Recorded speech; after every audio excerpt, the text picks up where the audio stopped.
Okay, so, gonna try and not dilly-dally. Try not silly-sally.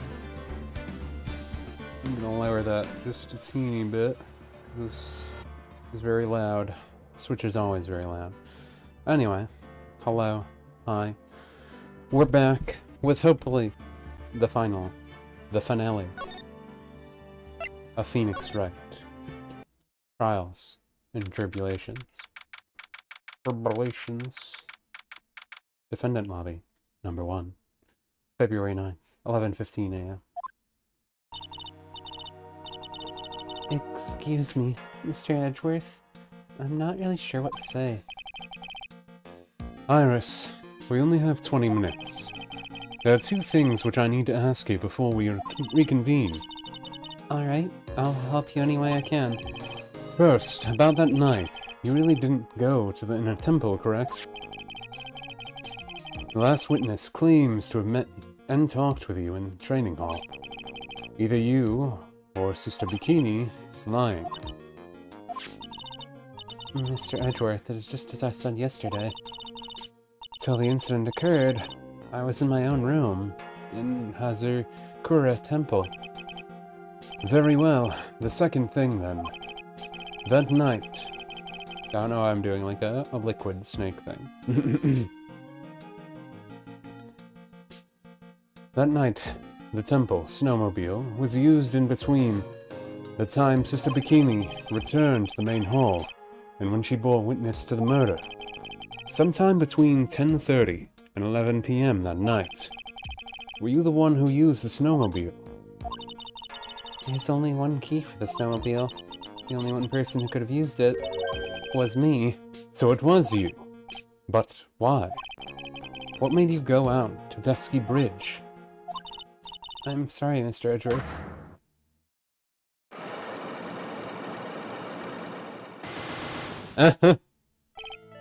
Iris. I can't tell you about that yet. Yet? Not until her safety is confirmed. The safety of the Acolyte. The Acolyte, huh?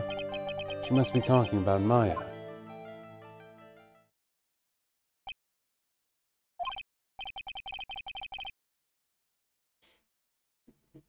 So, what I'm guessing is she drove Pearls over to Maya. Is probably what happened. Iris, look at me in the eye and tell me the truth. Did you kill Elise Nuxum? No matter who or what may come, I can never take a life. As I thought, no psychic locks. Very well. It is my job to get the truth. You'll discover this for yourself soon enough.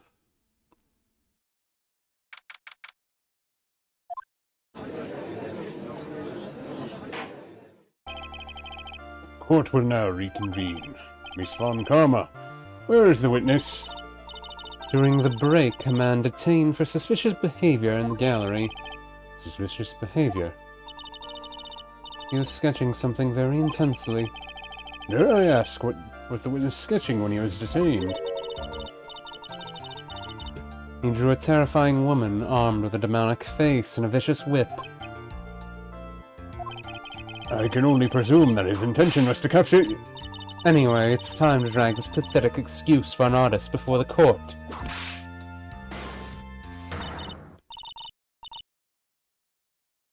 They race Denexum. I hope you're ready. Get in here.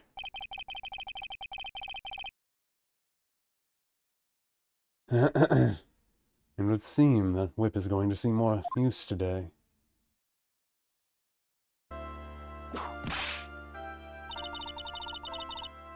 Your sketch is in contempt of this court. Hey, I was just artistically... Ouch. You tried to run away from a bailiff who was trying to hand you a subpoena, correct? Look, I'm not fudging artist training out in the mountains. I'm only down here in the city because I ran out of green paint. Well, to use the technical term for color, Viridian.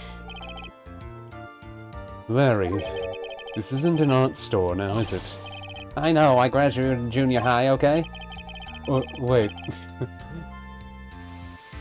Look, art is all about working in the fields, isn't it? Working in the fields? I presume he wanted to say field work. I hope. That's it. Thanks, buddy. It's kind of sad that I was able to understand his mangled train wreck sentence. I just happened to step in here and found a wonderful new model. So see, I've got nothing to do with this trial at all. Expect all your faces to be red when you realize this mistake.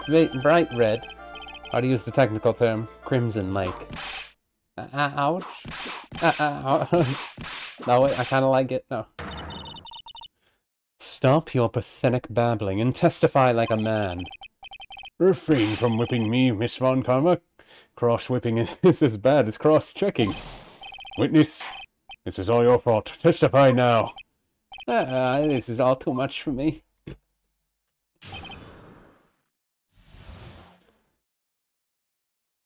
I was at the lodge, out in the mountains, looking up at the stars that night. I walked the bridge a number of times, but I didn't see a snowmobile. I didn't see anyone at the bridge that night either. The girl I was waiting for didn't show up. The teacher died on me. I'm all alone now.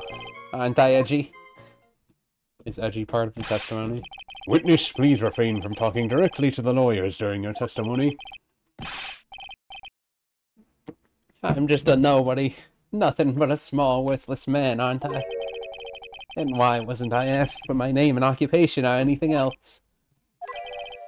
Mr. Edgeworth, this man seems to have quite severe inferiority complex. He's recently been the cause of numerous incidents. I think he's finally realized for himself just how much of a nuisance he has been to other people. There's the voice. That's the voice. That was the voice. Yeah, that's right. I'm behind everything, every case. Watch out. Just touching me will make you eternally unhappy. Well then, let us proceed with the cross-examination with no touching, thank you. We can delve into the other details at a later time. What I saw.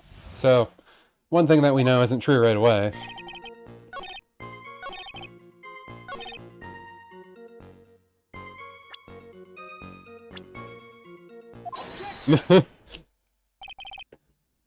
Larry Butts. I can understand. No, wait, it's going back into liquids.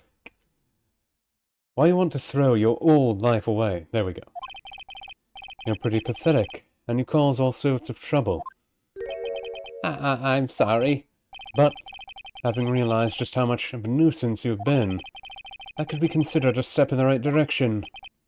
Edgy, are you trying to console me? It certainly doesn't sound that way to me. However, I cannot forgive you for simply turning away from the incidents you create. Oh, you're totally pinning this on me. Now then, let us talk about the night of the murder. Sister Bikini, after seeing the murder take place, asked Phoenix Wright to report it. Thus, he headed for the public phone by the bridge. There, he happened across a certain nefarious individual. You, Larry Butts. That's right, me in the flesh. Listen carefully, witness. Doesn't matter if you change your name. So long as you remain pretty pathetic, you will continue to cause these incidents. That reality will not change. But, what do you want me to do then? Larry, what you need to change is your inner self, but for now, what you saw that night, testifying truthfully about this one issue is all I need from you. Edgy, I think I've finally woken up. Well, I guess I could still be sleeping. But anyway, I'll do it. I'll testify. Well, I'm not sure this will go especially well. Now let's again then, witness. What did you see on the night of the murder?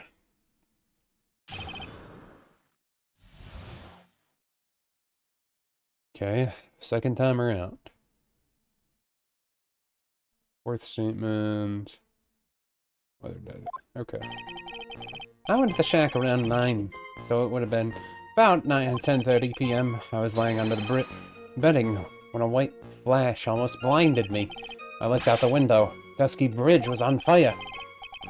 There was still some thunder, but I went right away to check it out. That's when I ran into Nick. You certainly saw quite a lot, didn't you? So, what happened to the bridge after it caught on fire? It was like me after a 3-day stint chasing a girl. It totally burnt out, like almost totally gone. I mean, trying to cross the burning remains was what caused Nick to fall. What did you say? Oh, don't worry. It's not life-threatening. He just caught a cold. I never know with that man if he should be called lucky or unlucky. No, Mr. Edgeworth, please commence your cross-examination. What I saw, part 2.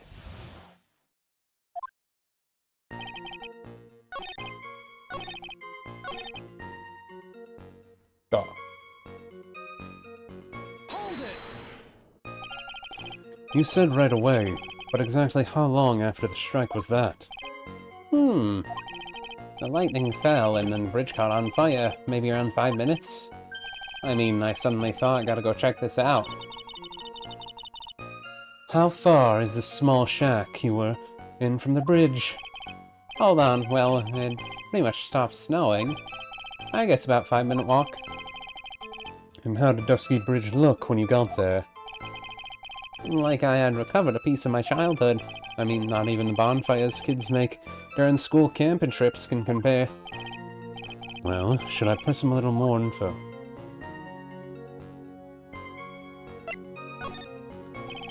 Larry, let me ask you one thing.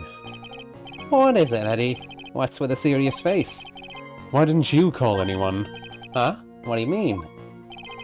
Normally, when faced with a towering inferno, one would try and tell someone. There's a public phone right by Dusky Bridge, correct? Well, of course I thought of doing that. So then, let's hear why you didn't. Yeah, okay, my reason. It isn't I didn't try to tell anyone, I just didn't have time to, okay? Oh, Larry.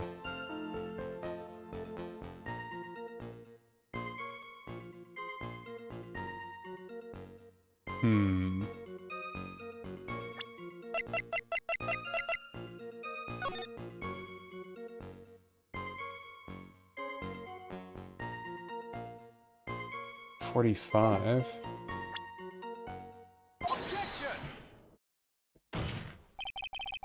Your very existence being a contradiction. I'm not sure if you can grasp this or not. What? Hey, Edgy. You make me sound like some sort of alien. But your testimony is conclusively contradictory. The problem here is time.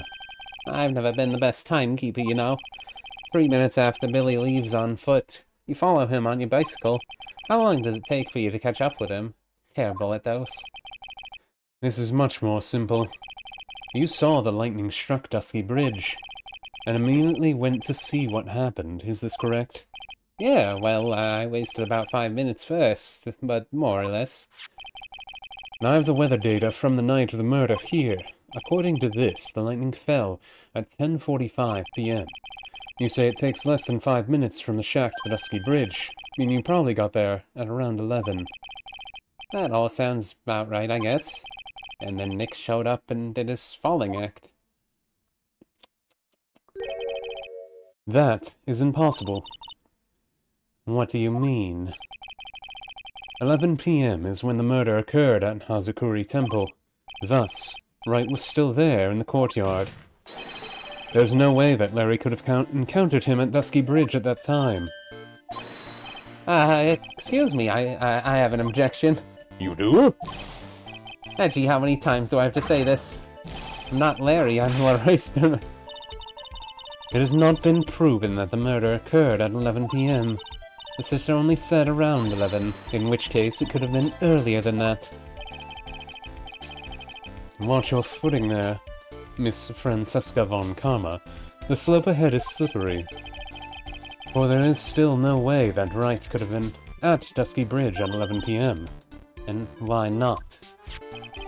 It is clearly written here in the weather data report. It took around 30 minutes for the bridge to burn out. Therefore, the bridge must have been burning until at least 11:15. Which means what exactly? Wright did not see the bridge while it was being consumed by the flames that night. In fact, he did not arrive on the scene until after the flames had died down. Larry, you arrived at the bridge at 11 p.m., but Wright did not make it there until at least 11:15. I suggest you stop hiding things and just tell us the whole truth. Now, then. What happened during these missing 15 minutes? I feel like I just got brutally woken up by a toilet flashback. I guess I was still sleeping after all.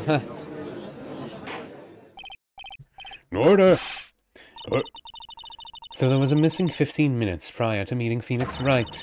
I hardly see that as much of a problem. Yeah, not much of a problem at all. Really? The bridge is burning before your eyes, and there is a phone right next to it. Why, then, did you not report the incident?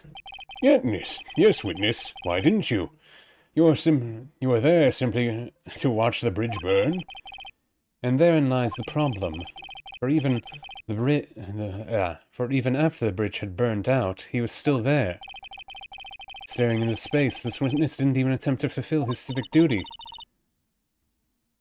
That's what it sounds like. But this is Larry we're talking about. Even he is incapable of being so stupid. Which means there has to be a reason for this inaction. Edgy. I think it's about time I got serious with you, dude. Just as I thought. You've been playing with us this whole time. Listen, I'm going to tell you everything. Are you sure you want to hear it all? Yes. I may really say it this time. Everything. Then say it. Very well. I have terribly bad feeling about this, however. Let's have the witness finally give this whole truth. Now, for this 15 minutes gap. What were you doing, witness?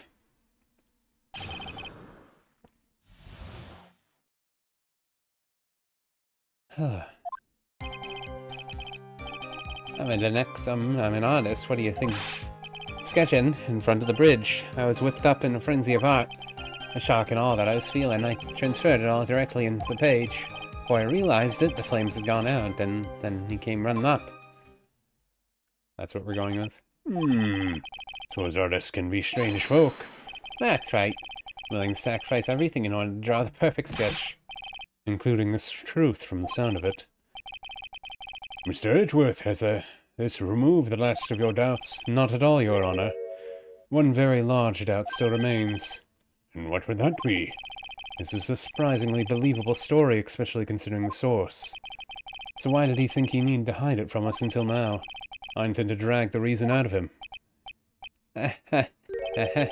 You'll regret this, Edgy.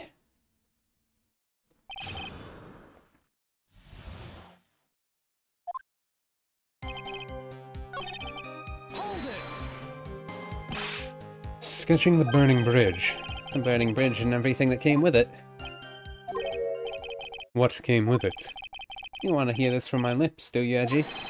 You'll regret this. The sketch of mine is... enough. Just take that ridiculous sketch of yours out already, witness.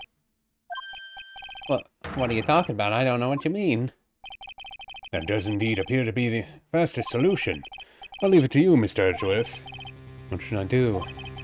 I got a terrible feeling that the instant the sketch is revealed, the entire world may be changed by what is depicted. Let's look at it. Larry, I wonder if you could show us your sketch, please. Oh well, even I couldn't have imagined it turn out like this. Imagine what? The Wright's debut would take place here today like this. Ouch. Show it, now. Okay, but steel yourselves. This is the world of Wright's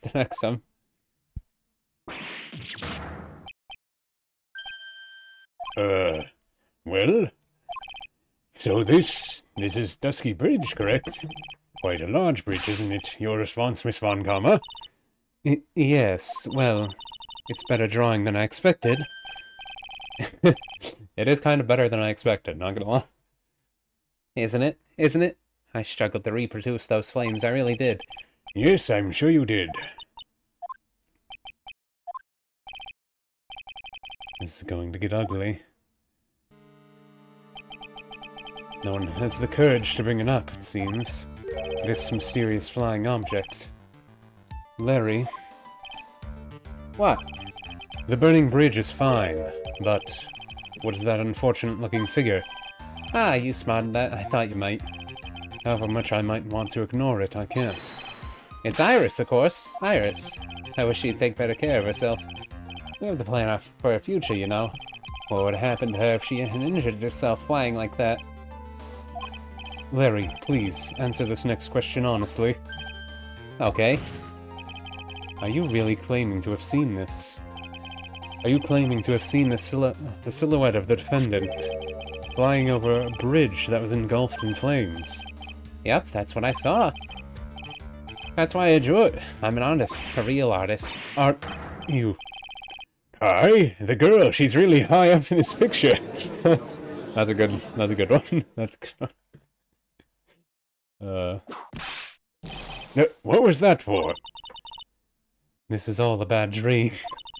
I was hitting you on the on the cheek, to test the theory. Please whip your own cheek from now on if you wish to test your valid theories. Anyway, no court of law will ever acknowledge that people can fly. Actually, there is some precedent for this. She was flying pretty high, my sweet Iris. She was about 30 feet above the bridge, at least. It was really something to see. This has got to be some sort of mistake. Mr. Edgeworth, please bring the witness back down to earth. What's me? This witness is your friend, is he not? Accessory to foolishness, Miles Edgeworth. Let us get back to the cross-examination by force if necessary. Mr. Edgeworth, I expect you to expose the obvious contradiction here. Yes, Your Honor.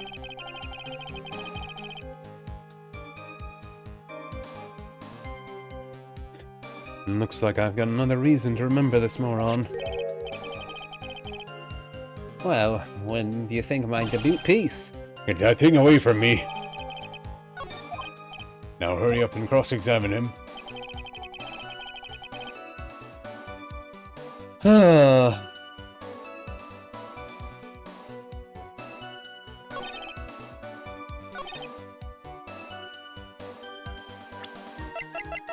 Stop.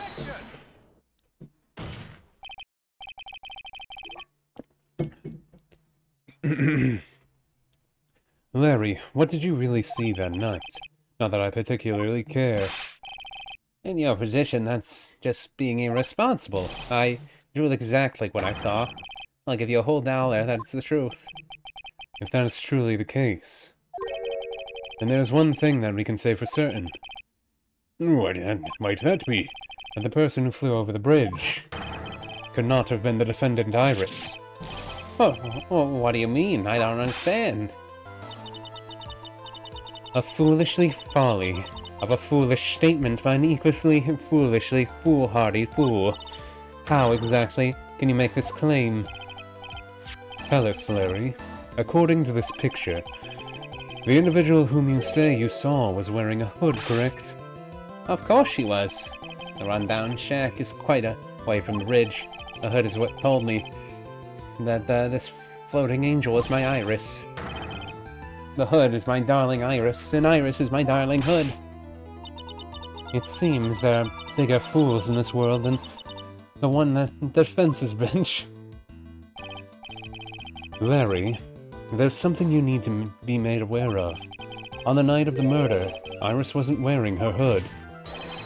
She had given it to Wright as a gift. Are you going to change your story now, perhaps to suggest it was Wright who took flight? Now it's shifting again. I don't know what I'm doing with this voice. Maybe I should just do the liquid noise. What are you talking about? I think you understand what I mean just fine.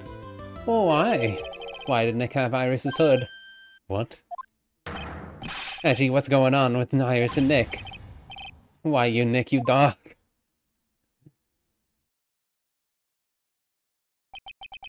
And I do believe that this is unbelievably mysterious sketch is destined to disappear, discredited and discarded straight into the garbage. Ha! Ow. What is it now, witness? It feels like I've been waiting 25 years for this very day to come. Edgy, today is the day I get to completely stupefy you. What? What is the meaning of your outburst, witness? I hate to have to do this, but I have some definitive evidence. Definitive Evidence? Iris did indeed come flying over the burning bridge. And I, some shall prove it.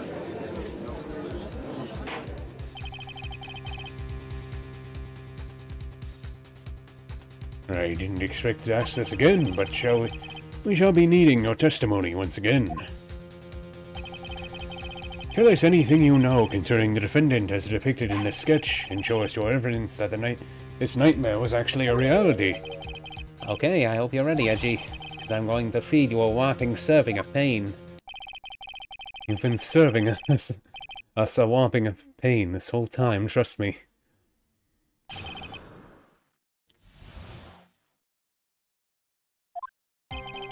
When I reached Dusky Bridge, she was already gone. I was so worried I frankly searched all over for her. That led me to finding a beautiful crystal sphere half buried in the snow. I'm sure that Iris was wearing a spare hood. After all, no one else could have lost a crystal sphere that night. A crystal sphere? This one. Pretty, isn't it? But finders keepers. That sphere, where did you find it?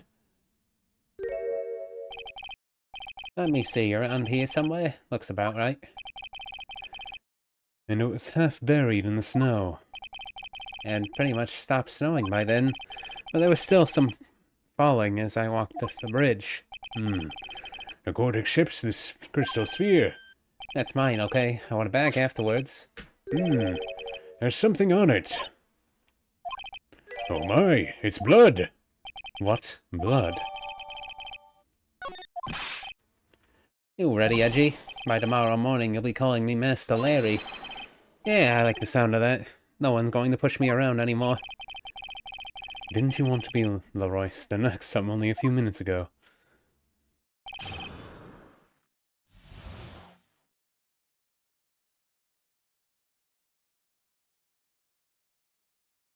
Yeah, I'm pretty sure I know where that's from. Without even having to look at my little thing. Because we have this, right? Oh wait, where is it?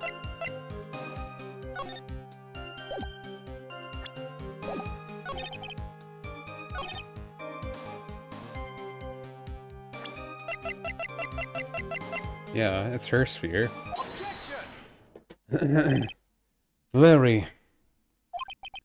That night, there was someone who lost a crystal sphere. There was? Oh, who was that stupid idiot? Miss Elise Dinexum, the mentor to a stupid idiot. The victim? I have a photo of her here. And on the end of her staff, you can see a familiar-looking crystal sphere. Hey, that's my photograph, give it back. Ouch. A crystal sphere like that is quite easy to find. I have one just like it on my brooch. Oh, really? They look nothing alike. In any case, please take a look at this. This is the victim's staff found at the scene of the crime. Ah, the crystal sphere. It's gone. What? What?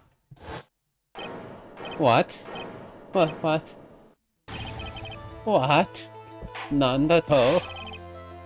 Pick my hot toe. Yes, what does this mean? If anyone jumped or flew across the bridge that night, it certainly was not Iris after all. She was not wearing a hood, more importantly.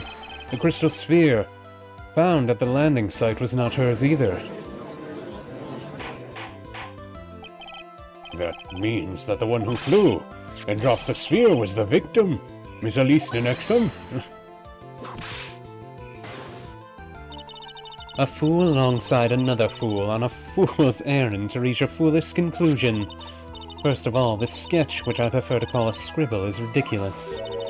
People cannot fly, thus it is rejected. You can't do this, I saw it. And this crystal sphere, this is nothing more than a red herring. You honestly believe that? Give it some thought, and I'm sure you'll realize it is as well, Mr. Edgeworth. At least the Nixum was in her room on the night of the murder. There was no reason for her to go to Dusky Bridge. Therefore, this sphere cannot be related to this case, that is all. Miss Francesca von Karma. The only people who will accept that explanation are scatterbrains and clowns. Why are you pointing at me? The victim's crystal sphere was found near the bridge on the night of the murder. Her murder. Yet you expect us to believe that has nothing to do with the case. That crystal sphere, it was probably thrown away. The bridge after the murder. After the murder? There was blood on the crystal sphere, isn't there? This naturally suggests that it was thrown away after the murder took place. The killer placed it there to throw the investigation off the scent, which is the exact same reason that he drew that ridiculous sketch. What? You mean I'm the killer? No. All joking aside, just when did this crystal sphere appear near the foot of the bridge? Unless that can be proven some way, I refuse to believe this is related to the case.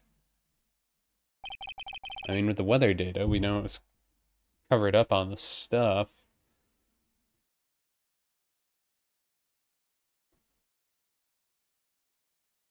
And we know that the sphere wasn't there when she was killed, right? Or after she was killed, rather. There's no evidence that Sedona left Hazukuri Temple that night. However, if somehow the crystal sphere can be proven to have been dropped before the victim was killed, then this case is going to transform into something else entirely. Your response, Mr. Edgeworth. I want your final opinion on the disposition of this crystal sphere.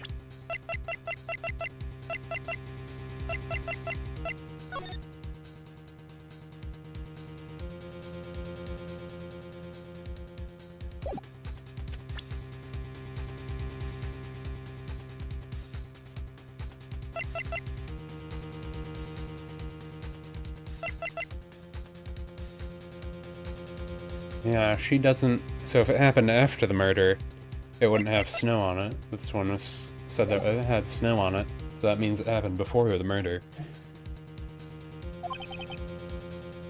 But it's not related to the case. This witness who you recalled will have been nothing more than a monumental waste of time.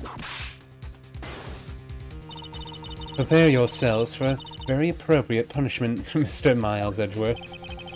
Can I prove it? Can I prove that the crystal sphere was dropped before the murder took place? Yeah, I can. Can I prove it? That isn't the issue. To simply prove it, that's the only option. That's what he would do. That's the way Phoenix Wright would do this. Your Honor, allow me to prove something to you. I'll prove that this crystal sphere is a vital link to solving this case. You will do what? The look in your eyes. You remind me of Phoenix Wright when he's cornered. And that should come as no surprise, because right now I am Phoenix Wright, and I am indeed cornered. I order you to present your evidence, Mr. Edgeworth. Evidence that proves the crystal sphere was dropped before the murder. I mean, you're showing the crime scene photo. It's right here. This crystal sphere, it was half buried in snow, correct? That's right. If it hadn't stopped snowing, then it would have been game over. The snow would have totally covered it. That's all I need to hear from you, Larry. Your testimony makes one thing quite clear. What? That the crystal sphere was dropped. It was snowing. When the crystal sphere was dropped, it was snowing. Even if it was ever so slightly snowing. On the other hand, let us look at the murder scene. As proven earlier today, there is no snow on the victim's body. Therefore, the crystal sphere must have been dropped before the murder. What? Order! On the night of the murder, the victim did indeed go to Gusky Bridge, and there, something occurred that caused the staff's crystal sphere to come loose. What could have been? This sphere, there's some blood on it, isn't there? Allow me to raise a certain possibility at this junction. The real crime scene was near the foot of Dusky Bridge. The murder didn't take place in the Hazuri Temple courtyard. Only a fool would suggest such a foolish piece of absolute foolishness. Just who is the fool, and which part is so foolish, Miss Von Karma? Have you been paying any attention this whole time, Miles Edgeworth? Your sister saw everything. She saw the victim being killed by the defendant in the Hazuri Temple courtyard. That's not exactly true now, is it? To put it more precisely, what she saw was the murder weapon being removed from the victim's body. That's the same thing. No, it isn't. You said it yourself. Very little blood is actually lost at the moment of the blade's insertion. If you want to talk about when the most blood would be lost from the body, that would be when the blade is removed. If that statement is the truth, then Dusky Bridge could very easily be the scene of the murder. The murder weapon was not removed, thus there was no bleeding. You forget one vital thing, Miles Edgeworth. At least the next body was found in Hazuri Temple. On foot, it takes 15 minutes to travel from Dusky Bridge to Hazuri Temple. You mean to suggest someone carried the body all the way? The snowmobile? I've made it this far. The only place to take this is to the end. I just need to prove that my version of the events is also perfectly plausible.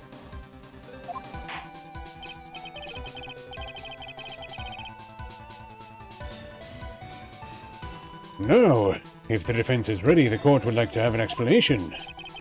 Please show us the method in which the victim's body was carried to Hazuri Temple.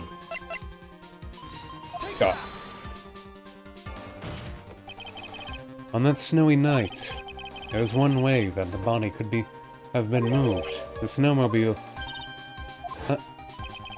As we know, the snowmobile was used that night. It was explained as having been used to dispose of the murder weapon, but it could have also been used to carry a body. Order! Order! This is completely unacceptable, Miles Edgeworth. You've dug yourself into your own grave. What do you mean? The only one who could have used the snowmobile was the defendant. She's the one who moved the body. Doesn't that put the final nail in your coffin? You're too late, Francesca Von Karma. In fact, the defense has proven something else entirely. We have shown that this case requires further investigation. What? Where was the victim Elisa Nixon really killed? If her body was moved, whatever for? And finally, just what does this image mean? Do you even need to think about that? Such a creature could never see the truth, let alone describe it. This witness certainly sits on one of the lowest possible branches of humanity. However, he would never utter a lie that could hurt a girl with whom he is enamored. He drew this, so does something that actually happened. The defense stands firm on this point. Edgy? Thank you. That settles it then. I cannot give a verdict under these circumstances. Right. I seem to have fulfilled my part in this. It's just as I thought. Francesca Von Karma, you make a wonderful partner. Excuse me. There was one reason, one alone, for me being here. To expose the darkness lurking in this case, and then pass it on to Wright. Really? That's what this was all about? You could have just told me that from the very beginning. Then I wouldn't have had Francie whipping me all... Miles Edgeworth, I don't care about what you are here to do. It's my chance to finally grind you under my heel. A shame your chance seems to have slipped you by. What a shame. But this is all your fault. Such a terrible witness. You were an affront to all. Yeah, about. I demand satisfaction. I'm dead. I cannot believe that the witness testimonies relates to an actual event. However, there has to be some sort of answer for the question it raises. Have his words here today been truth or lies? Next time we gather in this courtroom, those are matters that shall be addressed. I'm counting on the investigations by both the defense and the prosecution. And with this, the rest is up to you, Wright. Court is now adjourned. Time to swap over to Phoenix Wright.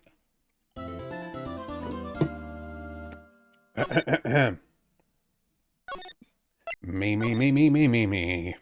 Mo, mo, mo, mo, mo, mo, mo. I'm Mimi and I'm Momo too. I'm gonna go to the zoo At the intensive care unit.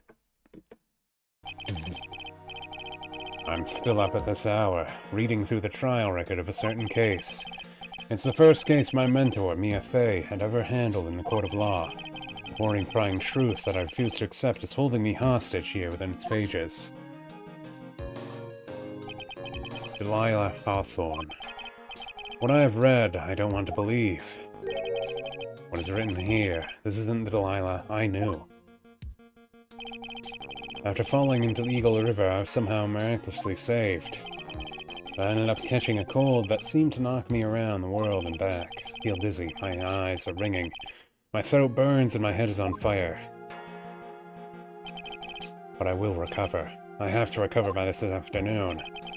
I have to meet with the most ill-tempered witness imaginable. But I know that he will be able to help me with him somehow.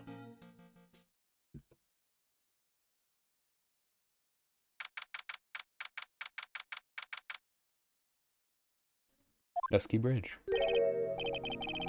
Right. Are you sure you're well enough to be doing this? You still look a little green in the face. Or maybe Viridian is in artist speak. Actually, my fever has gone down quite a bit. How's your temperature now? Only 102 degrees.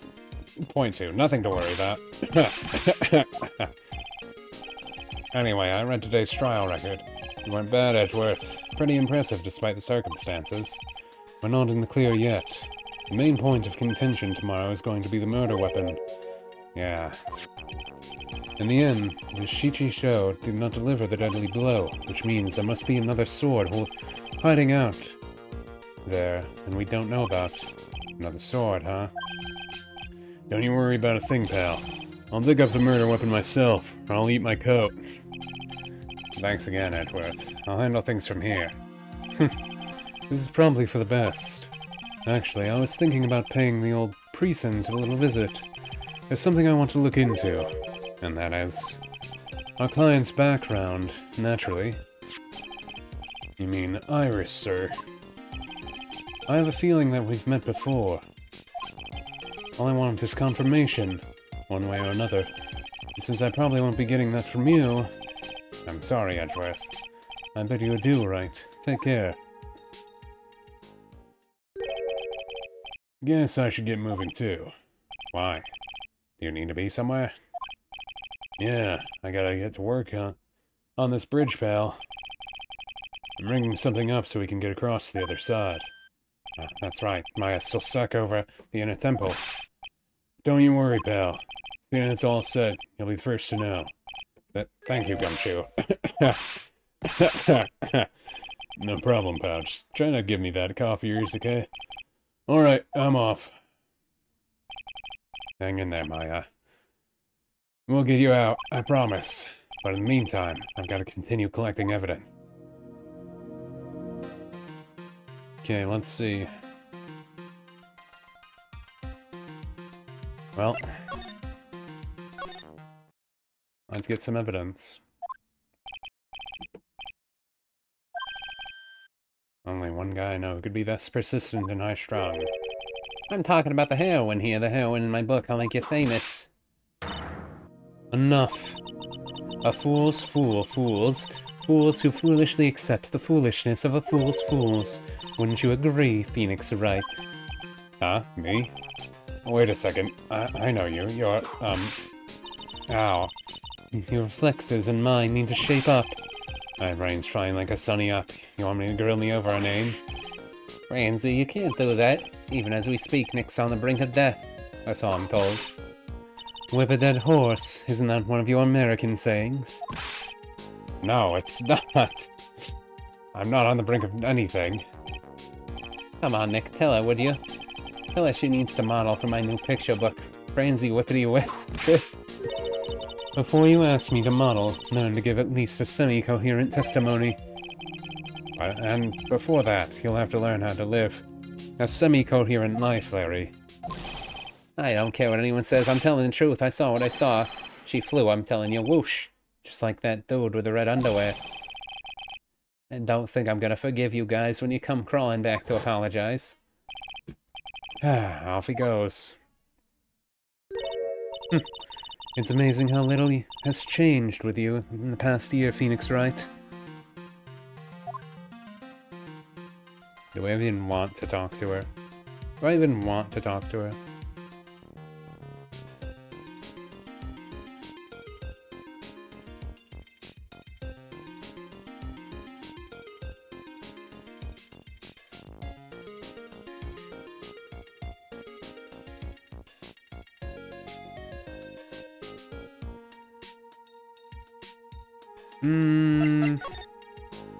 I guess I'll at least ask something. In truth, I was shocked. I came back to America with the intention of defeating you. Instead, it was my little brother who was leading the defense. Edgeworth. Come to think of it. Edgeworth was pulled into being a prosecutor by Manford von Karma as well. Miles Edgeworth told me something very interesting, you know. He said this case has some special significance to you. Because it does. And that's precisely why I'm here. Your personal involvement will make crushing you into teensy-weensy pieces all the better. It's probably the fever, but you're so openly hostile that it's almost kind of cute. Ow. No smirking. No whipping the stick. That foolish fool doing such a foolishly favor for foolishly foolish fool. Edgeworth. Make no mistake, Phoenix Wright. I came here for one thing, and one thing only, to pulverize you. It's not like I thought. You were here to bring me Cold Killer X, you know. I think we're good. I think we're good there.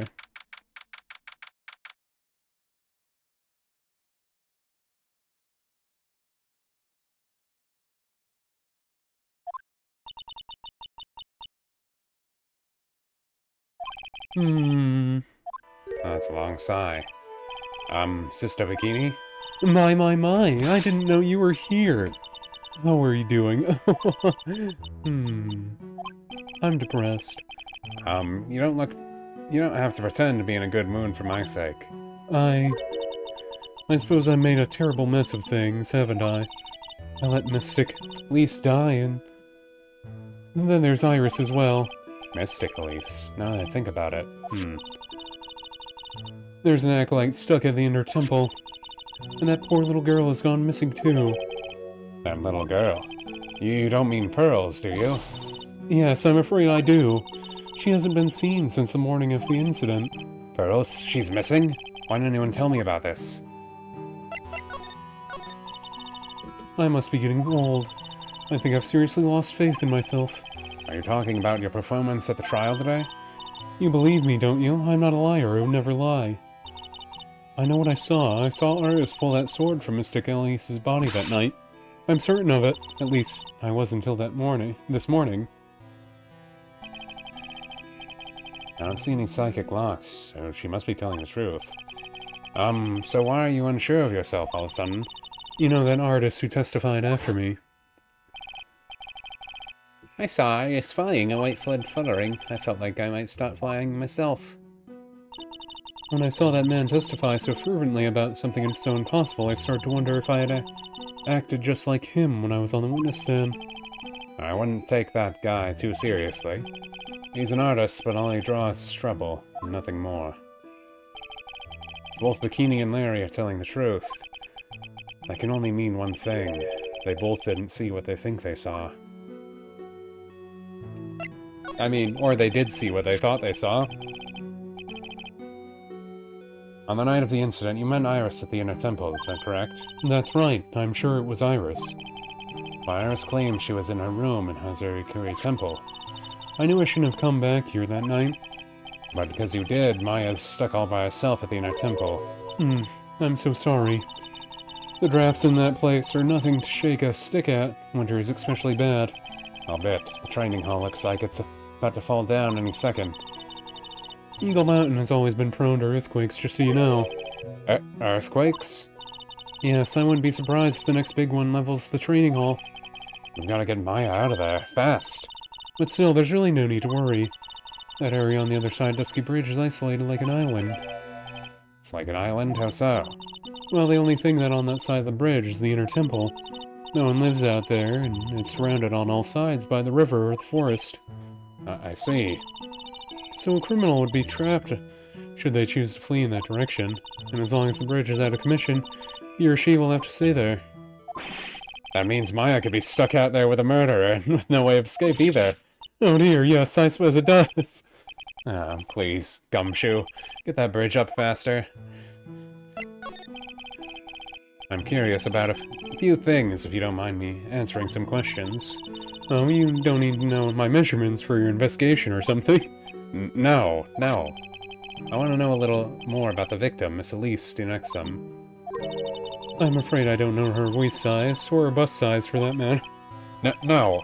I'm wondering why she came to stay in a place like this to begin with. I mean, she told us herself that she wasn't here for spiritual training. My, you make it sound like this place is some sort of dump, Mr. Wright. Mystic Elise was here to soak up the natural beauty of Eagle Mountain, if you must know. There, you did it again, Sister Bikini. I notice you always refer to Mr. Nixon as Mystic Elise. Oh. Yes, now why is that? After all, she's not here as an acolyte. Why, we address all of our visitors as Mystic. It makes their experience feel authentic. And anyway, she's older than me. You must respect your elders, you know. How do you know that? How can you say for sure that she's older than you?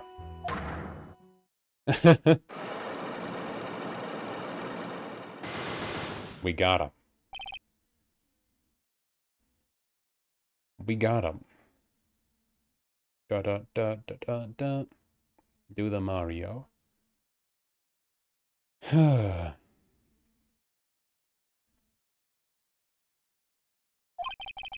Seems Miss Elise Axum was no ordinary visitor after all. And there's Pearls. She was Mr. Axum on the evening of the murder, and now she's vanished. It's all got to be connected somehow.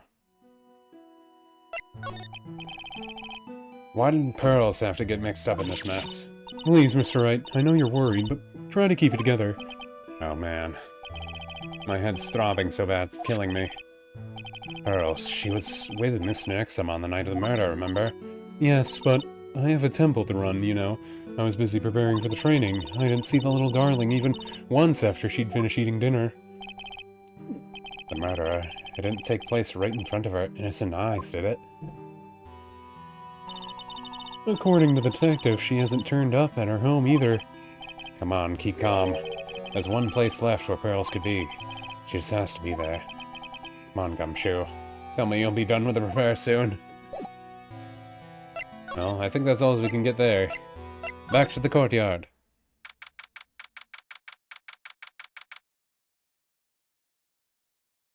Duh. Let's see.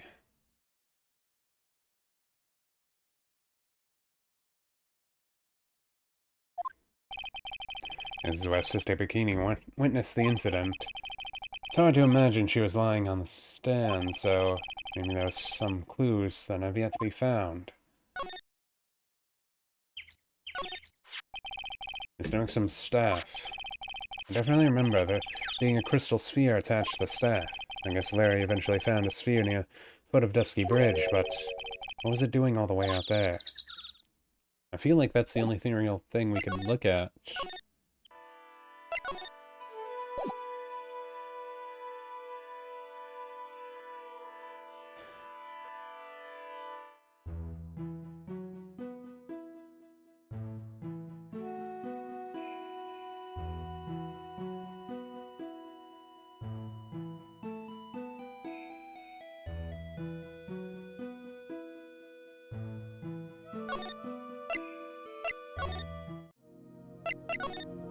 I might have to exhaust this stuff. Have you been in Germany all this time? That's right. Extending my perfect win record, naturally.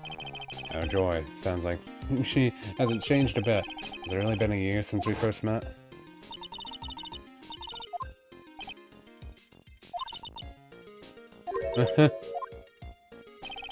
Francesca was born and raised in Germany and became a prosecutor at the age of 13.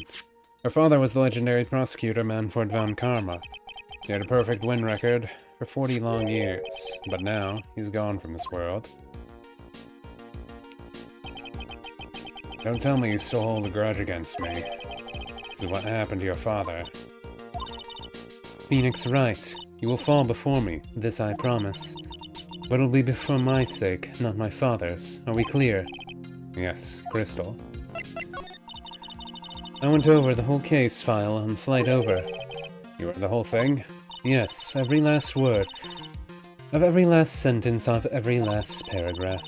All ridiculous things you did made it very interesting to read, you know. Attempting to cross a burning bridge, do you even consider the dangers? No. The only thought in my mind was I have to get across. A fool who doesn't think is more foolish than a fool who foolishly thinks. I'm sure Chuddy will let me know once the bridge was repaired. Maya, she's got to be okay, I just know it. Plus, I need to ask her about what really happened at that inner temple that night.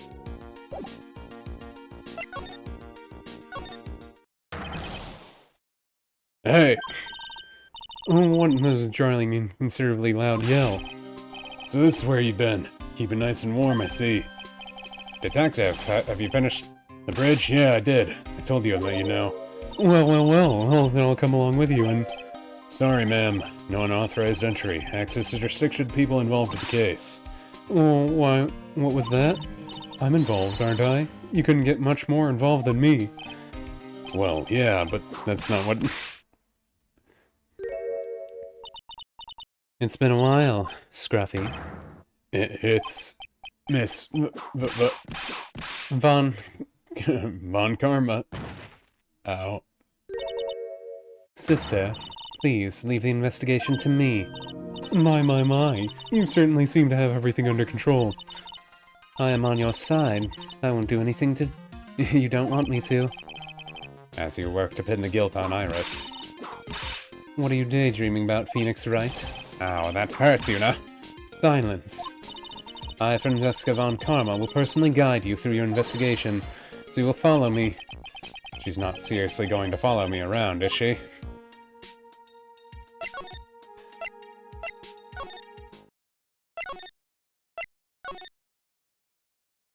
That is the way to do it, Gumshoe.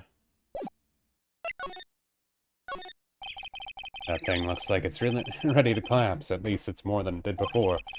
But in Bikini, Eagle Mountain is very prone to earthquakes. Which reminds me... If my memory serves me correctly, Edgeworth isn't exactly a fan of earthquakes.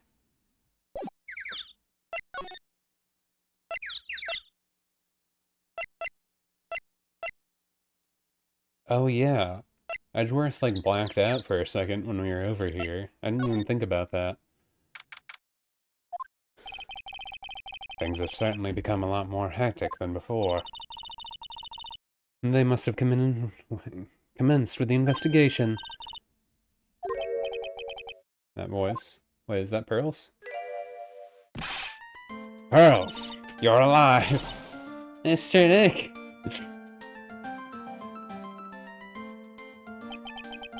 So you were here ever since that night. I was so lonely, I thought I was going to die. When I woke up in the morning and saw that Dusty Bridge was gone, I realized I was all alone. She was all alone. It must have been very trying for you, little girl. You're... Francisca von Karma, the prodigy. There's no need to worry now that I'm here. You're a prosecutor who was so mean to Mystic Maya last year. Well, I don't like you. You're nothing but a little girl without your wish. Mystic Maya didn't do anything wrong, but you're so mean. I'll never forgive you. It looks like Pearl's words are getting under her skin. Why are you whipping me? I didn't even say anything. You didn't have to. The smile on your lips gave you away. Anyway, Pearls, weren't you with Maya? I'm sorry, it's all my fault. What are you talking about, Pearls? Mystic Maya. Hey, wait, Pearls! She ran off. Now, That was cruel, Phoenix, Wright. To make a little girl cry like that is inexcusable. what was that all about? Pearl's acting like that. It's giving me the creeps. I guess I better take another look around. Since I finally got a chance, especially since something about this place seems different from 2 days ago. Well, right away. There's a weird smell coming from the incinerator. The door is open, almost like it's begging me to look inside. Well, let's see what stunning clue is concealed in here, shall we? It's empty. How naive of you, Phoenix, Wright. But it's a bit strange, don't you think, Francisca von Karma? I seem to remember. There was snow on this incinerator the first time I saw it. In other words, someone's been using it to burn something recently. Listen, Phoenix, Wright. It's imperative to call people by their full name. I was only copying you. Impolite. Actually, Phoenix, Wright. what? Would you stop calling me my full name like that? Was this once a prosperous port? A port? Yes, that metal hook is a mooring post for boats, you know. Oh, that. That's an anchor for one of the wires that is used to hold the bridge. I think the wire was tied to this one, snapped when the bridge burned down. I mean, there's no way there was ever a port all the way up here. Don't get snarled with me, Phoenix, Wright. But I didn't say anything. I like how she's now my partner. Give everyone a chance, right? Look at all the Buddha statues lined up along this path. Phoenix, Wright. Do you think this is how many siblings the head nun has? Why don't you ask her the next time you see her? You know what? I think I will. She'll probably slap you for prying into her personal affairs. Kind of a random thing to ask, but... You know. Don't see any random dead bodies here. That's always good. This must be the door that leads to the inner temple, where Maya Fey was training on the night of the murder. Yes, there's a solitary room there, called the training hall. You could do with some training yourself, Phoenix, Wright. Yeah, you're completely out of shape. You're completely out of shape. I don't know how much more of this woman I can take. I need my other girl back. Where's my burger-crazed girl? There's a little gate that leads into the garden. It says no entry on the sign, though. Come now, Phoenix, Wright. What are you doing? Let's go in. It's half open anyway. What harm could come of it? I like how every single person has said that. But it says no entry. Don't you Americans enjoy doing whatever you like and simply say whatever? I'll just take a quick screenshot of that for no reason.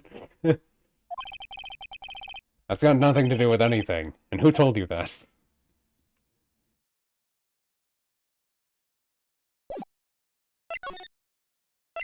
Well, the moment of truth. I like how they put it in a picture of a psychic lock.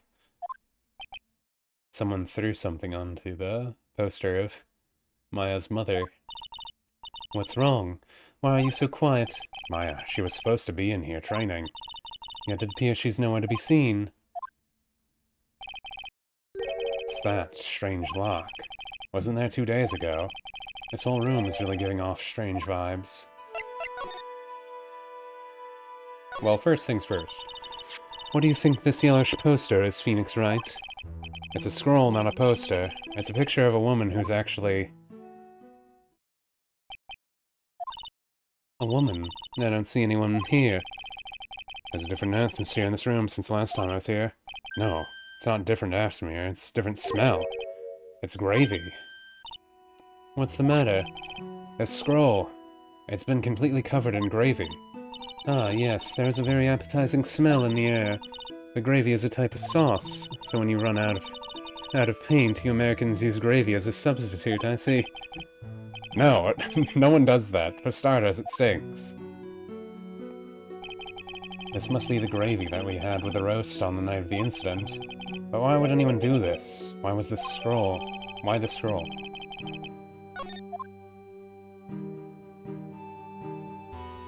Well, elephant in the room. This door. When I was here 2 days ago, that weird lock wasn't on it. It has changed. It's almost like they're guarding something inside a cavern. I've seen a lock. I've never seen a lock quite like this before. I have. I've seen locks and chains just like this before. They look just like the ones that guard a person's secrets during a psychic lock. I wonder if this lock is guarding something too. Dark secrets in a dark cavern. Managed to get here faster than this. Ah. Mr. Wright. Prosecutor got out. I didn't know you were here. Prosecutor? How come you didn't show up at the trial today? Huh. I couldn't ask you the exact same question, huh? But I had a cold, so... I had something slightly more important than a common cold to deal with. The importance of which is something you have no hope of ever understanding. Enough. I believe I have the measure of you. You are the very worst kind of prosecutor. What could be more important than a trial? Who's the wild mare, Wright? This is Miss Von Karma. She was the acting prosecutor in your absence today. Well, I guess I owe you one then. You can go now, Princess. It's time for the big boys to take the reins. Just who do you think you are? This case is mine. Hey, Philly. Know your role and shut your mouth. I can't stand women like you. I'm only going to say this once, Lady Von Wippenberg. Go home. Phoenix Wright. What are you hitting me for? Huh. You deserve more cracks of the whip than me. That's right. What? Still don't get it, do you? You don't realize that you set something in motion you'll never be able to undo. There's something different about Gano today. Getting such a strong sense of something from behind the mask of his. Is it anger, or is it sorrow?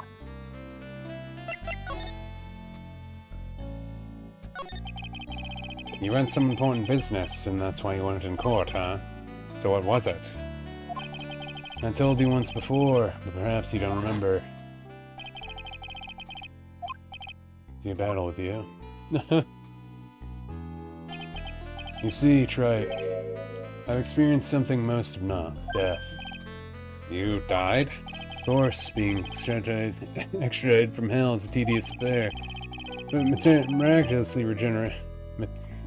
regeneration and adjustment of all your internal organs is, well, let's say, modern medicine allows us all to live a ripe old age. Even someone like me. So you mean that mask you wear is... It's ugly device? I promise, it's not a fashion statement, my unenlightened friend.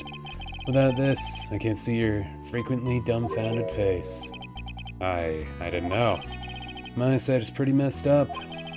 Even with these huge goggles on my head, I still can't see everything. Still, I keep this worn-out piece of junk of a body going with regular servicing. I'm sorry, but... You say you experienced death. How is that possible? What happened? Why don't you ask him? Huh? Me? Yeah, that's right, you. You should know all about it. You know when my life ended, and who ended it for me. Well, Phoenix Wright, do you? I don't know what he's talking about. Although, to be honest, I do feel a little tug at the corner of my memory. I think I do know about how Godout was killed. all become clear in due time. Isn't that right, Wright? Earlier you said I've done something I can never undo. What do you mean by that exactly? The inner temple here on this side of the Dusky Bridge is an isolated island. That's what Sister Bikini said too. And I wondered, Wright, do you know what the police are doing here today? What do you mean? They're searching. Searching for any trace of an acolyte who went missing. Missing? As leader of the search party, I can tell you this with absolute certainty. Maya Fey is not on this side of Dusky Bridge. Huh? That's impossible. She came here that night, and I won't say it again. Chances of her being here are nil. This leading force one very unique place. One? Where's that? The sacred cavern, at the entrance of which we are standing at right now. It's the only place that the search party has yet to explore, so they haven't searched that cavern yet. Be aware, though, that the temperature inside frequently falls below freezing. Even if she were in there, chances of her being found alive are slim at best. No! Which means, straight, that you sent Maya Fey to her death. You fool! If that's the situation, why aren't you the one in there with the search party right now? Must have blinders on. Excellent, Angel. Don't you see the big lock got chains? It's a trick lock. Making preparations to open as we speak. Won't try it. Once again, woman dies because of you. Once again? What are you talking about? Don't tell me you've forgotten. It was only 2 years ago, after all. The last unfortunate woman died because of you. Because of me. And you know who that was. It was Maya Fey's sister. That's right, Mia Fey. Mia? You killed her. No, that's not how it was. It's 2 years ago. Mia Fey was pursuing someone, a man. She bit off more than she could chew. She made a very dangerous enemy. Yeah, that's one case I'll never forget. But I got that guy, personally. Sure, Miss Fey's murder was caught. That won't bring her back. Well, no, but... You were with her at the time. You and no one else. It was your responsibility. You should have protected her. You say Mia Fey was your teacher. Well then, I'd say you learned nothing, Trite. You robbed her of her life, and now you've let her sister suffer the same fate. I haven't sentenced Maya to death. No. What is this particular looking lock? Why don't we just break it open? It'll be a simple matter of... I'm afraid we can't do that. This area's always been prone to earthquakes. The repeated tremors have weakened the foundation of the training hall. Any excessive force used to break the lock open would, well, let's just say, the inner temple. The sacred cavern would be a thing of the past. Very well. The dire situation's obvious solution of opening it with the key. Huh. Sure, just show me where the keyhole is on this trick lock. There's no keyhole? That's right. An interesting puzzle, huh? The person who set this lock up is the only one who can open it. And who was it? Simple. The accused. What? Iris? When an acolyte undergoes training inside the sacred cavern, the attending sister is responsible for locking the entrance. Obviously, the night of the murder was no exception. Maya Fey was to train in there. Sister Bikini did mention a number of times, now that I think about it, that Iris was left in charge, supervising the early stages of training. So Iris, the accused, is the only one who can open this lock. I've arranged her for her to be out here now. Iris is the only one who can open this lock. I hope she gets here soon. Hang on there, Maya. We'll get you out. So, I should be getting back to work. Wait, Gadot. How sure about Maya are you? There's no doubt in my mind. She's in the sacred cavern somewhere. It's the only place she could be. Better start praying. Better pray that friend of yours brings the accused back here soon. Edgeworth? Listen up, Trey. There's only one thing I will want to say to you before I go. I'll never accept you. Never. Okay, then. You should choose your friends more carefully, Phoenix Wright. That's what everyone says. Looks like I don't have much of a choice. I guess I'll just have to do what I can for now.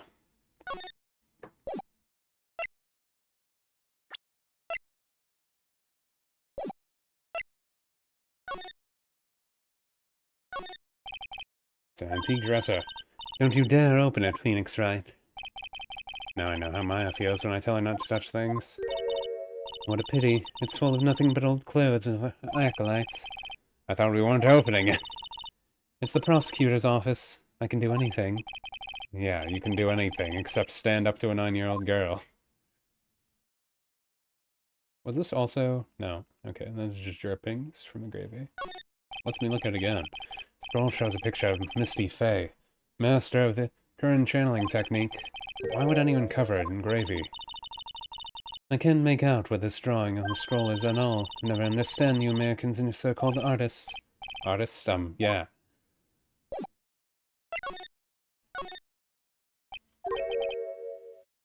Should or shouldn't I? Someone's talking to himself, but I can't figure out where it's coming from. Oh, there he is. Yeah, I guess I better wash that off. That's what I'll do. No, but I can't do that. I'm a detective. Ugh, my brain. It's driving me nuts. Is something troubling you, Scruffy? Please don't whip me like that all of a sudden, sir. It was merely a simple greeting, a friendly tap on the shoulder with my whip. So what's up, Gumshoe? Something on your mind? How did you know, pal? Perhaps you were trying to decide if you wanted to wash that off or not. How do you know, sir? Oh yeah, I nearly forgot. You can't go through that little gate there, okay?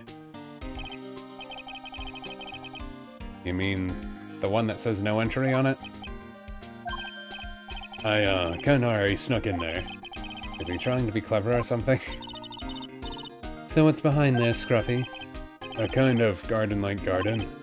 I got it. Yeah, anyways, it's under investigation right now, so keep out. Not telling you, I'm asking you, pal. You got me? It isn't normally the other way around. Well, see you later. So, shall we adjourn to this garden, Phoenix, right? Of course, what else would we do? I really want to know what Gumshoe was thinking of washing off.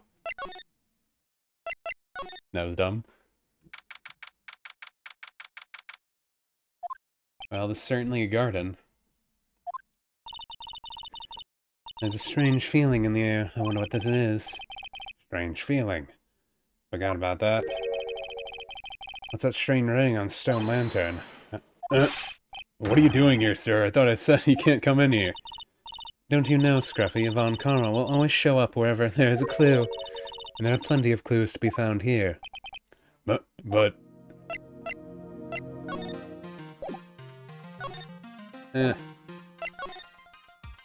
Well, what the heck is this? Oh, you spotted it, huh, pal? Are you kidding me? It couldn't be more obvious. It says Maya. Yeah. Yeah, before you ask, it's written in blood. You will always answer your questions now, Scruffy, without exception. Yes, sir. Well, this is odd. There's no snow on the ground here. And it's almost perfect rectangle. It couldn't have happened naturally. Yes, it appears as though someone has carefully cleared away the snow. No doubt it was you, wasn't it, Scruffy? No, it wasn't me, sir. It was already like that when my men and I got here to investigation. If it wasn't the police, then who did it? Oh yeah, there's something I need to tell you. Just between the three of us, okay? What is it? It's top secret. You can't tell anyone, got it? Understood. Well, when I was a kid, I got knocked out of the local wrestling contest, you see. I was so disappointed I just picked up my mouth guard and cried all the way home. Man, I got in so much trouble when I left it on the couch. Is that it? That's it. Whoever cleared the snow, it must have had a reason. Although I can't even begin to imagine what the reason could be. There's a charm or something poking up in the snow. It looks pretty old. There's a leather cord tied to it, too. Apparently it belonged to the victim. To Miss Elise Nixum. Yeah, there was a broken leather cord around the lady's neck. The ends of the cords found on both the victim and on this charm match exactly. Sounds to me like this little trinket is going to be my ticket to getting some very big answers. A little lantern, a little statue. It certainly is a quaint little garden. Oh! What is this huge bowl here for? Oh, I know this one. It's, a water bowl, isn't it? Everything else is completely frozen over, but the ice in this bowl has been broken. That's true. I wonder if it has any impact on the case. Well, I doused my face earlier with water in this. I was getting kind of sleepy. Next time you're sleepy, you need only come to me, got it? There are a couple of torches here. I guess you need to light all the... You need all the light you can get up here in the mountains. Yeah, I was looking at those things, pal. Looks like they've been lit pretty recently. Recently? How recently are we talking about? As recent on the night of the murder. I was training here on the night of the murder. It's not unreasonable to think these things were lit at the same time, I guess. Can't look at the broom, though? Well, time to talk to Gumshoe. So how's the Inner Temple investigation going? We had the best forensic team in the world working the place. A forensic team? And what was the outcome of the scientific study? Nothing. Scientifically speaking, the place is clean as a whistle. That's simply not good enough, Scruffy. Do you think I'll let you get away with that? There were a couple of things that bothered me when I first got here, sir. That stone lantern in the surrounding area that's not covered in snow. Oh, that's not covered in snow, correct? Looked kind of fishy to me, you know, scientifically speaking. So I got the lab boys to look them over. The results were... It's kind of hard to say, actually. I guess I better look at them myself. About Maya. Mr. Gunnet tell you, sir? Yes, we heard. He's got a search party out looking for her, but there's nowhere else she could disappear to on this side of Dusky Bridge. All we can do is wait for Mr. Edgeworth to get here, pal. Edgeworth? He's escorting Iris, the defendant, over here. We'll have to wait, since she is the only one who can open the door to the Sacred Cavern. No, I think Mr. Edgeworth wants to talk to you about something too, pal. I wonder what it is. Just don't be expecting any good news when you talk to him. I spoke to him, Mr. Edgeworth sounded so down, I felt like I was drowning. Sounds pleasant. Maya, so these letters are written in blood. Yeah. What's worse is the victim's blood. Huh? Is it Maxim's blood? We haven't done a detailed analysis yet, but it's looking that way, pal. Most interesting. Phoenix Wright, I presume you know, don't you? Why Maya's name is written upside down. You know what? That was really bothering me too, but I just came up with the answer, the result of my own special Gumshoe investigation. Really? Do tell. Well, on the night of the murder, that stone lantern was upside down.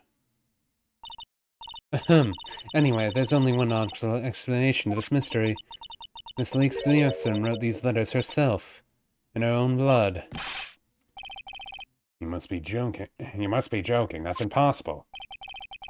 From the writing of the victim's blood and the other clues left behind, it seems pretty likely that this garden was the scene of Miss Dirksum's murder.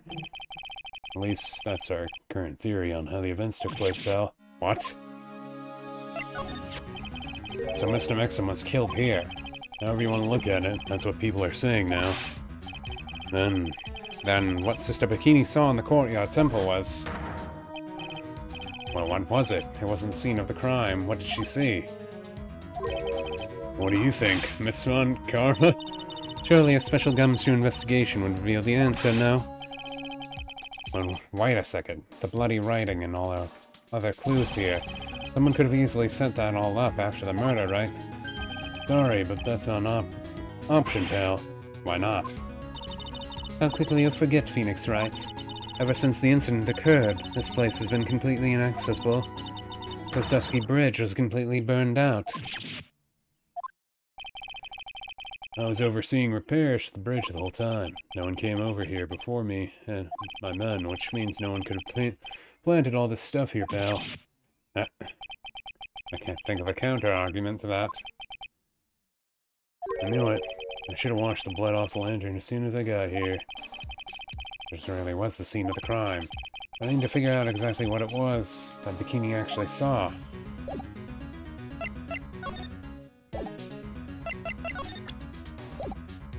Well, let's look.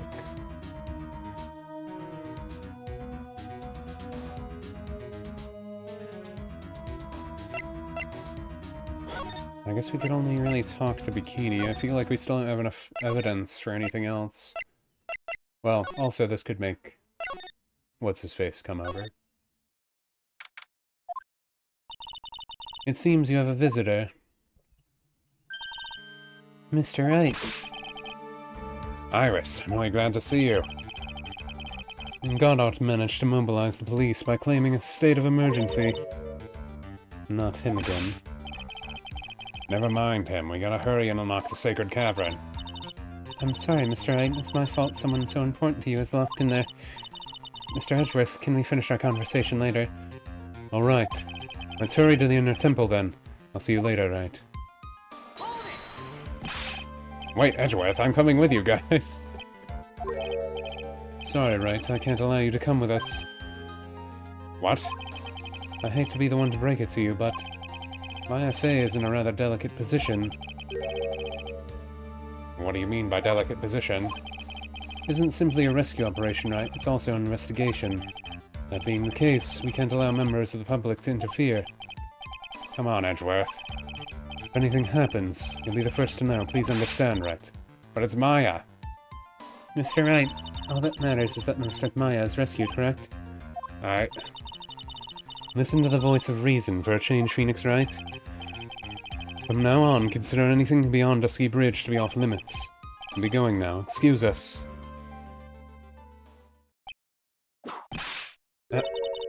There's no time to be standing around, Phoenix Wright. Aren't there other things that demand your attention? She's right. Thanks for reminding me.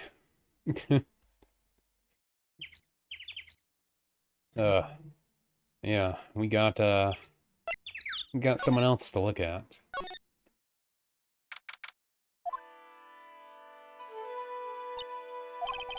Sister Bikini looks like she's shrunk since last time I saw her. Don't be rude, Phoenix Wright. What's wrong, Sister Bikini? My, hello you two, how are you doing? I'm depressed. From the sound of that sigh, I guess she's still pretty down. Iris was just here, you know. She was accompanied by that handsome crimson-clad prince. She talking about Edgeworth? It was just a courtesy call. I wasn't allowed to talk with her at all. Oh dear, it's all my fault. This has happened. Poor Iris. She was worried about my back, would you believe? What have I done to her?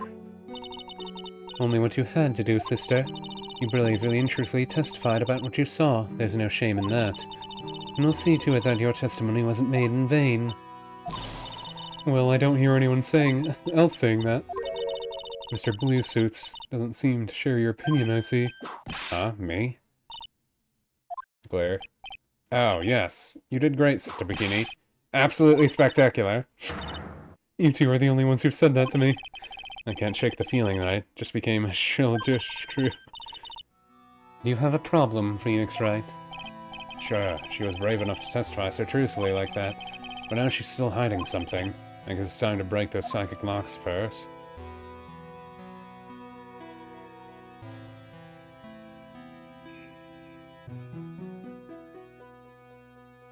Well...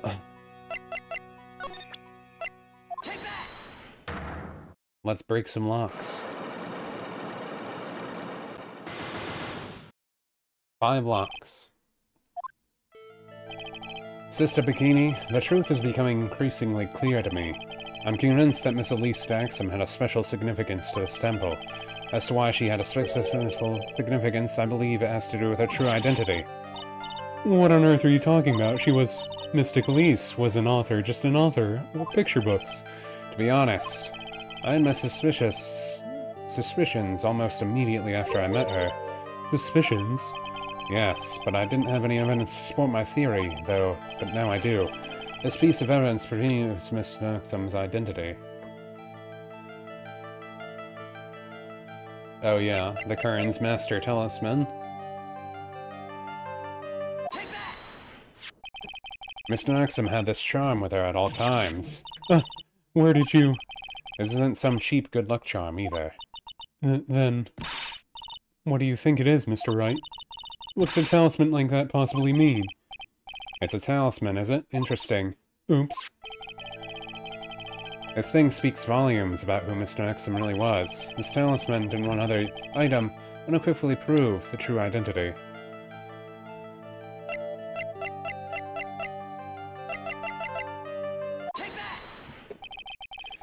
The painting is obscured by this gravy stain at the moment. But this scroll shows the master of the Karin channeling technique. The crest at the top is a sign of the honorable title. The very same crest that adorns the talisman the victim carried with her. This crest is reserved for the master of the Karin. Who on earth told you that nonsense? I've got no idea what you're talking about. The new master, Maya Fey, told me. What? You mean that acolyte is Misty Fey's daughter? Yes. Are you sure? Yes, in fact, since her oldest daughter passed away, Maya is Misty Fey's sole successor. Misty.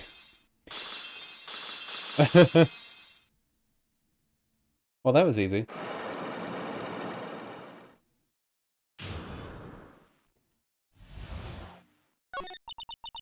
Mystic Elise graced us with her presence about a week ago. When she showed me the talisman with that mark on it, well, I nearly fainted. No one had seen her since she disappeared 17 years ago, after all. What is the significance of this talisman, sister? The Karin talisman? It's a symbol of the master of the Karin. Or however you pronounce the word. The bearer must carry it with them always until their death. Until their death. So Elise Exum was really Maya's mother, huh? She was Misty Fey, the master of the Karin channeling technique. Truth comes out at last. It looks like we're making some headway here. Tell me, sister. After 17 years, why did she choose to show herself now? Because something happened that called her out of hiding. What happened? Well... Earthquake? What's happening? It can't be. Earthquake? Wah! Oh my goodness, the inner temple. This kind of tremor might... The inner temple? The sacred cavern in the training hall. It might well cave in. What? Maya?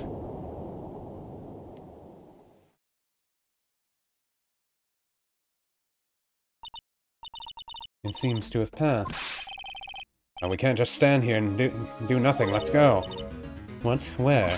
To the inner temple, of course. Where else? Sister Bikini will finish this later, alright?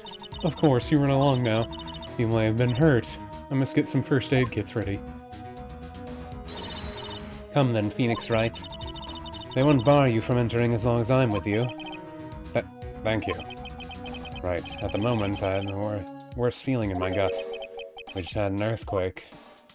I wonder if he's alright. You look worried. Are you thinking about Miles Edgeworth? Come on, let's go. Your boyfriend. No. Gotta hurry, the inner temple. Right. What are you doing here? How could I have... How do you expect to understand if you don't speak up? Hey, why am I the only one getting whipped? She's gone. No. The defendant, Iris, she's gone. Gone where? She fled. She escaped. What?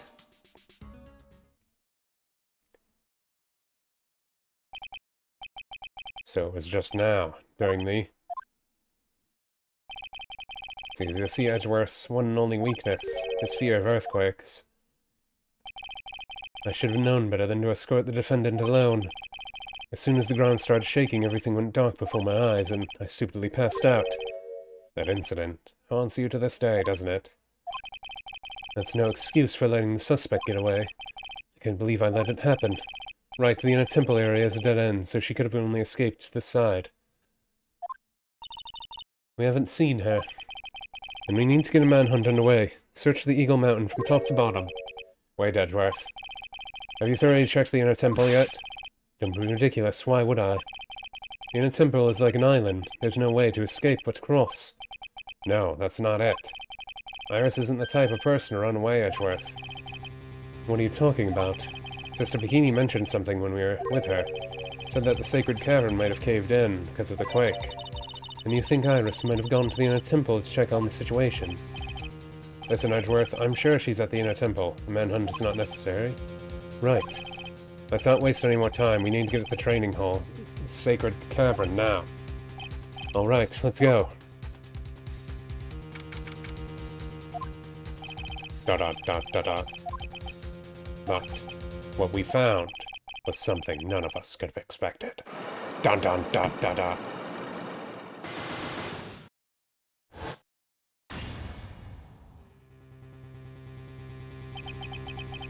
How can there be even more locks?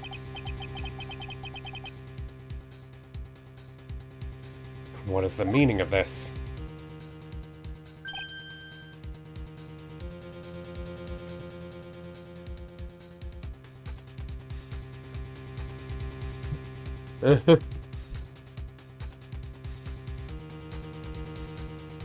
Interesting. Iris! Iris, please tell me. What the hell is going on? Oh. Got mad enough to say, hell. Heckin'. I was right, this is going to take longer. It looks like 4 hours might be the right estimate. We're almost to 2 hours. So it might be shorter than I thought. Might be shorter. We might end like around 3-ish hours in. Or maybe only into 2. Not sure, depending on how fast we go. Right. Is this what Godot was talking about? Yeah. The trick locks. Now then, Iris, please remove these at once. Mr. Edgeworth, I'm afraid I can't do that. It's not possible for me. What? During the earthquake, when the cabin was in danger, caving in, Iris escaped. I know that there was only one lock when I last came here. So you're saying that you can't undo these new locks? Yes. If only I was stronger. Edgeworth, how are you feeling? You look like a little pale in the face. Like you want to talk. Your face is all green. Miles Edgeworth, go get some air. I'll watch over the suspect. You go and get a grip on yourself. Don't be ridiculous. I'm perfectly... There's no telling what sort of mistakes you could make in your current state. Go get some rest. That's your only concern now, Miles Edgeworth. The one time she actually had some. Understood. I'll handle the investigation in the garden. You take care of things here. Edgeworth. He's got so much pride that he's probably off crying in a corner of the garden. Pride is simply another trap that hinders us all in our lives. That said, one must have pride to be effective on the job.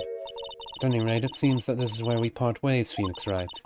I'm going to stay here and see if I can't help solve these bothersome puzzles. I see. Well, thanks for your help. Now then, do you mind if I ask you a few things, Iris? No, not at all.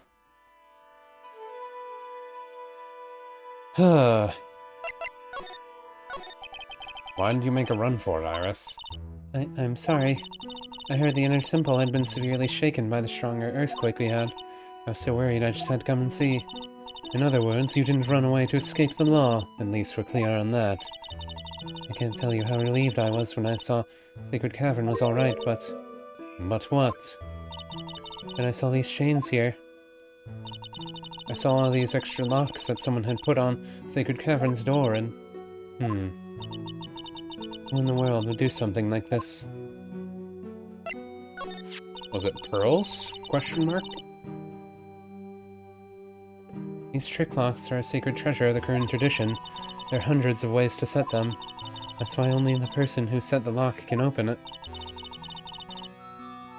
And you aren't the one who set these locks. I don't think it's that simple, Francesca. Bon Karma. When we were here the first time, there was only one lock. But now, somehow, there's 5 of them. What does that mean? It means that someone wanted to secure this place even more. And they wanted to secure it before you got here, Iris. Presumably because they wanted to make sure Maya couldn't get out. That means that Iris can only open one of these locks, the first one. Yes, that's correct. What? Iris, try to think, please. Isn't there any way around this? Well, like I said, there are 100 of different ways to set these locks. Suppose I went through every combination with each one, could remove them, but it will take time, won't it? Yes, about a day if I had to guess. A whole day. Well, that's better than leaving locks in place. Will you do this for us? Sure, I'll do whatever I can. Gotta wait another day. Hang in there, Maya.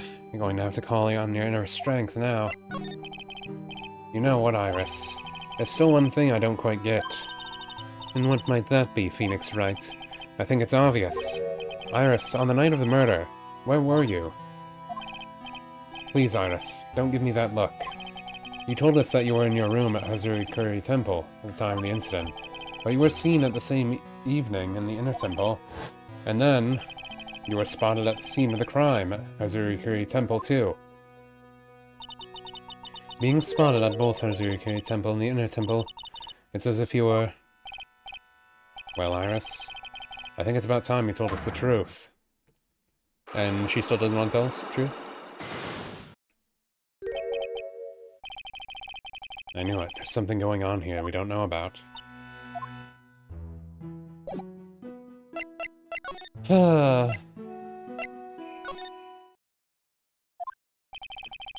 Finally getting to the bottom of this case.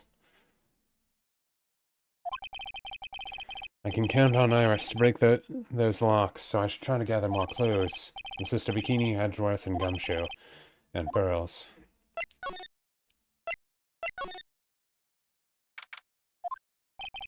It's weird. There's no one around here all of a sudden.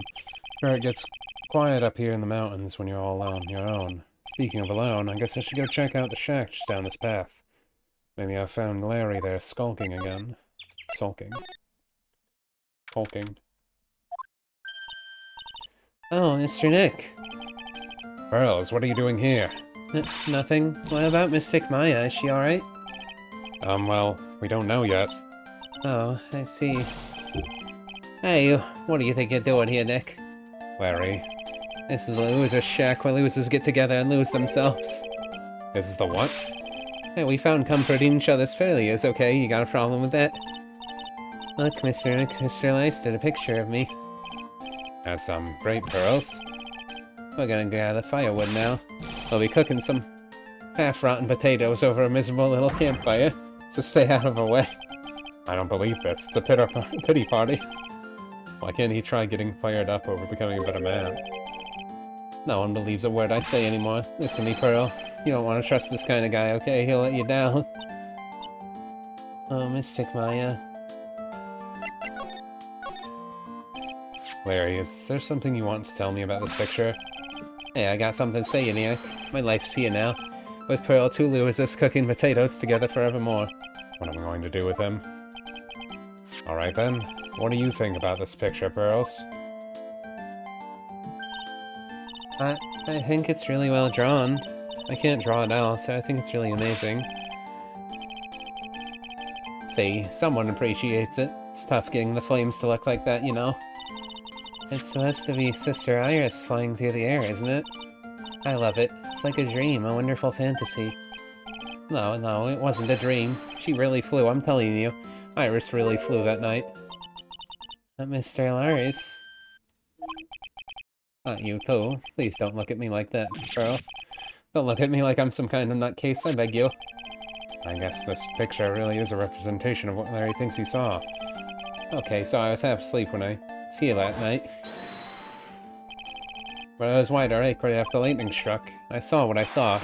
It's exactly what I drew in the picture. Looks like I don't have any choice but to take this sketch at face value. Hey, what's with that face of doubt on your face? What's the look of doubt on your face? Pearls. Yes, Mr. Nick? I've been meaning to ask you about the night of the murder. Where were you, and what exactly were you doing when it all happened? I was just, well, I'm just a kid, you know? I'm sure it doesn't really matter what I was doing, does it, Mr. Nick? I'm sorry, Pearls, but yes, it does. On the night of the murder, you were supposed to be in Mr. Uxum's room reading a book together, but Mr. Uxum was murdered, and you, Pearls, were at the inner temple. Just what exactly happened that night, Pearls? I'm really sorry, Mr. Nick. Da da da da da.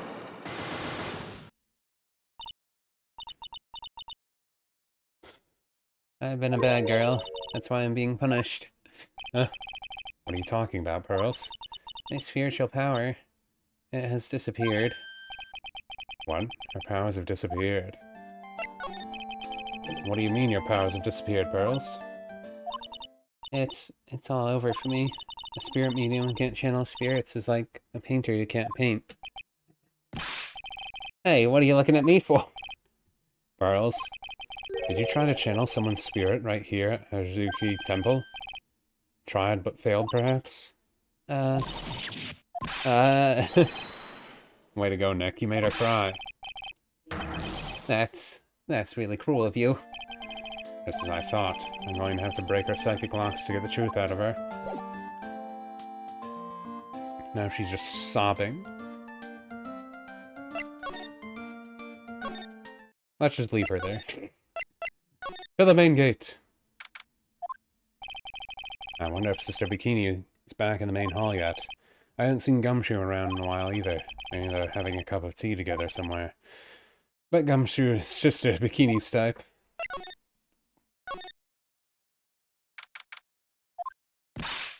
Well, what was the damage? How's the sacred cavern? It looks like it survived, but we have a bigger problem now. I told Sister Bikini all about it. About the 5 locks that were stopping us from getting inside the sacred cavern. But who? Who could have done that? The only people who know how to set those strict locks are those of the current tradition.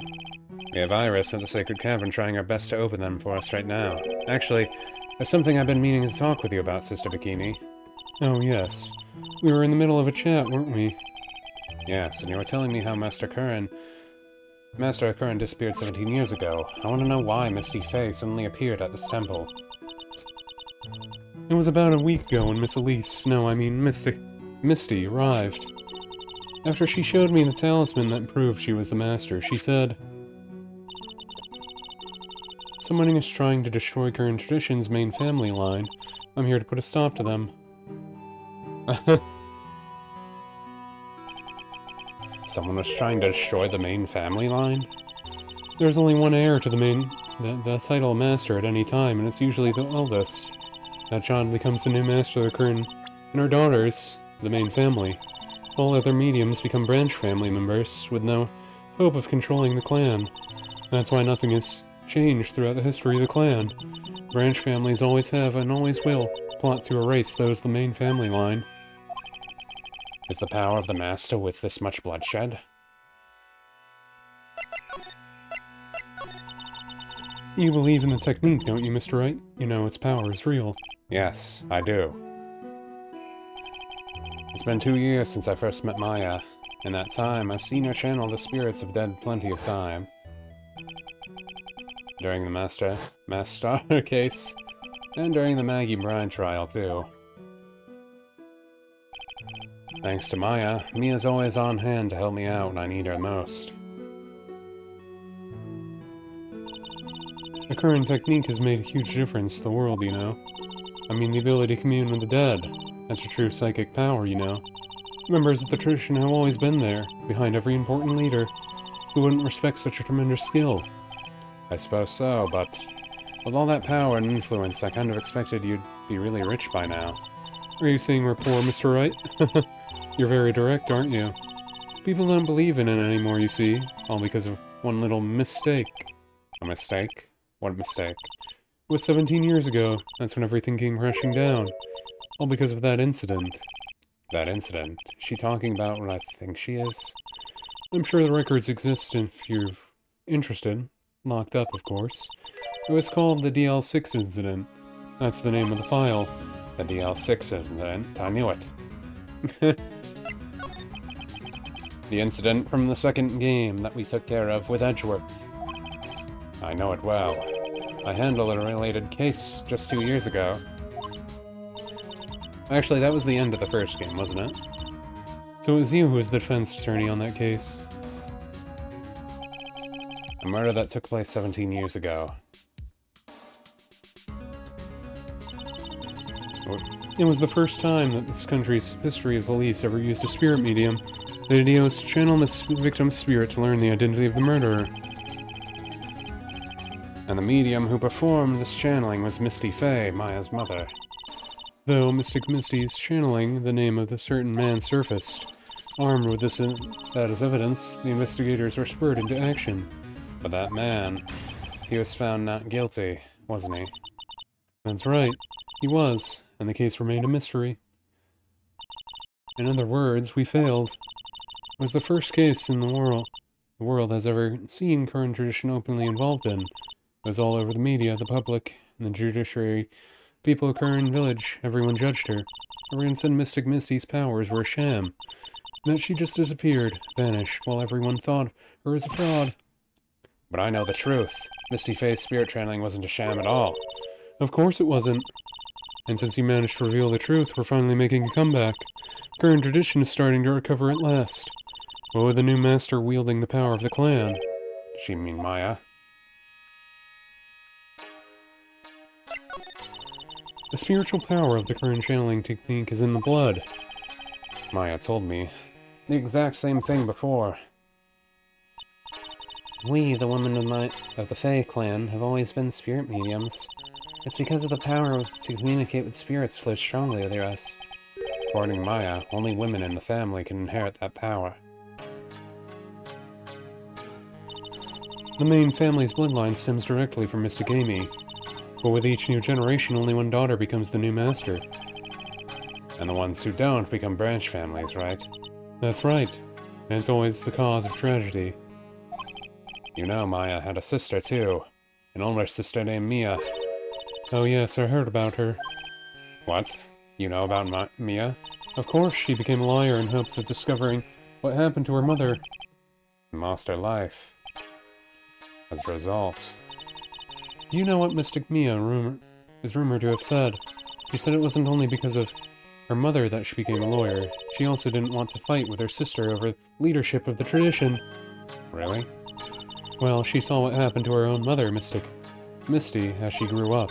I guess Mystic Mia got tired of seeing all the rivalry between her mom and aunt. That's right, Misty Fey had an older sister too, and Misty, having superior powers, managed to usurp the master's seat from her. Mystic Misty's sister is Mystic Morgan, as you probably know. Yeah, she was in another case. There's a name I know well. It was a year ago now, at Maya's home, Curran Village. What she did was terrible. It was all so she could make her own daughter the next master. I suppose if you know about Mystic Morgan's daughter, then you must have already realized that Iris... Huh? Iris? What's Iris got to do with any of this? That Iris is... Mystic Morgan's daughter. What? Iris is what? Is she kidding me? Iris is Morgan Fey's daughter? Did you just say that Iris is Morgan Fey's daughter? Oops, I thought you already knew. It sounded like you'd met one of Mystic Morgan's daughters already. I have. I know her very well. Oh? Yes. Pearls. Pearls Fey. But I always thought she was an only child.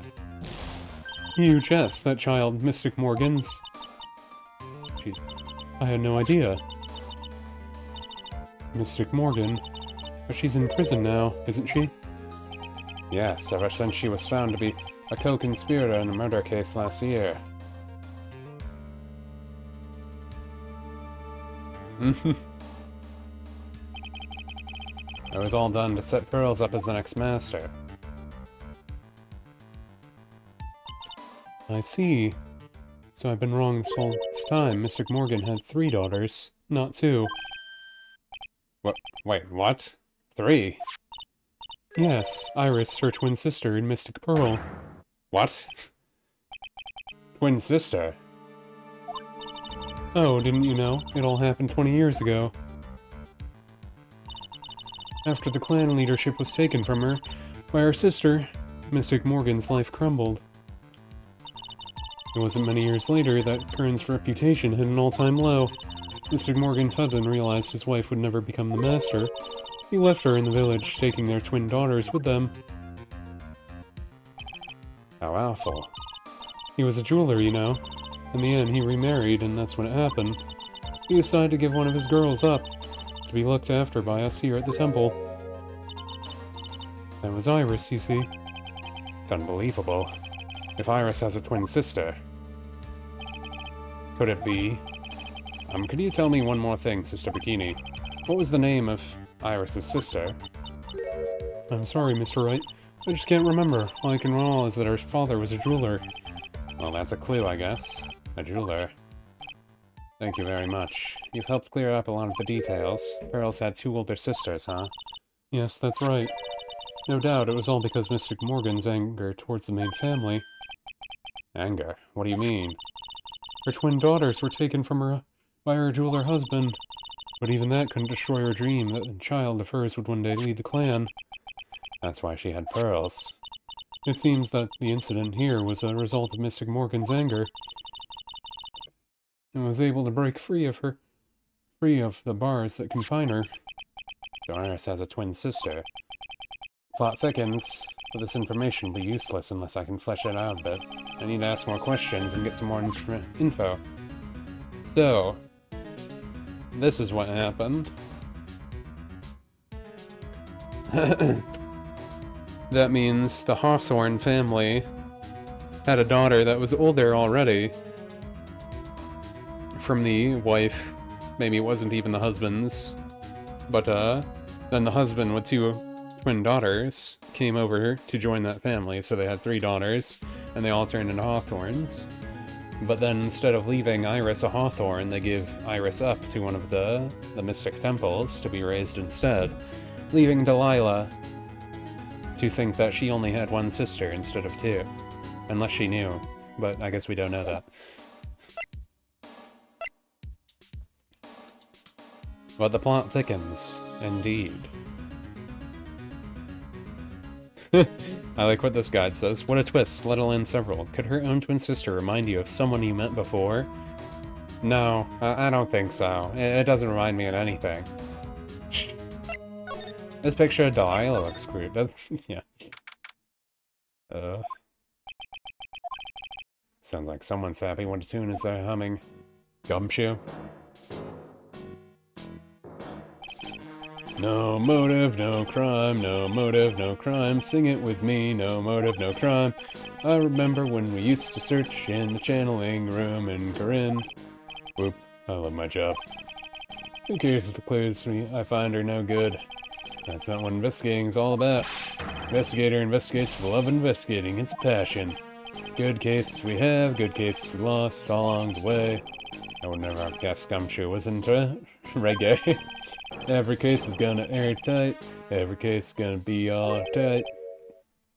Hey, pal. Huh? Oh, me? How long you been there? I just got here. Oh, okay. So what are you up to, detective? I'm investigating, pal. I made a promise to Mr. Edgeworth. I promised I would find the real murder weapon. The real murder weapon? The barbed sword thing turned out to be a false lead, right? I'm giving it my best shot. Still haven't turned up any clues. I just found these weird scrapes of paper. It looks like a letter or something. Doesn't seem to have anything to do with the case, though. A letter?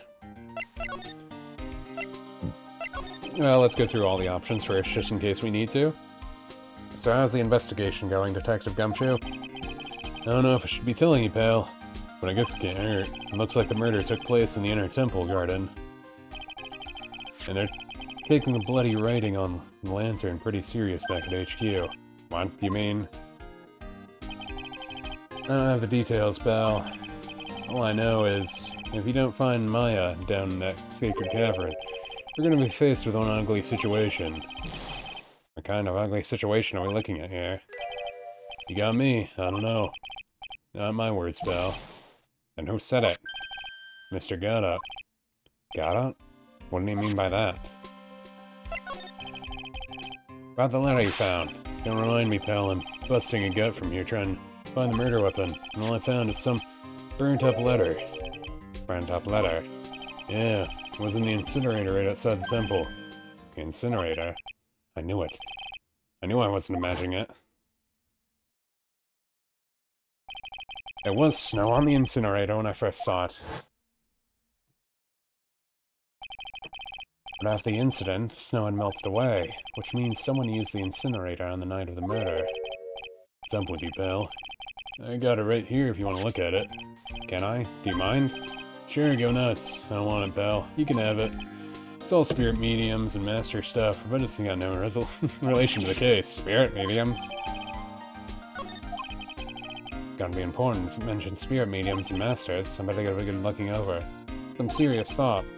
Make sure you check it in the trash when you're done littering this crime, pal. So what do you know about the real murder weapon so far? Well, it wasn't the Satoshi Shito that was found impaled in the victim's body. Mr. Edward proved that in the court today. Yes, that's true.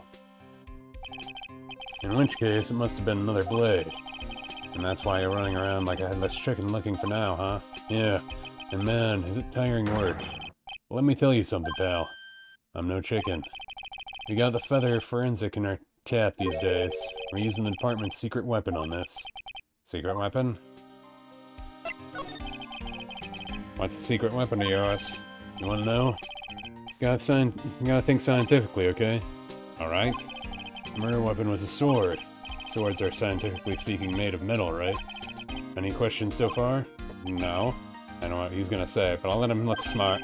So it's the perfect tool for the job, ta-da, a metal detector. Raise your hand if you didn't see this coming from a mile away. I did not raise my hand. Well, if you want to give scientific investigation a go. Huh? Me? I've been using this thing for hours. It gets pretty boring for a while. Why don't you give it a try?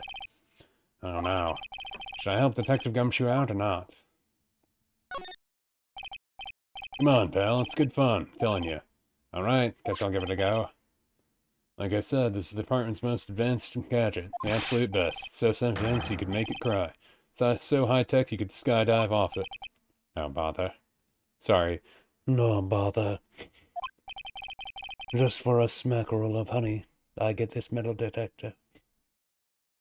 And now, I'm gonna tell you how to use it. It's possible the real murder weapon is around here somewhere, right? Sure, that's what we're trying to find out. Alright, so first, let's turn the detector on. That's the sound of the metal detector signal bouncing off something metallic. Next,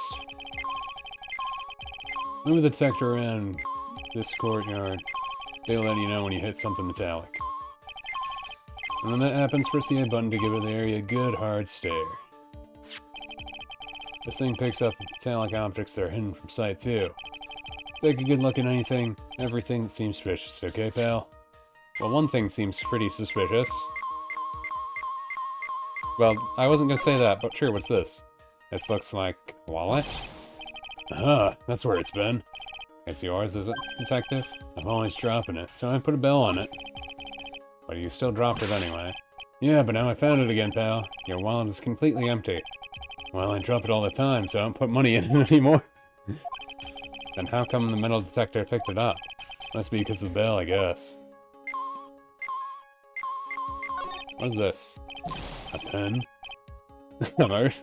It's yours? Yeah, my old man gave it to me when I qualified as a detective. He told me it'd be good for sticking in suspects' faces. That makes your detective sound real nasty. It's my dream to stick it in your face one day, right? And don't go losing it. But this is Max Knox's staff, isn't it? Scientifically speaking, they're usually made of wood. But the detector is reacting to it. Yeah, however you look at it, the thing's made of wood, right? I don't bother investigating anything unless it looks like it might be metallic. Isn't that the whole point of metal detector, to find metal you can't see? It's a weird thing. This thing is causing a racket. Here, let me take a look at it. Hey, hands off! Examining evidence is a job for the... The top is coming off. Look what you've done. You damaged a really important piece of evidence.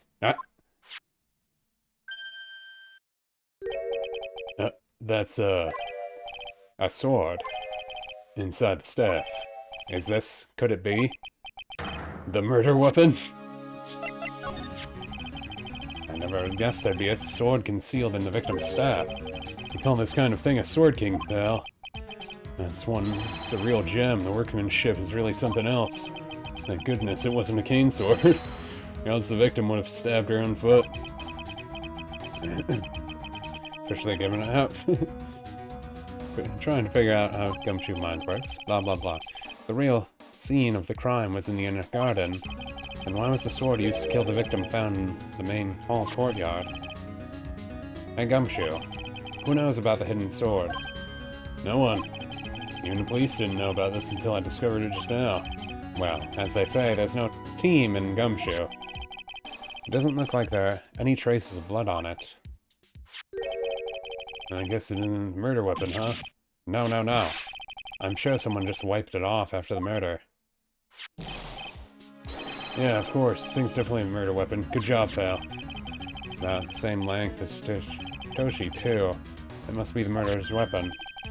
Okay, I'm gonna run over to forensic. There's gotta be some traces of blood left, even if it's just been wiped off. See you later, pal. Every case is gonna be airtight. Every case is gonna be airtight. Why up, detective? Huh? What is it, pal? Pretty busy guy right now, you know.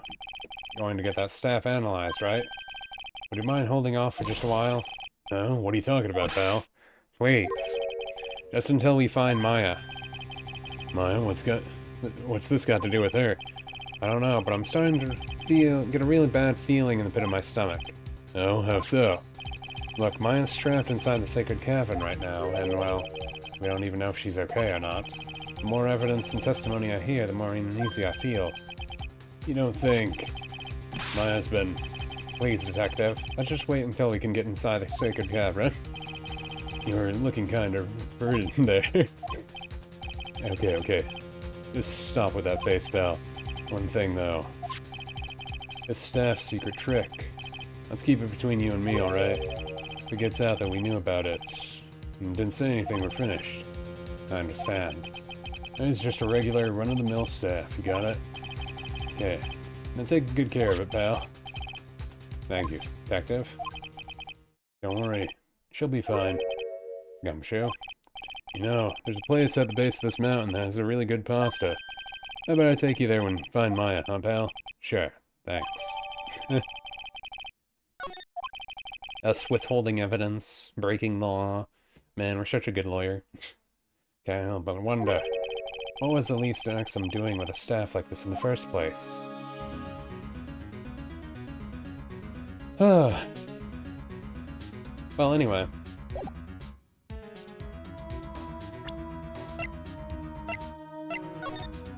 Be careful, when nightfall should be there. As soon as you hear the lights out bell, you must channel her spirit. Leave everything up to her. Her name is... She is... a whole... Here's a picture of her. Use it with your... when you channel her, and then you can do it. Burn the... Also make anyone tell about the letter. Really roast the master in the fires of Hades and bring our vengeance to fruition. Huh.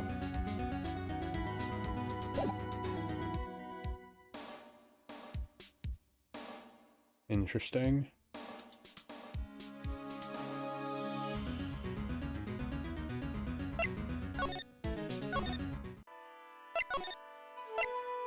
Well, knowing that, I wonder if Edgeworth found anything.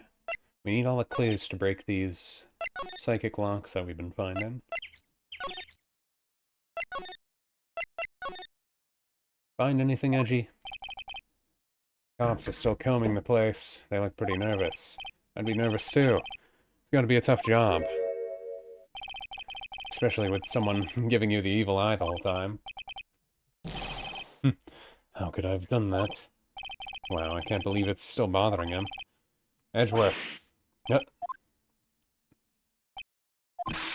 Hey, don't you dare run away. What do you want, Wright? What do I want? If you came here to laugh at me, then get on with it. Go on, laugh away. I was ready to hug it out with him, but he's just the same prideful Edgeworth. You went back to the Criminal Affairs Department, right? You said you wanted to look into something concerning Iris. Yes. And thanks to what I found, I was reminded of something terrible.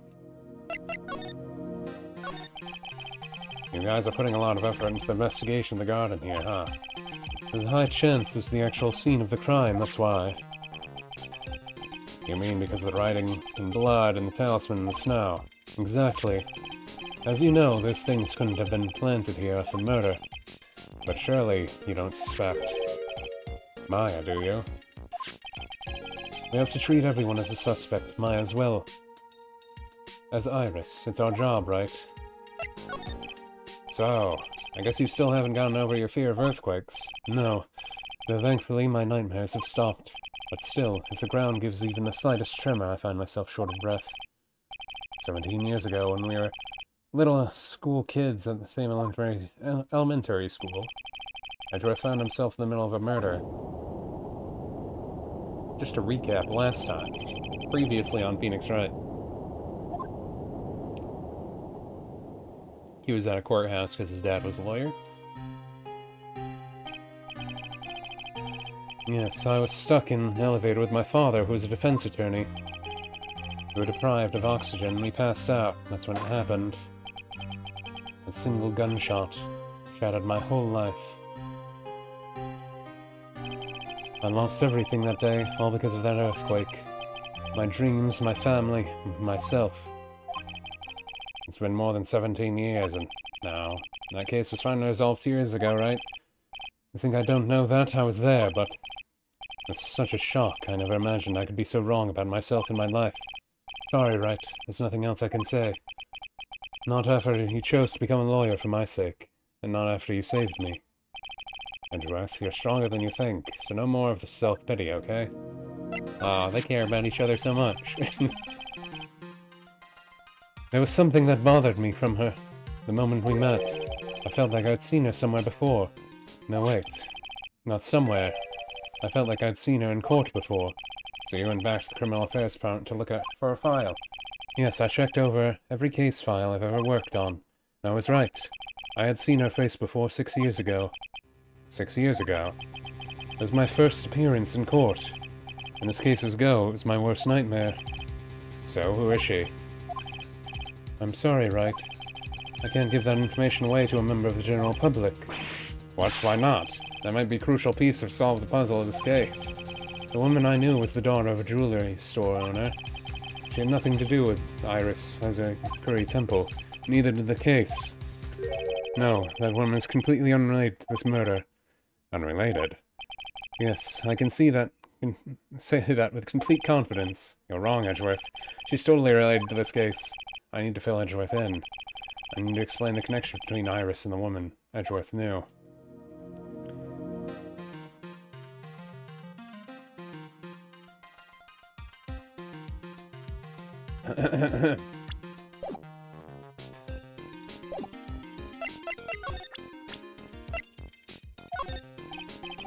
Hey, Edgeworth. Did you know that Iris had a twin sister? What? A twin? You can't be serious. Sister Bikini told me, but the problem is she didn't know the name of this twin. There was nothing about Iris having a sister in the files I checked. Well, Iris was taken in by the temple when she was really young.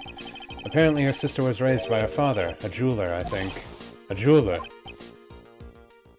Right, I just might know who the sister of hers is. I had a feeling you would say that. Let me guess. Delilah. Her name is Delilah Hawthorne, right? Yes, exactly. Please tell me what you know about her, Edgeworth. Please. It was my first court case, 6 years ago. I was a greenhorn, and due to my inexperience, the defendant died. I'm talking about Terry Flawless, right? You know about that case. You're not the only one who noticed something about Iris and Delilah Hawthorne. I checked one of Mia's old files from 6 years ago. Yes, Delilah was the key witness in that case. Delilah and Terry Flawless conspired together to stage a fake kidnapping 11 years ago.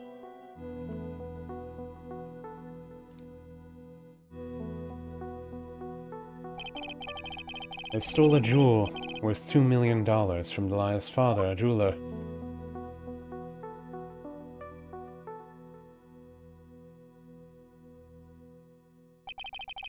and 5 years after that, she murdered her own sister, Valerie Hawthorne, to keep her from talking.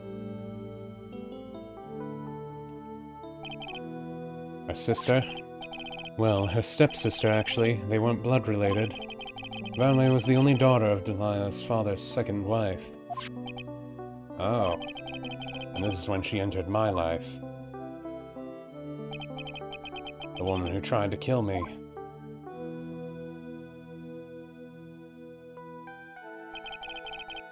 So after Terry Follis died, what happened to Delilah? Did you check that out? Does it really matter? Like I said, Delilah isn't connected with this case. Why are you so sure about that? It's simple. Delilah Hawthorne is dead. What?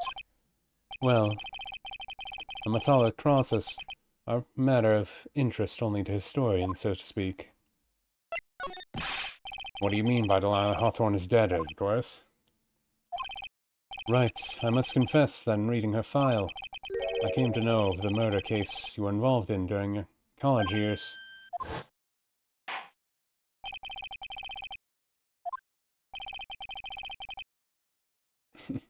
Thanks to the persistence of Mia Fey.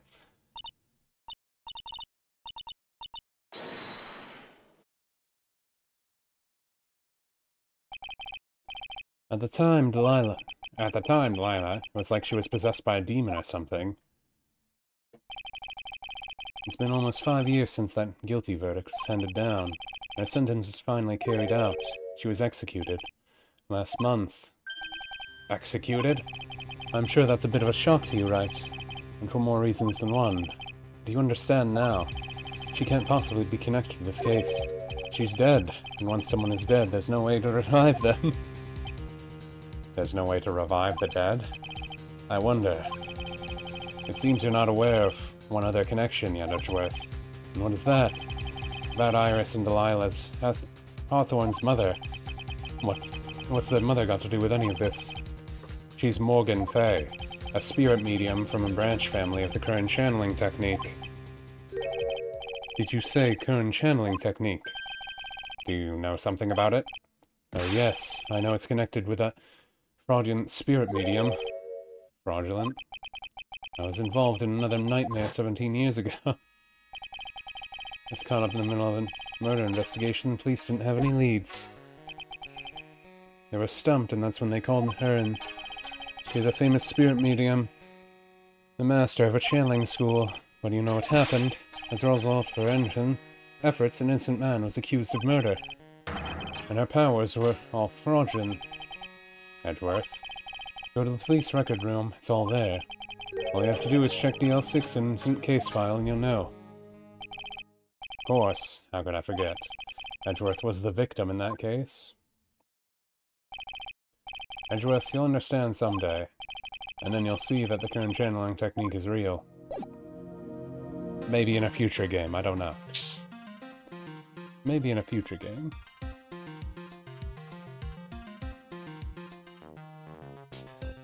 But, now we know Iris' sister, so let me just check. Okay, yeah, that's open now. I think we have what we need for you. Actually, first let's check. Yeah, I'm pretty sure we have what we need. We should be good. Let's get the truth. What's going on? Tell me, baby girl. Don't say that ever again. Tell me, baby. I think it's about time you told the truth about what you were doing on that night. You said you were in your room at Azuri Kuri Temple. The entire time, do you still claim that is the truth? Yes, that's where I was. Iris, I believe you're innocent. That's why I want to believe what you're telling me, too. But I can't. Because this person saw you somewhere else on that night of murder. God.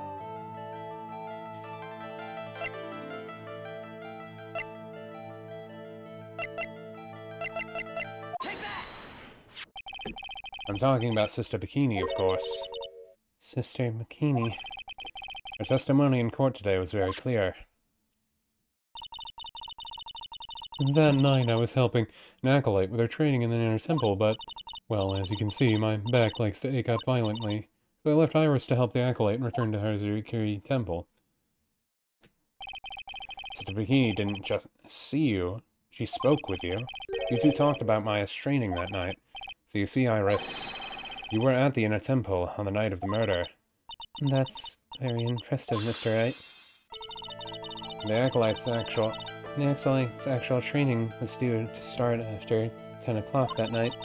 I left the main hall early so I wouldn't be late. What time was that?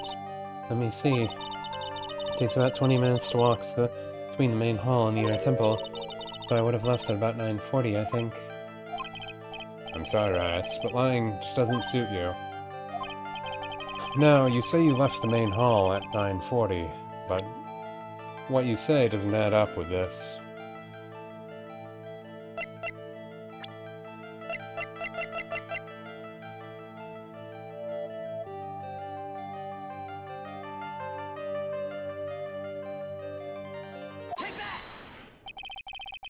You yourself testified to the contrary, don't you remember? You said you rang the lights out bell at 10 o'clock that night. Plus, only moments before you rang that bell, you were seen at the main hall by the most reliable witness I have. Who's that? Me. Mr. Wright. We even spoke a little that evening. That's when you gave me this. Surely you haven't forgotten. No, that's right, I remember. And that brings us to another puzzling fact, Iris. At 10 o'clock, on the night of the murder, you were seen in 2 different places at the same time. It's time you told me exactly what's been going on, Iris. So far, I've managed to prove 2 things. First, on the night of the incident, you were at the Inner Temple. And second, at the same time, you were ringing the bell at Hazukiri Temple. There's only one possible explanation for this apparent impossibility.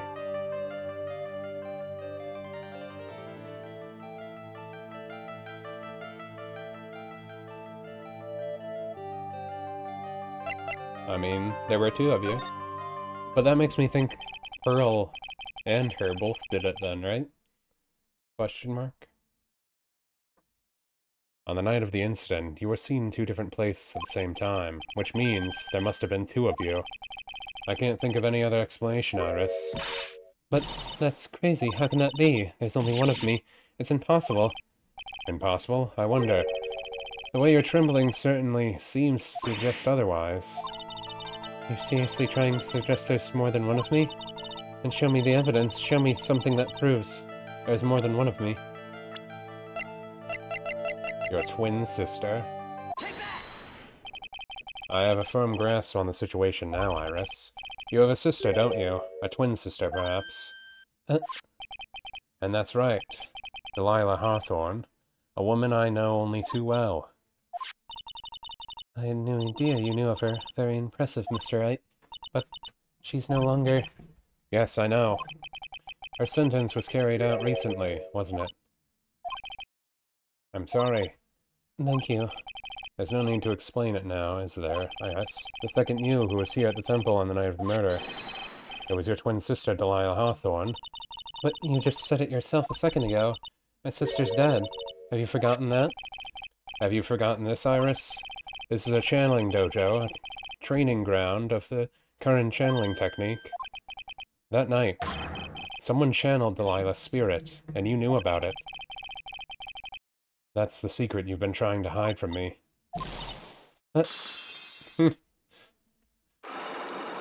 What happened?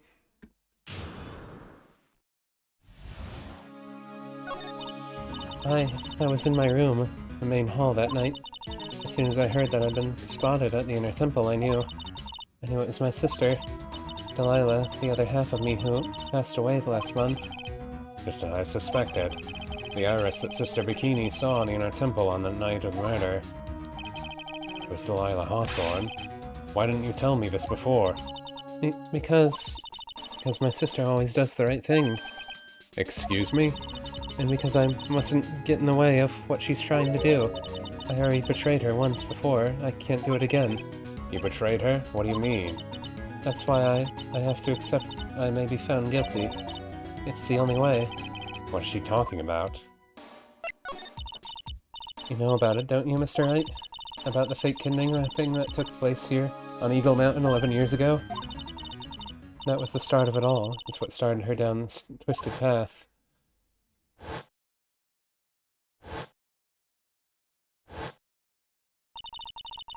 She started to commit crime after crime, and in the end, she lost her life. All because I betrayed her. Yeah, she ended up killing 3 people. And getting $2 million. How did you betray her, Iris? It's no coincidence that Eagle Mountain is where the exchange is to take place. After all, I helped to plan the whole thing. What? But I got scared, so I ran away. What are you talking about? Why would you help her? Stealing $2 million from your own father, that's awful. But I promised that I'd help. And she didn't do it for the money. Huh? It was revenge on our father. Revenge? What do you mean by revenge? He was a hideous man. He threw our mother away, and then sent her to hell. Her mother? She must be talking about Morgan Fay. Our mother was the oldest daughter of the main branch of the Fay family. The main family had a lot of influence in many businesses and political circles at the time. The eldest daughter, our mother, was set to inherit all that as the next master. That's the reason our father married our mother in the first place, for power. But his plan backfired, because our mother's sister took it all from her. She took over as the master of the Corinne. That would be Misty Fay, Maya's mother. But before long, the credibility of Corinne tradition hit rock bottom. The new master, Mystic Fay, made a terrible mistake. It was during an investigation of the DL6 incident. After that happened, our father took me and my twin sister away, leaving our mother and our home behind. He hated the place. He said it was a hick dive, and that he had no reason to stay there. And that's why you came here to Haruzuki Temple? Yes, the woman my father took as his next wife already had a daughter, Valerie. I had no place in his new family, you see. Oh. And I haven't seen my mother once since then.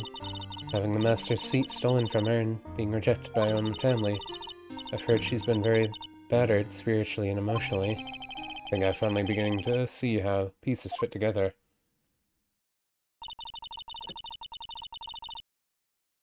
I've asked her everything in my capacity as a prosecutor. This is an incident. Everything related to it goes back to the history of the Fey clan. That's what it looks like. Iris, there's just one more thing. I want you to tell me. What is it? I was kind of wondering why her hair color was like that, but I guess that explains it now. So she is related to their family.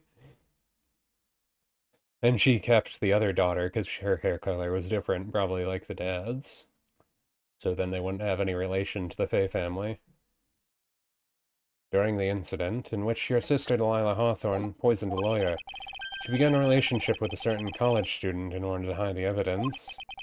That college student, have you heard anything about him? Well, I did hear one thing. She said she hated his guts. I see. Thank you for your help. You're welcome. Hurry up, Phoenix Wright. This is still too much to investigate. Still much to investigate. Leave these locks to me. I'll open them for you, I promise. Thank you. I suppose I better continue my investigation. Still one giant secret left to unlock.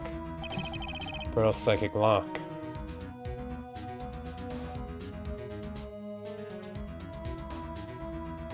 Yeah, it's time to break open the last piece of the puzzle. Did the little girl channel her? Look at that. They really did make a fire right in front of the shack. Oh, Mr. Nick. Hi, you're too late, Nick. I came here for one of our potatoes. We already polished them off. I think I pretty much got all the evidence I need. Now I just need to find out what Pearls is hiding. Let's do it, Pearls. Let's do it.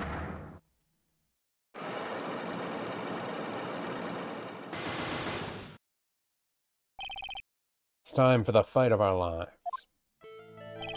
It's time for the fight of our lives, little brother. You were supposed to be in Elise Oxenberg's room reading a book together, correct? Yes, I was so happy when she invited me, but I didn't go in the end. You didn't go? No, there was somewhere else I had to go instead. I was so worried, I had to go. I didn't know what to do with myself. I was so nervous. The Pearls never went to Miss Oxenberg's room because she was too worried about something or someone else. Pearls. On the night of the murder, you went to this place, didn't you?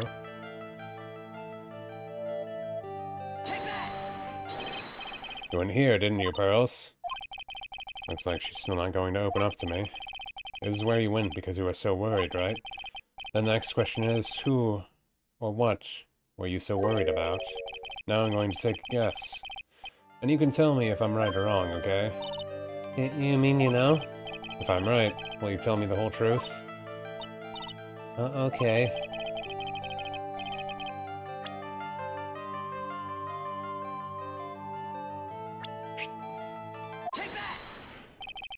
It's obvious what you were so worried about, Pearls. It was Maya, wasn't it? You knew the training Maya was undertaking was dangerous. After all, it was the special course. We already got this before, so I'm not going to reread that one. Special course, she sits on a block of ice. Pretty much. Sister Bikini scared you with what she said, didn't she? And because it was you who introduced Uzurikuri Temple to Maya in the first place, you felt responsible, didn't you? Thinking about what could happen to Mystic Maya made me more and more worried. I couldn't sit still at all. So I decided to go and find out what she was doing in the Inner Temple. And we're clear now that you went to the Inner Temple that night, Pearls. What's not clear is what happened after that. What about that time? About what time was it when you headed over to the Inner Temple? It was probably around 9:30 when I left the main hall. I heard the real training was supposed to start at 10. I wanted to get there before it started. But there was so much snow, so I didn't get there until after 10 o'clock. Till after 10? How did you know what time it was? Because I heard the bell ringing for lights out. She heard the lights out bell? Uzurikuri Temple's bell's pretty small though, isn't it? You must have really good hearing. I was really trying to pick up the sound of that bell, that's all. I didn't want to miss it. That would be terrible. Just trying to hear the bell. Tell me, Pearls. Why were you so worried about hearing the bell? Huh? Oh, I think I know why. You're so worried about hearing the bell is because of this.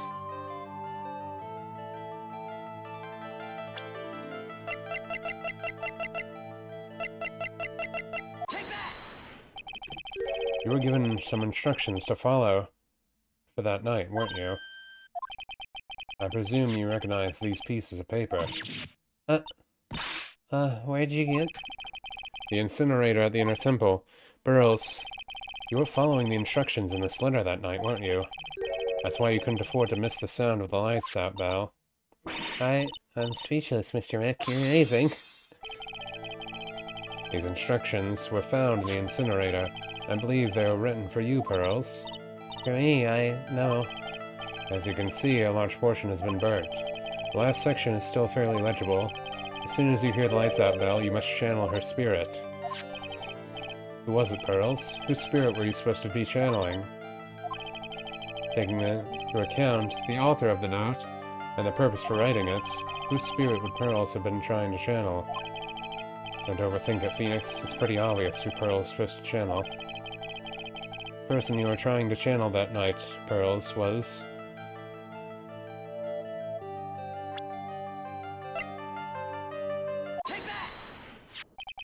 It was Delilah Hawthorne, wasn't it? That was the name that was in the letter. Just as I suspected. It wasn't Iris, whose sister Bikini met at the Inner Temple that night. It was Delilah Hawthorne. Do you know anything about her, Pearls?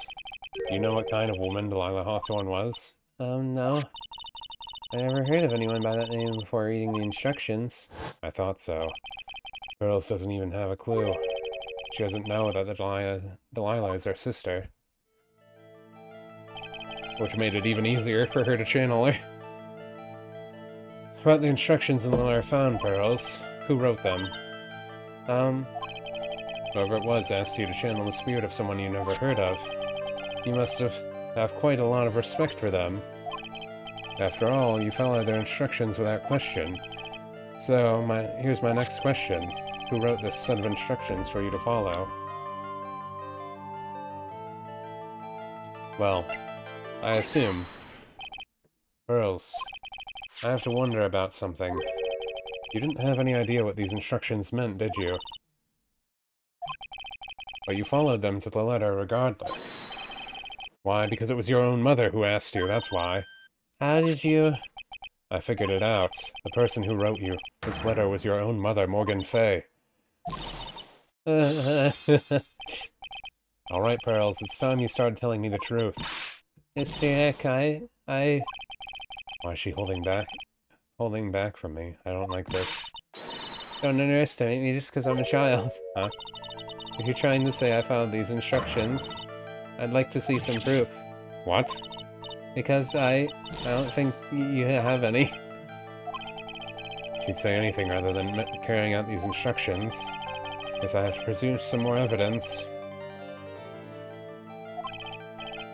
Alright, Pearls. Stop.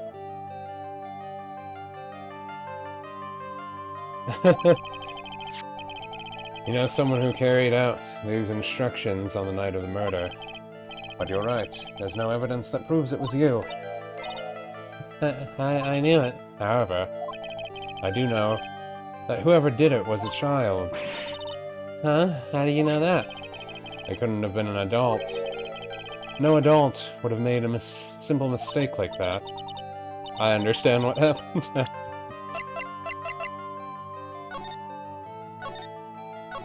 It says, gravely roast the master.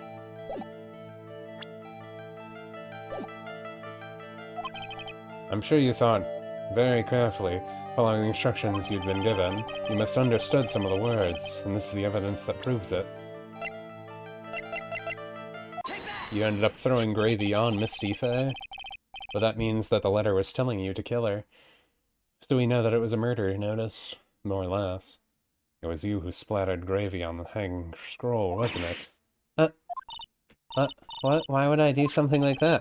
You remember what was written in the letter? Bravely roast the master in the fires of Hades and bring our vengeance to fruition. But you didn't know how to read the words gravely and roast among others, right? How did you know that? Remember the conversation you had with Mr. Nexum on the night of the murder?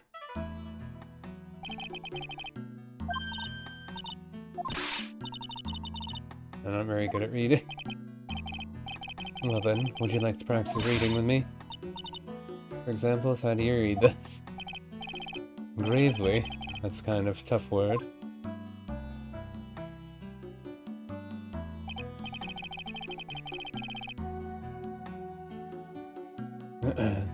Sure, Miss Nexum taught you how to read gravely and roast. What she didn't teach you is what they meant. Gravely sounded like gravy to me, and the only roast I could think of was the food. And that's what you did. That's why you covered the picture of the master in gravy from the night's pot roast. To be honest, I did think it was a bit strange. I guess I really did get the wrong idea. Just a teeny bit. I really am useless. I couldn't even burn the letter properly as my mother had asked to. Such a simple thing, I couldn't even do it right.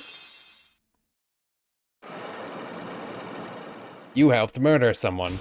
You helped kill Maya's mother. Which is even kind of more messed up. I kind of feel bad for you. Even if inadvertently you didn't probably actually do it, but you helped do it. Not willingly, but you did. After dinner that night, I did go to Inner Temple with a pot full of leftover gravy. The gravy? I saw a picture of the hanging scroll in Sacred here. Curran.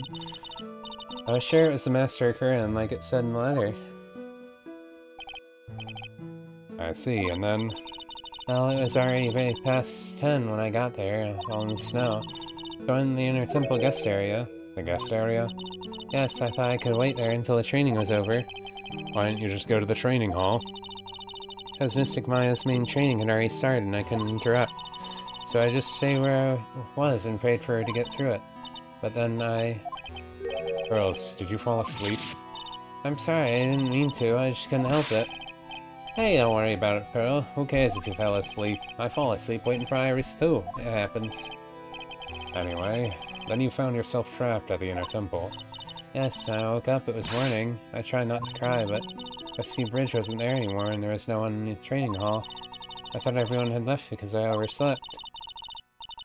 I threw the letter into the incinerator and I heated up the leftover gravy and let off some steam by Chucking the gravy on the scroll while you cried.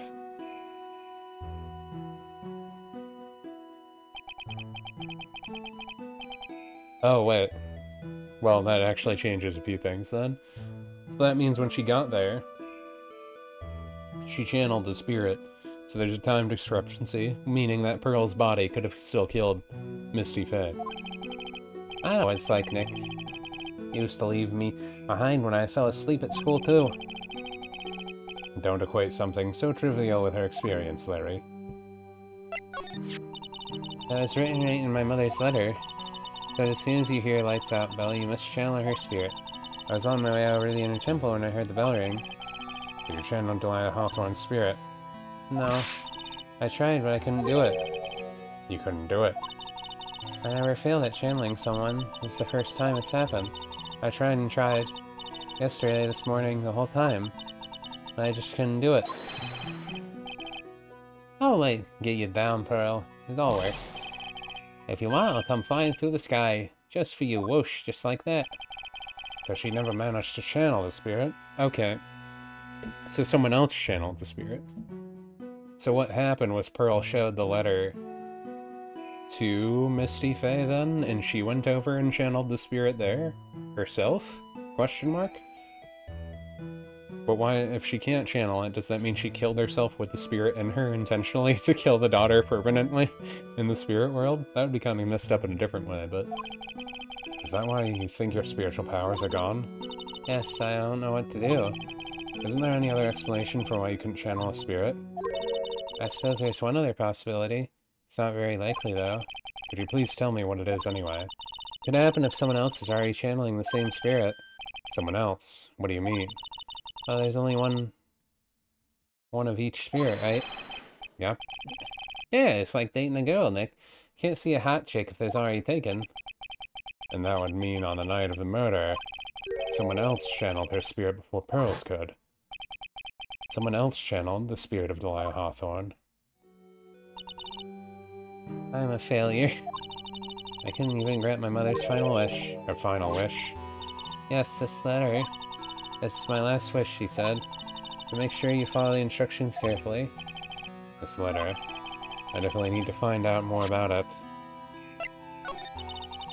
Mother's gone to a place called Penitentiary. Yeah, I know, Pearls. I visit her every month, and last month she told me... The time I've been waiting for has come, Pearl. There's something I need you to do for me. I had a letter for you, our very home, before they brought me here. I want you to read it and do exactly what it says. It's for the good of the Fae clan, my angel. You'll be doing a great thing. Now listen carefully, and I'll tell you where the letter's hidden. So she took him up here intentionally because the letter told her to? It's always nice to me. I love her very much. Yeah, moms will do anything for the kids, right? She said it was for the good of the Fae clan, so I knew I had to help her. I mean, Mystic Maya's part of the Fae clan, so it had to be good for her, too. That's right, isn't it, Mr. Nick? I guess so, yeah. She was trying to kill her. There's a picture with her letter, too. A picture? Miss Delilah Hawthorne. Usually a picture is enough to channel someone's spirit, but this time... Pretty weird, huh? Like Larry knows anything about this stuff? There's something else that was strange about my mother's letter. The seal on it was broken, as if someone had already opened once before. That sure is pretty strange. Someone had opened it already. Thanks, Pearls. You really helped me out. Well, that sounds like what I thought then. You're very welcome. Mother is watching over us, so I'm sure Mystic Maya will be alright. Ah. What am I supposed to say to her?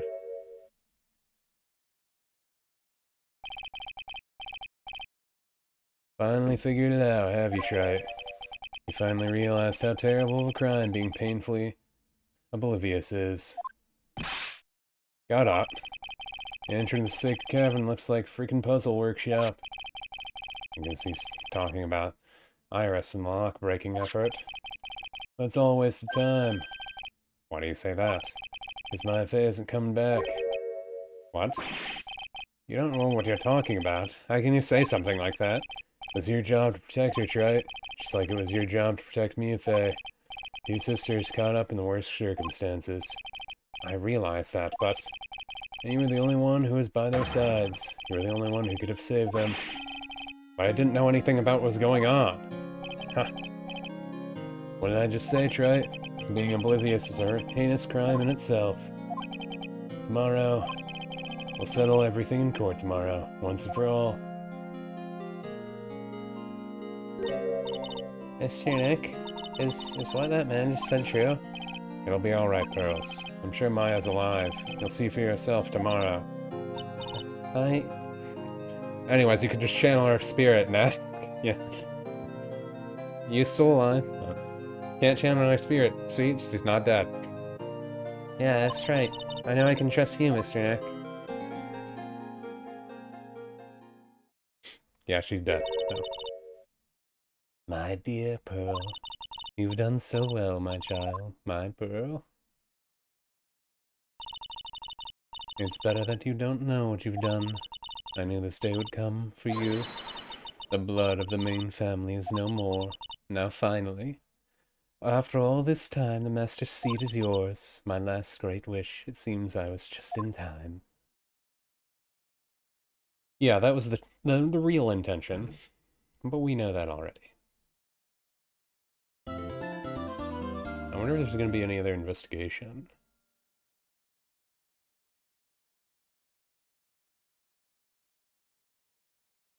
Well, let's see how long it takes us. I feel like we have everything we need. I think we just need to listen to people more. But I wonder how many parts of the... I wonder how many people we're going to cross-examine. Because I assume cross-examining Maya would be one of them. We were told it would take a day, too.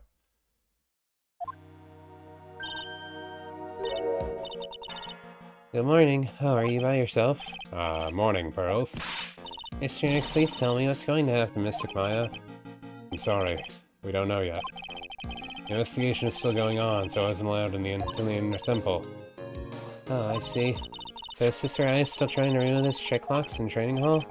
No, she's the defendant in the case, so she can't be at the inner temple. She's required to be here in court. And then, how come she's not here in the defendant's lobby? I have to admit, it's kind of strange. Looking for Iris, she's in the prosecutor's lobby. Assume the guy don't? No. No, never mind, it's Edgeworth. Edgeworth? What's Iris doing over there? She's going over today's testimony with the prosecutor as we speak. Today's testimony? You heard me.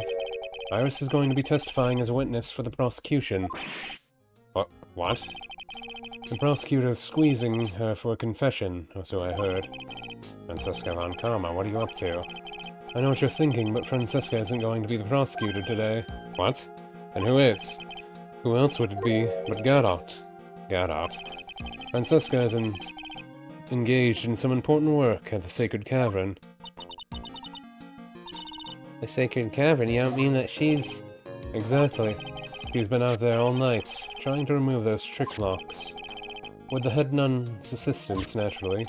We estimate the last of the locks should be taken care of in about 3 hours. I hope everything continues to go smoothly, and we receive some good news soon.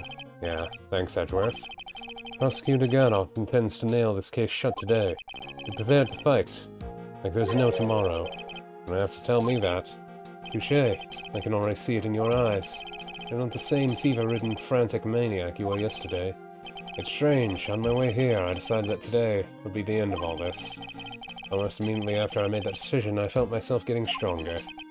Interesting. Maybe you've passed your cold on to someone else, literally. And with that, I leave the rest in your capable hands, partner. Thanks. Oh, they're dating. Huh? I still don't have the answers from most of the riddles plaguing this case. Why move the body to impale her? Circumstances around the murder of Elise Nexum. No, I mean Misty Fey. The impossible flight Larry claims to have seen. And what that woman is really after. What are you talking about? We know what she's after. That part was stupid. That part was just dumb. He has all of the information to know that she just wanted to kill.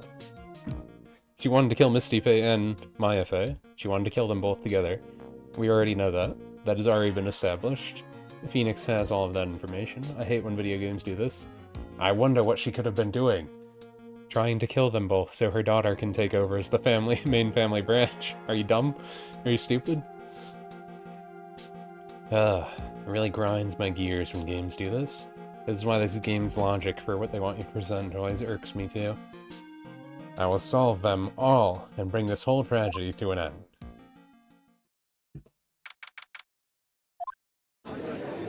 Like, it's another thing to say, I wonder how I'm going to prove it in court, versus I specifically, Phoenix Wright, the character, already know what happened. I just have to prove it now. Like, that's what he should be saying. He already knows everything that happened, at least to some inkling. I feel like we still need a bit more information, but the point of the matter is we know Morgan Fey was trying to kill both the Fey main branch family members that were still left alive. Oh, we got the old court judge back. Court is now in session for the trial of Irish Hazurikuri Temple. Your Honor, what are you... Oh, me? Well, my little brother came to visit me in my chambers earlier this morning. All of a sudden, in a blink of an eye, he developed a scorching fever and fainted. Therefore, I'll be standing in for him. I see, Your Honor. So they're brothers. That explains a lot. My poor brother, he looked a bit pale, not to mention sad that he couldn't be here. Cup number 1. Count them. It is impossible to predict what future has in store for any of us. This is precisely why people feel the need to judge the past. And we of the court have been charged with the solemn duty of passing such judgment. Well said, Mr. Goddard. I understand exactly what you said, at least up until the end anyway. Now then, Mr. Goddard, please proceed with your opening statement. Humans are fragile, fickle beings. Our hearts change with the shifting tides. There's one thing that remains constant in this crazy world. The bitter darkness that lies at the bottom of this mug. So then you mean, forget it. What do you mean? During yesterday's trial, the accused refused to admit her role in the crime. But today, she had a change of heart. Mr. Iris at Hazurikuri Temple has a confession to make. Confession? The defendant? Iris, why didn't she discuss this with me first? Very well. This court will now hear the defendant's confession. Upon meeting beautiful lady, always ask her name and profession. That's one of my rules.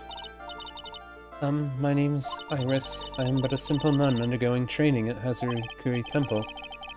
Witness, is there something you wish to confess? Yes, but first I want to apologize to Mr. Wright. I cannot continue lying to everyone anymore. It's alright, what is it? Mr. Wright, I have to admit that I did play a part in this terrible incident. Are you actually confessing? Are you saying that you're the one who murdered Miss Elise de Nexum? No, I'm not, Your Honor. But I dealt with the cover-up after the murder took place. After her spirit left, I took the lifeless shell of Mystic Elise. and carried it to the Harazuri Temple courtyard where I discarded it. What?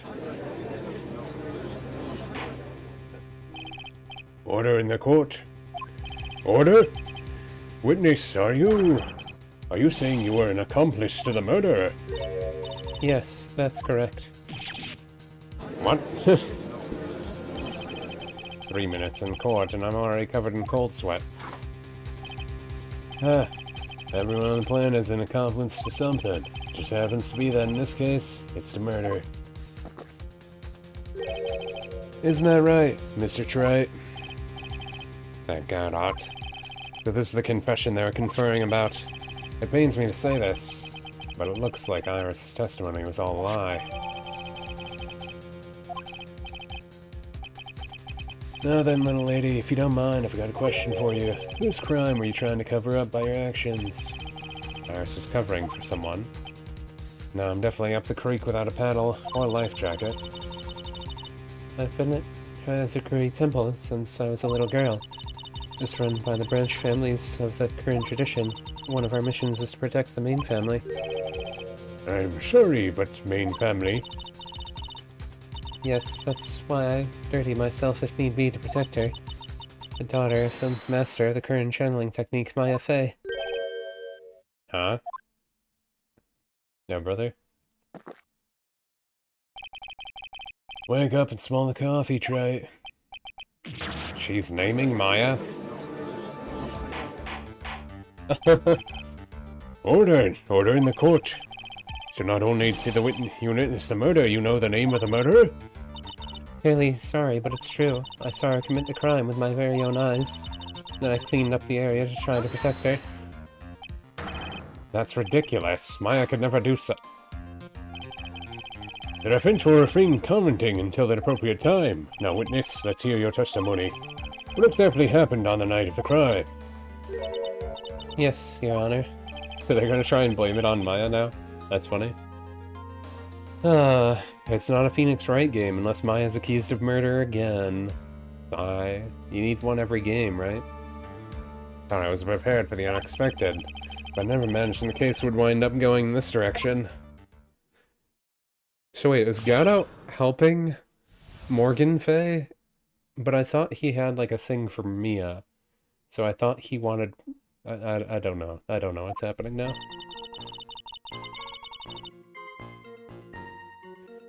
Went to the inner temple that night and saw it all happen in the garden. Saw Mystic Elise strike Mystic Maya with her staff. While Mystic Maya was still stumbling, Miss Elise moved it to deliver a final strike. Mystic Maya tried desperately to defend herself and stole the weapon. It was only in self-defense. You can't blame her for it. Huh.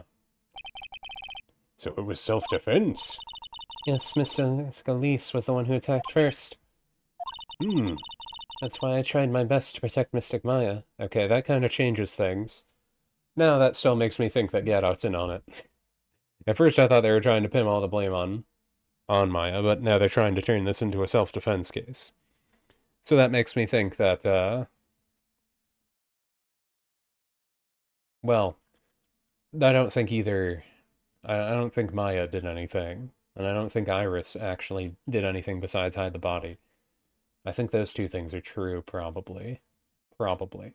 Maybe. I think someone else killed Misty, though. And I feel like Gadot's in on this in some way. And he was also over at the bridge when we first came there. Was he there before people arrived, or was he on the island the whole time? Da-da-da. I don't know. But it seems like they were trying to recreate the old case, so I figure he's involved in some way. You know, foreshadowing and all that. I wonder if he's gonna die at the end of this.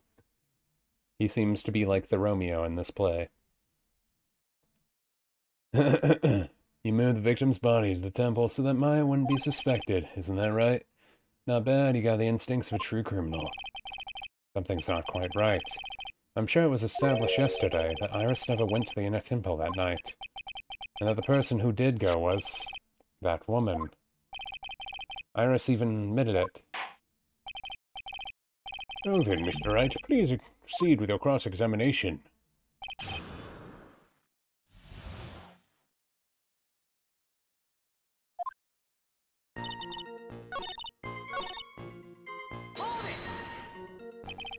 She moved in to deliver the final strike. Yes, I'm sure of it. She threw down her staff and reached into her robe for a weapon. Wait a minute. What was this weapon? It was some kind of dagger. A dagger, huh? At least Deduxum tried to stab her with this weapon. To kill Miss Fey. Yes, exactly. Huh. You look like I did after I mistakenly took a swig of Worcestershire sauce. Do you have a problem with the testimony we're hearing from your client, lawyer boy?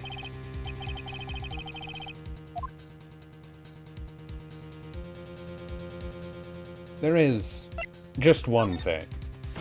She didn't have a dagger. She had a giant staff. Your Honor, I have a small problem with the witness's testimony. You do? But this witness is your own client. Yes, well, nonetheless. That's fine. Witness, let's add your last statement to the testimony. Yes, sir. Hey, just a moment. It's my job to say that. Listen, Gramps, I won't say it again. Final judgment will be rendered by me. Okay, now let's continue.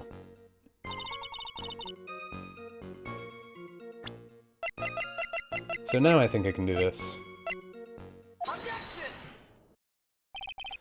Sister Iris, you no. There's something strange about your version of events. Huh? Mr. Nuxum throwing her staff away makes no sense at all to me. But all you can do with a staff is hit someone.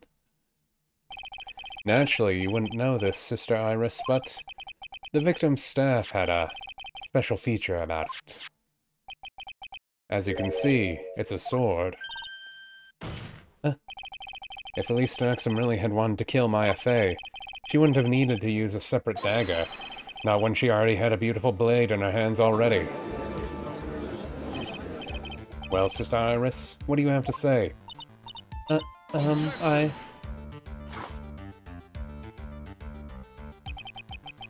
That was an impressive bit of investigating, Wright. I never would have thought there would be a sword hidden in that staff. But even so, how should I put this? A long sword is unwieldy, and thus quite ineffective in close quarters combat. Maybe that's why she chose dagger over a blade. Well. Anyway, the type of weapon she chose to use isn't what's important. The important thing is that she tried to kill Maya Fey. As long as there's nothing strange about that, there's no problem with her testimony. There is something strange about this whole testimony. Well, Mr. Wright, the prosecution has a point. Very well, Your Honor. The defense will now present the evidence to back this argument. Mr. Wright? I have another piece of evidence that shows this testimony can't be trusted.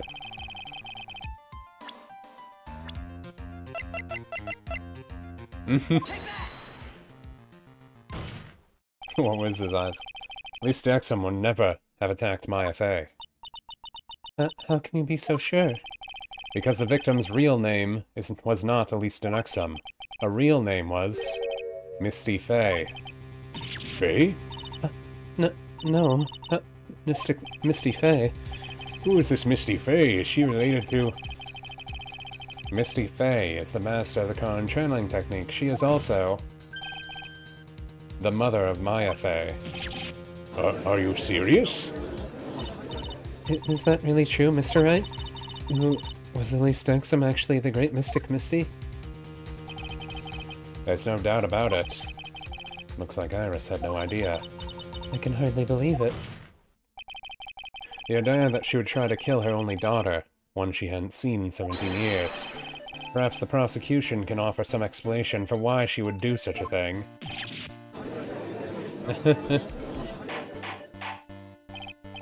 Order! Order in the court!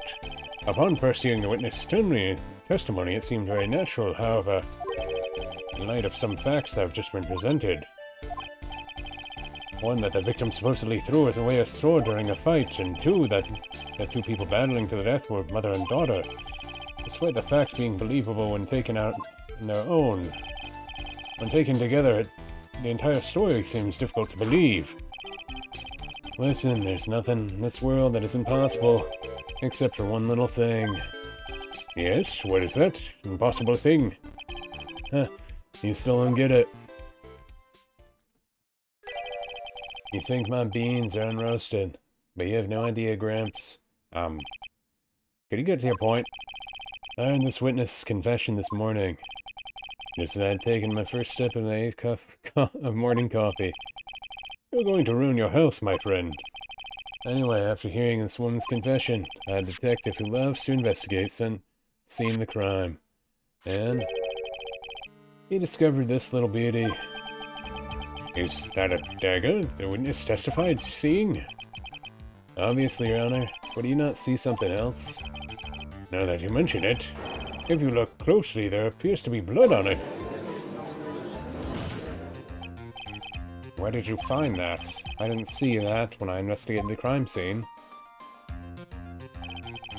Did you investigate the pine tree at the crime scene? The pine tree. Dagger was stuck in the backside of the pine tree. The last blow was struck, ending the violent battle between the two women. This little baby was thrown in the direction of the back of the pine tree. Which means the blood on the dagger belongs to the victim, correct? Huh. Were you even listening, old man? First heard this confession this morning. Just I had taken the first sip of 13th morning coffee. Didn't you just say it was your 8th? I didn't have enough time to get blood analyzed on such short notice. In any case, the court will accept the dagger into evidence. Furthermore, I order that the blood test be performed on it immediately. This is my sweetheart. Make sure you treat her right. Bailiff, get this piece of evidence to the crime lab for testing immediately. Now then, the testimony we've just heard had numerous unbelievable aspects to it. However, after having found the very dagger the witness spoke of, I believe we can consider her testimony to be credible. Cute girls never lie. Ever.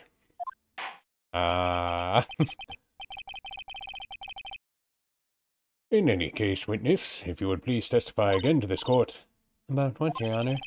About the incident you saw, the battle between the two women. Yes, Your Honor. Oh great, I have to make up more. I mean, what?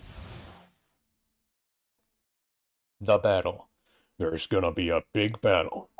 I stuck my stumbled briefly after being hit over the head with a staff, but then she dodged Mr. Lisa's next attack and stole her weapon. Suddenly, Mr. Lisa was the one on the defensive with her back to the stone lantern. Those fools. That's when Mystic Maya stabbed Mystic Elise. Mystic Elise managed to fling the knife away, but then she collapsed. That was a very heartbreaking story. I don't know if there is many bad feelings between them, but it had been 17 years since Mystic Misty's disappearance. Perhaps they simply didn't recognize each other anymore. That seems reasonable. Well then, Mr. Wright, proceed with your cross-examination.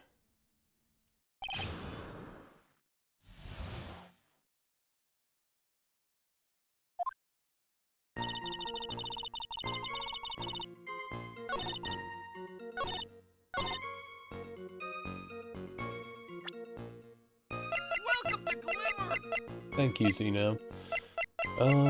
Did we have? Yeah, we do. Loss of blood from a stab in the back. Yeah. That's wrong. Something about you just isn't right today, Iris. It's almost like you're a different person. That'd be kind of funny if Delilah was the one testifying right now. Until now, I didn't think you were the type to make such a careless mistake. However, the testimony you just gave contains quite a few contradictions. What do you mean? What's so wrong about my testimony? According to you, Maya Fey stabbed the victim while she had her back to the stone lantern, correct? Yes, that's right. But in that case, the victim would have been stabbed in the stomach, right? Yes, I think so. But according to the autopsy report, the cause of death was due to blood loss from a stab wound in her back. This proves that the victim was stabbed from behind, not from the front. Sister Iris, it appears another seed of doubt has been sprouted from your testimony. What happened? What happened? What is the meaning of this, Mr. Wright? It's simple. People are like books. They've all got a front and back. Get my drift? Is that all you have to say? I can also say that darkness loves to play with the human mind. Could you please knock it off with your cheesy proverbs and illogical metaphors already? The point is too much of this testimony just doesn't make sense. Throwing away a useful staff, the people fighting being mother and daughter. And now she falsely claims the victim was stabbed in the stomach. There certainly are some inconsistencies. Well, Iris, how about that? Well, it's just... If you ask me, you're just being too naive about the whole thing. What do you mean?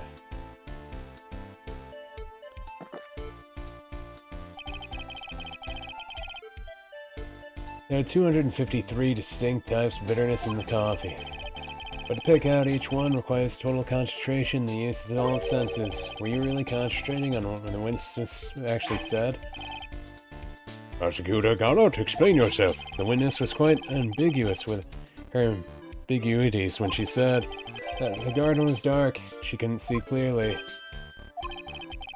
The human needs one thing to see clearly, and that is light. Light! By the way, did you know? Azukri had a rule that on nights when an acolyte is in the inner tribal training, that the stone lantern in the garden must be kept lit. I did wonder what the lantern was there for. Well, if that's true, shouldn't the witness have been able to see the crime more clearly?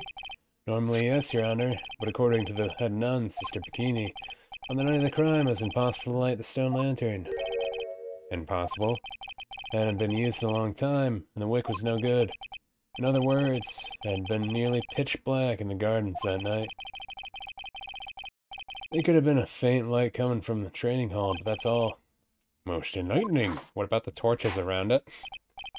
Yes, illuminating fact had chased all the contradictions away. Steps was dropped, it would have been difficult to see. Also explains why you didn't recognize each other.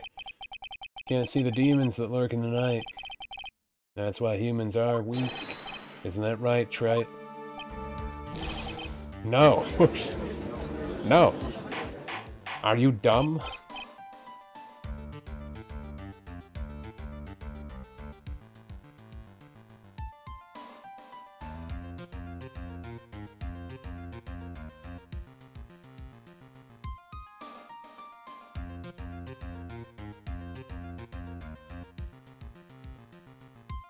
Oh yeah, he mentioned something about his eyesight before that he didn't notice. I kind of forgot about that.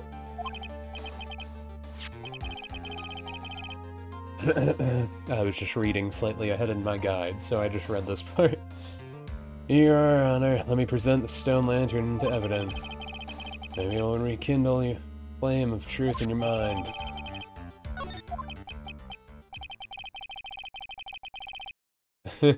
Yeah, because we didn't notice the other stuff when he was like, that's just a ketchup stain.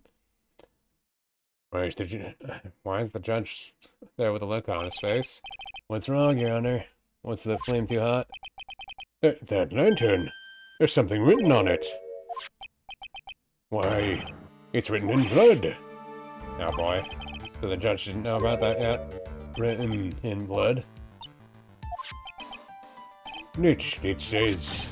It says Maya upside down! What? Oh yes, that's right. After being cornered, then stabbed, Mystic Maya. So at least didn't fall down right away. She must have been writing on that stone lantern behind her, with the blood that was draining out of her body. Yeah? It certainly looks that way. Hang on just a minute. What are you all talking about? What do you mean, what are we talking about? We're talking about the message written in blood. Nonsense. This lantern, it's clean as a whistle.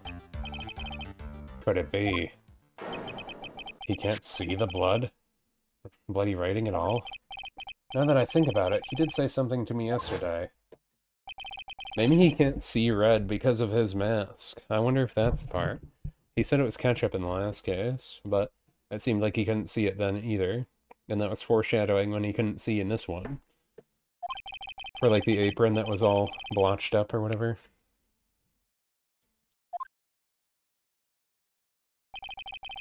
So that's what he meant by that. In any case, this is obviously an important clue. We know now that the crime scene was dark, and that the victim scrawled this message on the stone lantern. Well, Mr. Godot, anything further? Mr. Godot? Okay then, let's move on. Yara's literally shaking somehow, and I don't think it's from caffeine overdose. It makes me think that he was there at the scene of the crime, though. Now realizing that he didn't notice that message. But I feel like he was there. I feel like he was there. I believe it has now been established that Mr. Exum was killed by Maya Fey. That's just wrong. Now it's time to turn your attention to you. Yes, sir. After the victim died, did you do something? You did something, didn't you? Let's hear it. We're all ears. Sister Iris's cover-up.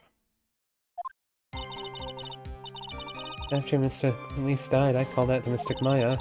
Thought it was my duty to protect the future of the Master Condition, so I removed the body from the inner temple by myself.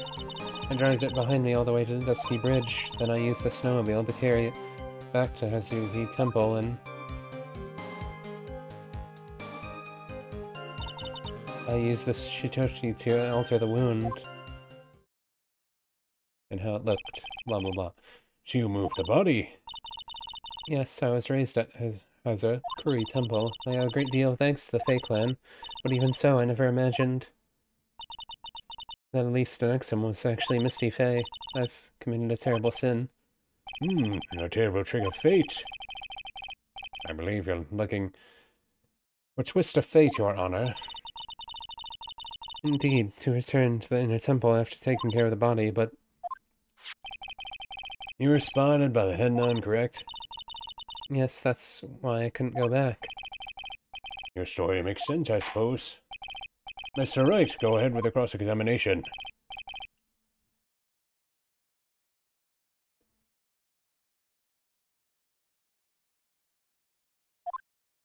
Sister Iris's cover-up. It was a cover-up. It was all a cover-up.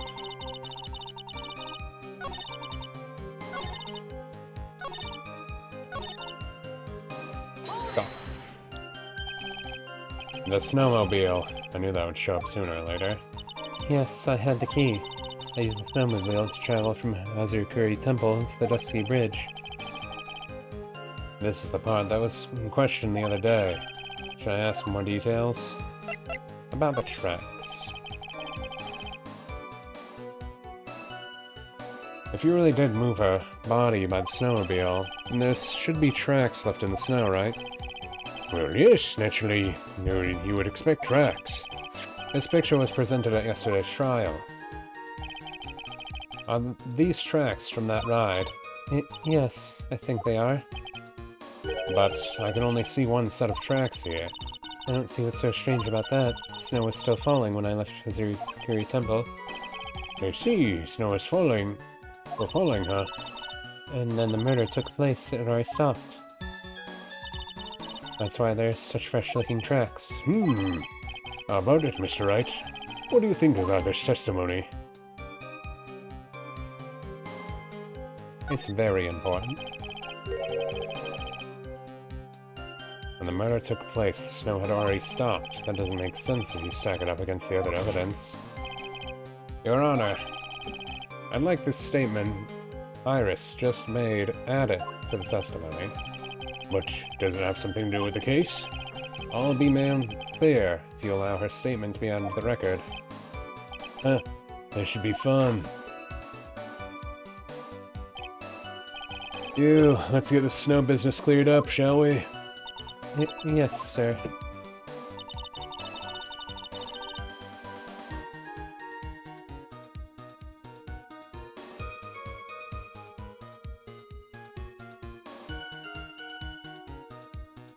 Da.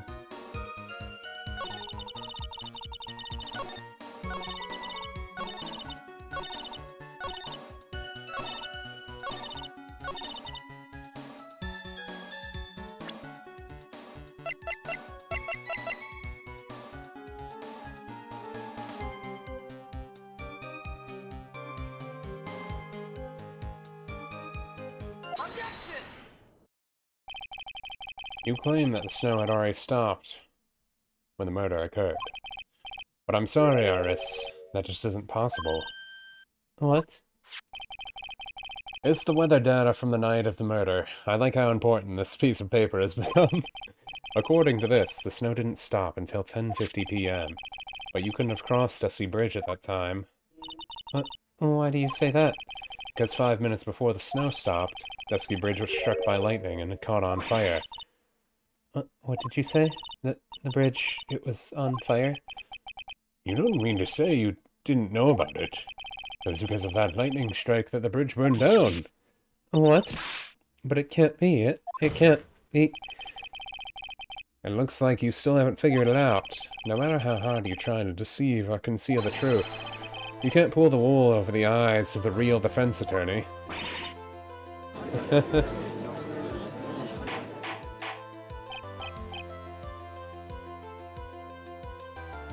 Order! The bridge was already on fire when the incident took place, that's right. The inner temple was already totally cut off from the outside world. There's no way you could have crossed the bridge, body or no body.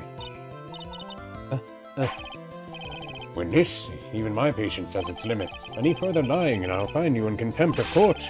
You have anything to say for yourself? The only person here that is truly contemptible is you. Old man. Me? How dare you? Whether this witness lied or not doesn't mean squat right now. Squat? The important thing is now to find out the truth, isn't that right? Yes, of course, but whether it was snowing or not snowing, or whether the bridge was burning or not, there are two facts that can't be disputed. First, the body of Elise Darkson discovered in Hazur Temple courtyard, and the second that had none. Sister Bikini. Witness Cyrus desecrating Elise Darkson's body. He makes a good point on both accounts. That's right. I'm not lying. What are you claiming this time? I wasn't myself at all that night, though my memory is still somewhat hazy. You have stood at the witness stand and testified this entire time. Are you telling us now that your memory on that night is hazy? It is only human to err. You're so perfect, right? Maybe you can explain this for the court. What is it?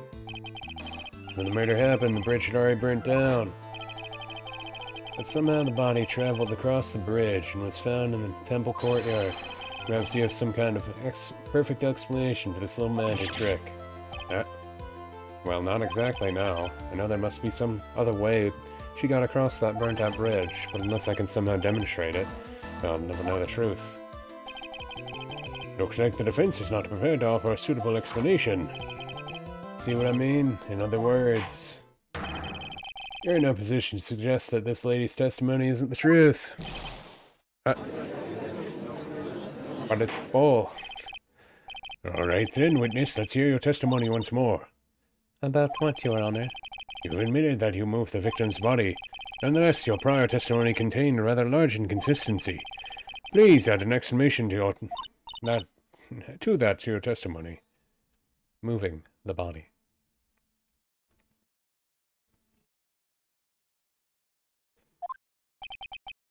Will this be your final testimony?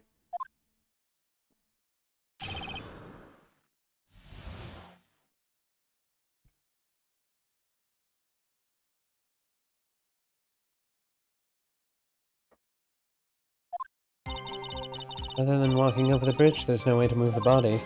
So I must have just gotten confused, I guess. Is the snow still falling, or had it stopped? Does it really matter that much? Are you saying that there is a way to cross a burning bridge? So it's just a misunderstanding, I see.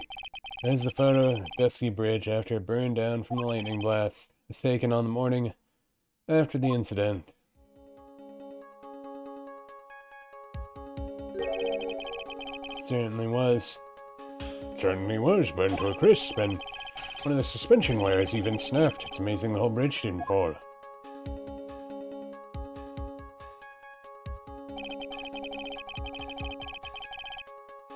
Clearly, it would be impossible to carry a corpse across a bridge in this condition. Unless I do something to discredit this testimony, it's going to be deemed as truth, and Maya will be accused of murder. Again. Right, I'm only going to say it one more time. It is only human to err, and only humans can spot errors of our ways. The more sense he makes, the less sense he makes.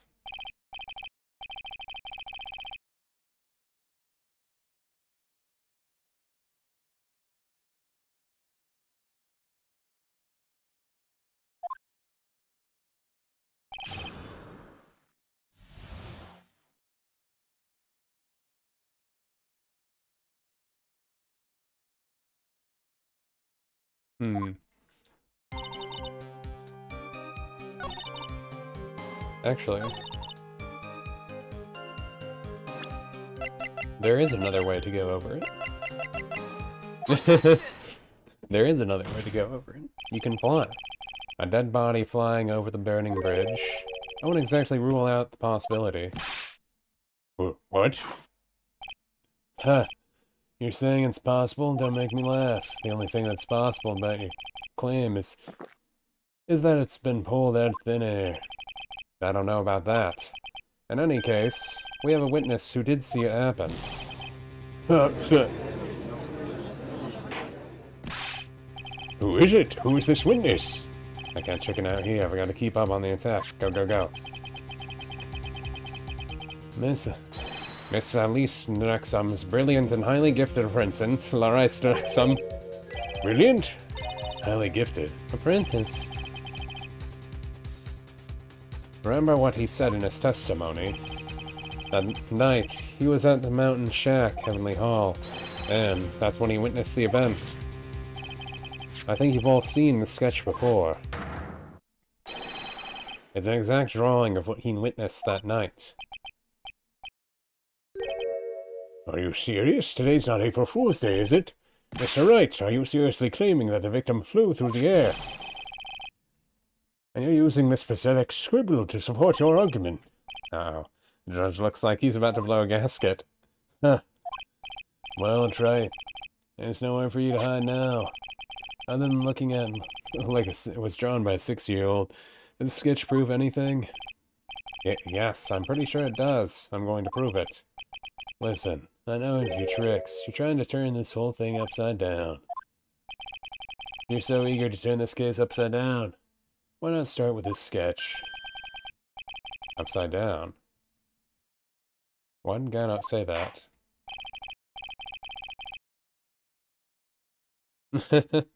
Why is Guy out helping me now?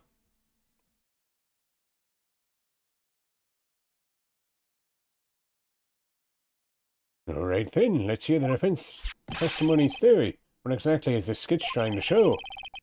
I don't think that old Whisker face is going to forgive any more mistakes. Alright, Phoenix, look carefully and think it over. This sketch was drawn by the rest of XM is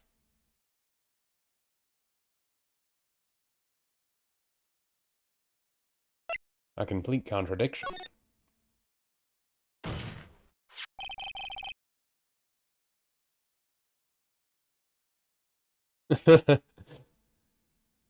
Really? I'm no art critic, but even I can see that. No, that's not what I mean, Your Honor. Said it over and over, that this sketch was exactly as he saw it. However, if we're to believe his testimony, then this sketch contradicts the reality as we know it. It contradicts the reality? This is getting interesting. Looks like you're back to that finger-pointing thing again. Okay, Wright. What contradicts the reality as we know it?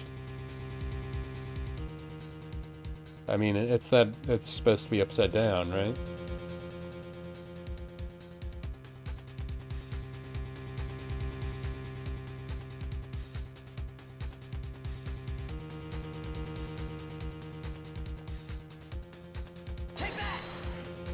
I mean, it's the suspension wires. It's this wire connecting to the bridge. The wire? Huh. Is that thing that contradicts reality? It is indeed. And show us the reality it supposedly conflicts with. Show something that'll point at the sketch contradicts reality. That's a photo of Dusky Bridge, correct? Yes. Now compare the sketch and the photo for a minute. In the sketch, the wires appear to be above the ground wires.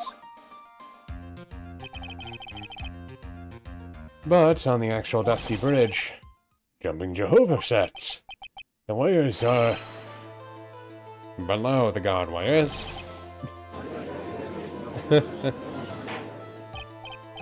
Order. The sketch is somewhat different than what's depicted in the photo, however. Isn't it likely that the owner just saw it wrong? Or perhaps he just drew it wrong. Either way, it sounds like you're just wrong. With someone like Wright, I admit a mistake is definitely a possibility. But then that begs the question, why did he make a mistake? What was the reason? Are you saying you know the answer to that? Listen, think back, alright? Remember what Wright was doing when he witnessed this event? He was at Heavenly Hall waiting for a lover that was never going to come. He waited and waited, and finally he laid down. But then, lightning shoots from the sky and sets the bridge aflame. Now ponder what sort of position Larry must have been in at the time. He was laying on his back, which is why he remembered the scene the way he did. He was lying on his back. I can't see how it relates, but it does, Your Honor. That is the reason why the wires in the sketch go upside up instead of down. No way. Some witnessed the event while he was laying on his back face up. In other words, the scene that he saw was actually upside down. Got him. So then, this sketch should actually be... I think you finally get it, Your Honor. The correct way to view the sketch is like this.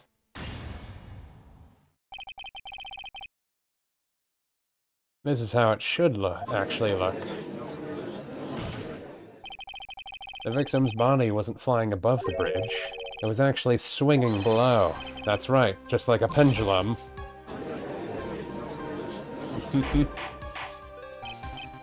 Order! Order! Of all the things to say, a pendulum? The bridge was burning to a crisp, but there was no way to get across. But if the body had been found at the inner temple, it would have caused problems. That is where the criminal decided to take a gamble. They used the burning bridge to get the body across to the other side, and a pendulum was the only way to get it done. Let's think about this for a minute, shall we? Dusky Bridge is about 20 yards long, which means it's about that far from the inner temple to the opposite cliff. Yes, that sounds about right. In order to cover that distance with a pendulum, you need a rope at least 10 yards long. To get a rope that long, you'd have to plan ahead. The lightning strike that night can only have been an accident, so it doesn't make sense that the culprit would be prepared to have a rope beforehand. So then, they didn't have to get the rope ready. The rope was already right in front of them. What? I'm saying that it was just a matter of using what was already there. In that case, Mr. Wright, please give an explanation to support your theory. What makes you think the criminal had the rope on hand to create the pendulum? And the meaning of this? If you want to know where the rope came from, it's hanging right there in front of your glorious beard. This is one of the wires from the bridge. When the lightning struck and the bridge set it on fire, One of these suspension wires came loose from its anchor. The criminal didn't have any time to waste, so they tied the wire to Daxum's body.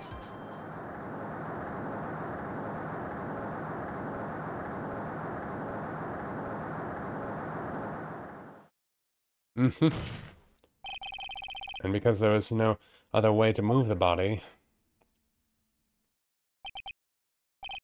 Huh. He's chugging. He's chugging. He's chugging again. I might have been right about the 4 to 6 hours thing. Mr. Godot? It seems that Mr. Godot is more focused on his coffee than answering my question. It seems that the odds of a rope being readily available are very high, so I suppose that it's not an impossibility after all. Possible or impossible, that's not the question we need to ask. There's only one question. Did that really happen? That's right. I wonder if you can prove what happened to us. Do you have any actual evidence that the body was swung over like a pendulum?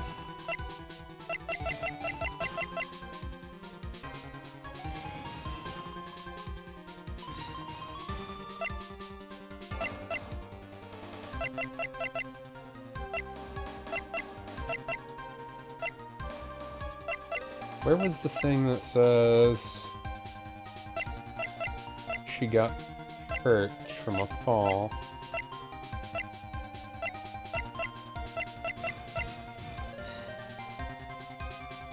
What was the thing that said she got hurt from a fall?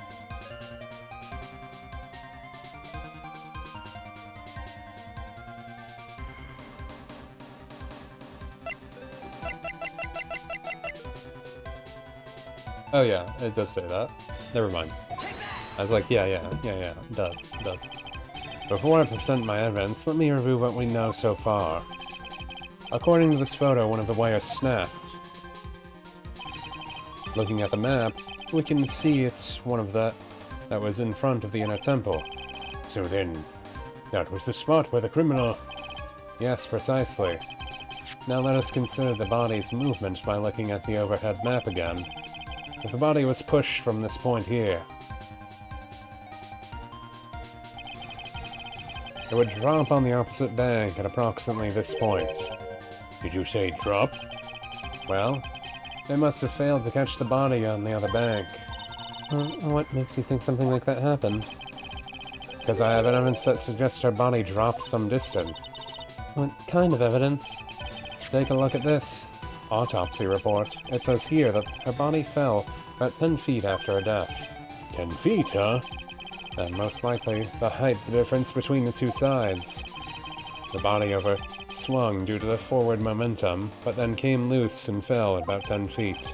Then as a result, landing impact. The crystal sphere was knocked loose. That's... Yes, this body-stained amethyst crystal. It's the one that came off Mr. Daxum's staff. And even more important, is the place where this crystal sphere was found. Indeed, I believe it's already marked on this overhead map. The crystal was found, huh? Precisely, Your Honor. In this very spot, the pendulum would arrive, if given the right amount of speed. This explains your theory quite well, Mr. Wright. You have provided us with the way the body could have been moved that night. An impressive deduction, Mr. Wright. Most impressive. Mr. Wright! I thought this cold coffee might help cool you down. What is the meaning of this, Mr. Godot? How many was this now? Did he get to 17 yet? No. That was a dark and better guess that you made, right? But you forgot about one thing. Oh, and what would that be? The aroma. Huh? Coffee's most reliable accomplice is its deep, profound aroma. The rest of the court doesn't speak Coffeenese. Can you elaborate a bit more? The criminal had sent the body on the other side, like you said. And naturally, there must have been an accomplice laying in wait to catch it. An accomplice? The criminal wasn't able to cross Dusky Bridge. So who collected the body? What do you have to say about that, Wright? Mr. Goddard is correct. This can't be the work of a single person. Well, Mr. Wright, you know what we must do. Yes, Your Honor.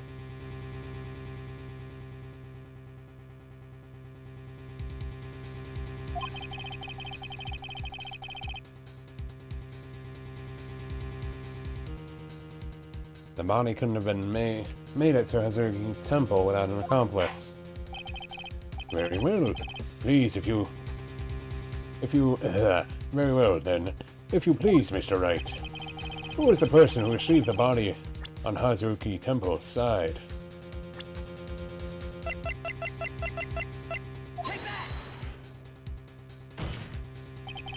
It can only be you, Sister Iris. Huh? But I don't see why you're so surprised. The only way to transport the body from Dusky Bridge is by snowmobile. But with her bad back, Sister Bikini could never pick up a body like that. You're the only one that could have managed it. Right. Were you even listening to the witness's testimony? On the night of the crime, the little cutie pie was on cleanup duty in the inner temple after the mother and daughter bloodbath. I haven't forgotten, but have you, Mr. Goddard? This witness was also seen at Hazakuri Temple, desecrating the corpse of the victim. Strange indeed. It's almost as if on that night, the defendant was in two different places at the same time. Sister Iris, let me ask you something. Why didn't you mention it when you first gave your testimony? mention what? The pendulum, of course. Using the sketch drawn on by the eyewitness, I've established how the body was moved using the burnt-out bridge, which means now fact that this occurred, something you should have already known. No, I had no idea. I didn't know anything about a pendulum. Because she left when Misty Faye... So yeah, this is what happened. Misty Faye channeled Delilah. Someone killed Misty Faye. Then Misty Faye's body was tied to the rope, swung over. Iris caught it, but then Delilah's memory was nothing from there, because the real killer threw Misty Faye's body across the way, and she just finished up the rest. So the killer is either Maya or Gadot, because it's not going to be Pearls. They're going to make a little kid kill someone. And we know that Pearls didn't channel Delilah either, and we know Delilah, because I think Delilah is the one talking to us right now, we know Delilah did not know about the pendulum.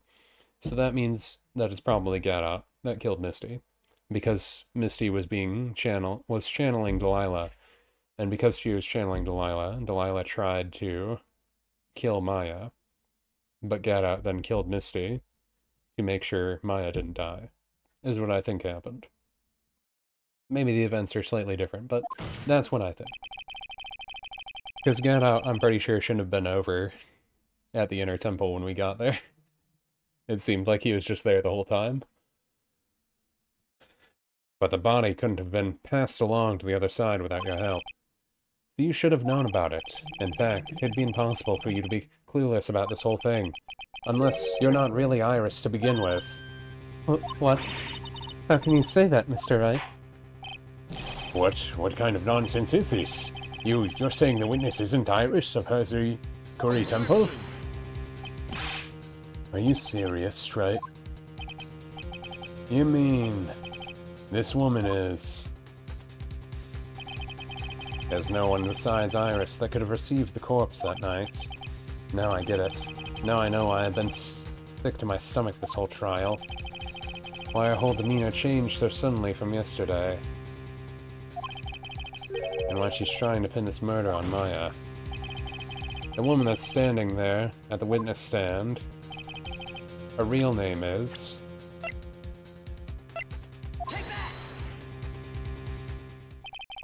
I never thought I'd have to utter your name again, let alone see you.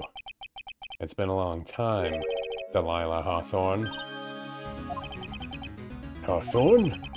Sister Iris had a twin sister, and you're looking at her, Miss Delilah Hawthorne.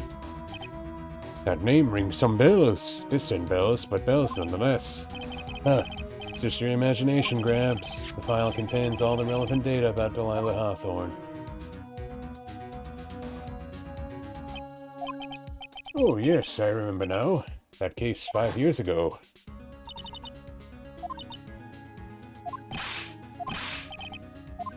Remember that? But, according to this, Delilah Hawthorne is already dead. It says her execution was carried out last month.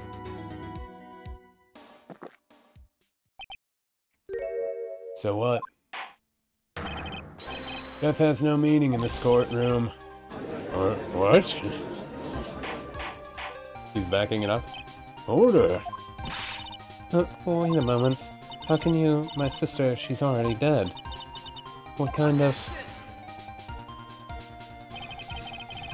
You of all people should already understand, after all. The blood of the master of the current channeling techniques flows within that body. The current channeling technique? Now where have I heard that? That's right. You're not Delilah Hawthorne herself. You're the spirit of Delilah, currently handling the body of the spirit medium. What an exciting story. Exciting, but not quite impossible. You're asking us to buy that Delilah Hawthorne just happened to be channeled by someone on the very night of the murder to a temple where her twin sister Iris was. Well, if you're going to put it that way, then yes.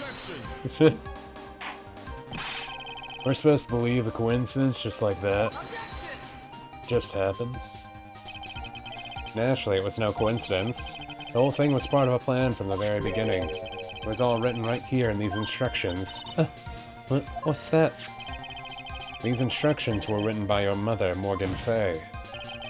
And part of the plan called for Delilah Hawthorne to be channeled.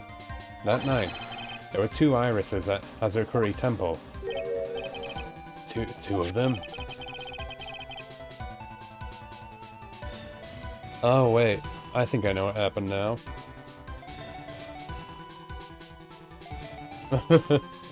I think he probably didn't realize he killed Misty himself. Possibly. Unless it was intentional, I don't know. I was just thinking about his bad eyesight. So if she looked like Delilah... Well, I don't know, we'll see what happens. Unless Maya accidentally channeled Delilah, and they fought. And then Maya fought like she, killed her mother. But I don't know. I don't know. We'll see what happens here. Even that channeling was planned out. As soon as you hear the lights out bell, in other words 10 p.m., however, Iris was seen before dinner time. That means the Iris that was at dinner was the real Iris.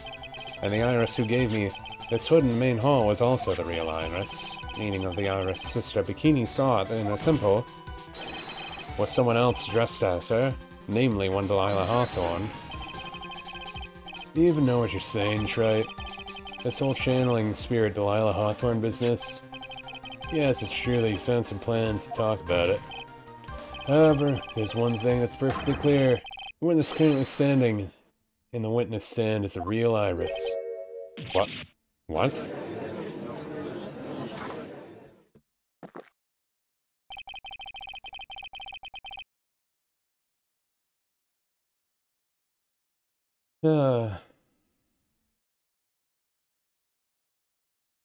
Calm down, and remember what you know about Night of the Crime.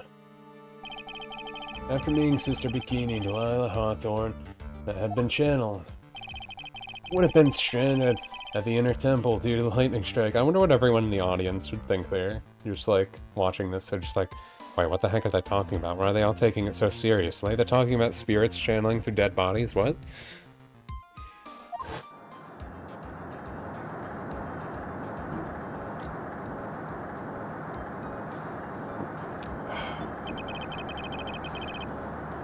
It's later that the body moved by pendulum. That's right. Naturally, that would mean that the Iris that received the body was the real Iris. Are you with me so far? Yes. After being notified of what happened, the police came to Hazarkuri Temple. They found Iris in her room and arrested her. Ever since, she's been under police supervision. Detention center. Yes, I suppose. I can't deny any of that. Yeah, thank goodness. Looks like he's finally convinced. But something's still off, way off. Still not convinced that Iris here is the same one the other night. Huh. Suppose you're about to say something really ridiculous. Like the real Iris and the spirit of Delilah somehow switched places. Switched places? To be perfectly honest, there are still quite a few things I don't understand, but I do know that unless we confirm the witness's identity, we can't continue with this trial. Iris doesn't have the spiritual power needed to channel Delilah. Which means they must have switched places somewhere.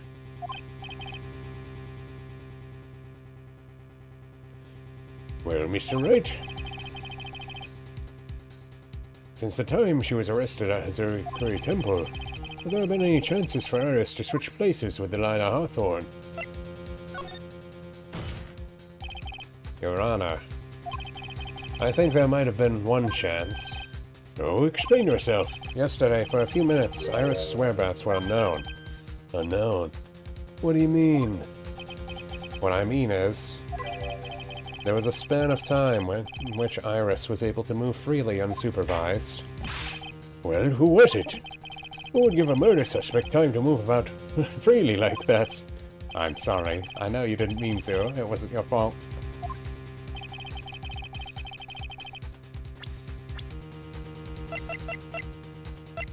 Where's old Miles?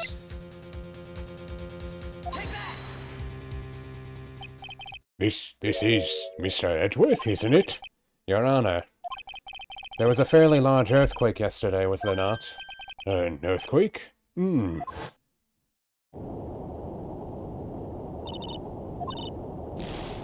Japan gets them all the time. I mean, America gets them all the time. No. We're in California, where the snowy mountains exist. Totally. None of it would make sense if it was in America. But then they say Phoenix is in America and other stuff. It's weird.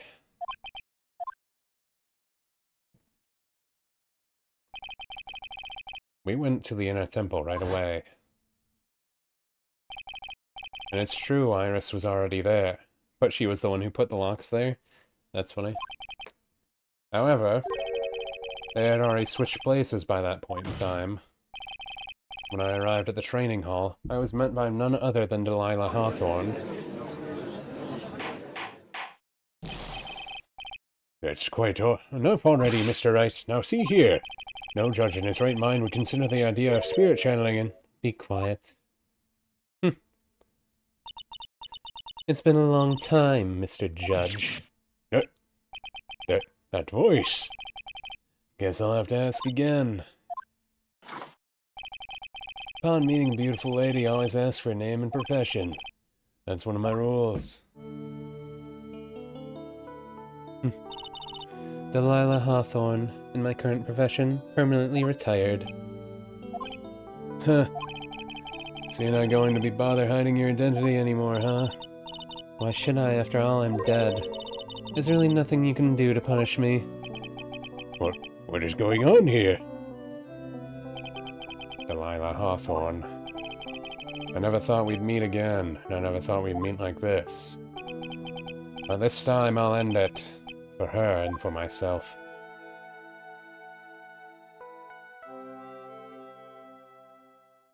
Part 2. Part 2, part 2, part 2, part 2, part 2.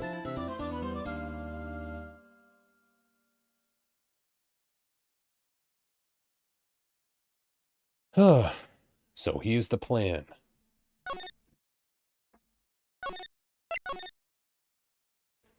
There's like a layer of plans going on. Morgan Faye's plan, and then Misty Faye's plan. That seems to be what's happening here.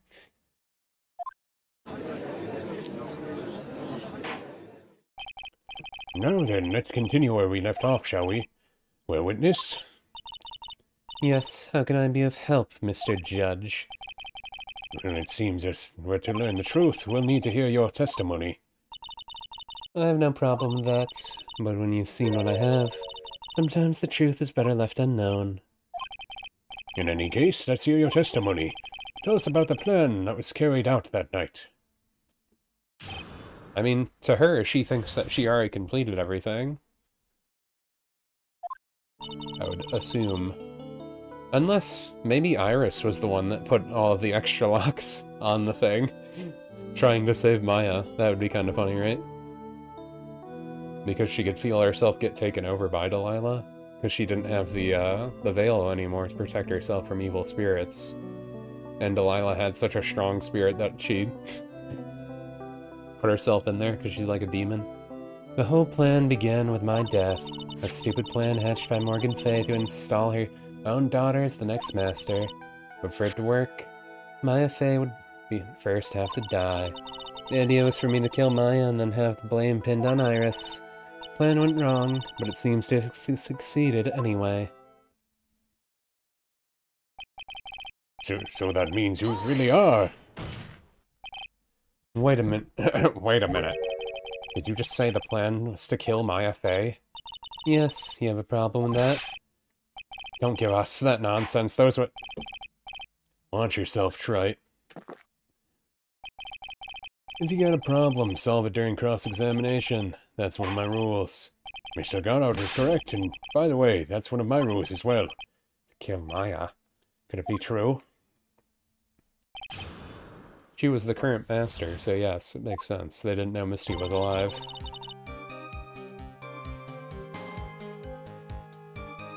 Okay, let's see.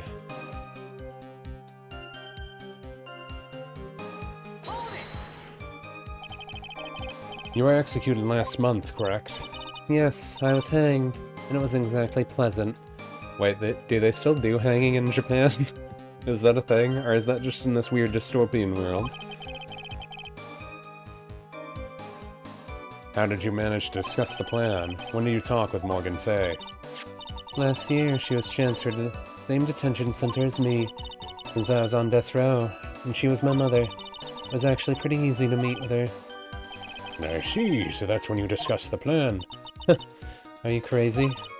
At first, that woman was planning to kill me as well. Even now that I'm her own daughter. All to make Pearl Fay the master, Corinne. She's a cold, twisted woman. She thought she could finally regain her lost honor. The honor she lost when her younger sister Misty took her place as the master. Ever since that day, she's been planning on working on this plan. A plan, huh? You're talking about Pearl Fay, is that correct? Yes. Now, at first she had her high hopes for the two of us. You and your twin sister Iris. That's correct. Fortunately, neither of us had much spiritual power. That's why we were abandoned by her, along with our father. Abandoned? The only person I ever really cared for about in life was myself. My sister was a nuisance, so I convinced my father to leave her at the old temple. You mean Iris? Yes, my father remarried a woman who also had a daughter. The less children you have, the more money there is to go around, right? On top of that, my father absolutely had no interest in children in general. How horrible. The real horrible one was that woman, that bitter, vengeful woman. It was her stubbornness that gave birth to that child, Pearl Fay. She was born with an abundance of spiritual power. Unfortunately for her, Morgan Fay heaped all of her broken hopes and dreams into that poor child's back. All because her pathetic dreams of having her bloodline become the main family. Maya Fay would have to die. Maya would have to die, but why? For our bloodline to succeed as the main family, thus making Pearl the new master. The remaining descendants of the current master had to be taken care of. The Pearls would never agree to a plan like that. She adores Maya. How sad, you still don't get it, do you? What Pearl wanted had nothing to do with it. Morgan didn't care one bit about Pearl. The only thing she cared about was the position of master. That's all. That's ridiculous. She was willing to sacrifice anyone and anything to achieve her goal. The life of her daughter, and naturally the life of Maya Fay as well. Can anyone do that? You were going to kill Maya? Pearl didn't need to do anything, know anything about it. All she had to do was follow the instructions and let her enchannel me. Then I would have simply used her body and finished the job. In any case, I'm already dead. There's nothing any of you can do to me. So the plan was to blame the crime on the younger twin, on the sister Iris of the Hazukuri Temple. She and I look absolutely identical. No one can tell us apart. Someone were to witness me killing Maya. Naturally, they would think that it was Iris that had done it all along. And the witness in this case was the head nun, Sister Bikini. I never would have guessed she was going to return to Hazukuri Temple that night, but she wound up seeing Iris's crime anyway. But why did you want to pin the murder on Iris in the first place? She's your twin sister, isn't she? Twin sister? Don't make me laugh. She's nothing but a backstabber. I couldn't care less about her. Backstabber? You just don't understand. You never will. Anyway.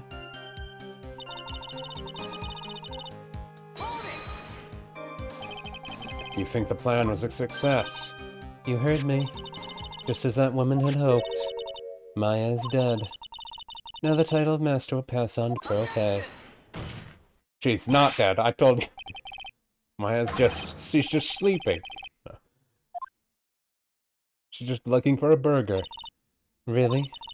You're as foolishly optimistic as ever, aren't you, my darling thingy? Do you want to know the truth? Ever since we met, I've despised you.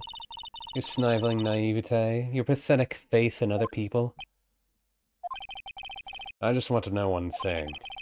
What did you personally think of Morgan Fay's plan? I told you already, didn't I? It was a stupid plan. I had no point, no value other than fulfilling her own greedy desires. Yes, it was certainly nothing to be proud of. If that's how you feel, why'd you help carry her out? Why'd you help her carry it out? Why would you do it? Why would you kill Maya? Screw over him. You may not understand it, but the kind, gentle soul that you are, you may not be able to appreciate why someone like me would help a woman like that. So then tell me why. Isn't it obvious? I'm not like that woman. I only act in my own self-interest. The reason I helped her was for myself, for my own personal satisfaction. What did you say? So this woman, Delilah Hawthorne, she had her own reason for wanting Maya dead? It was just a toy with him.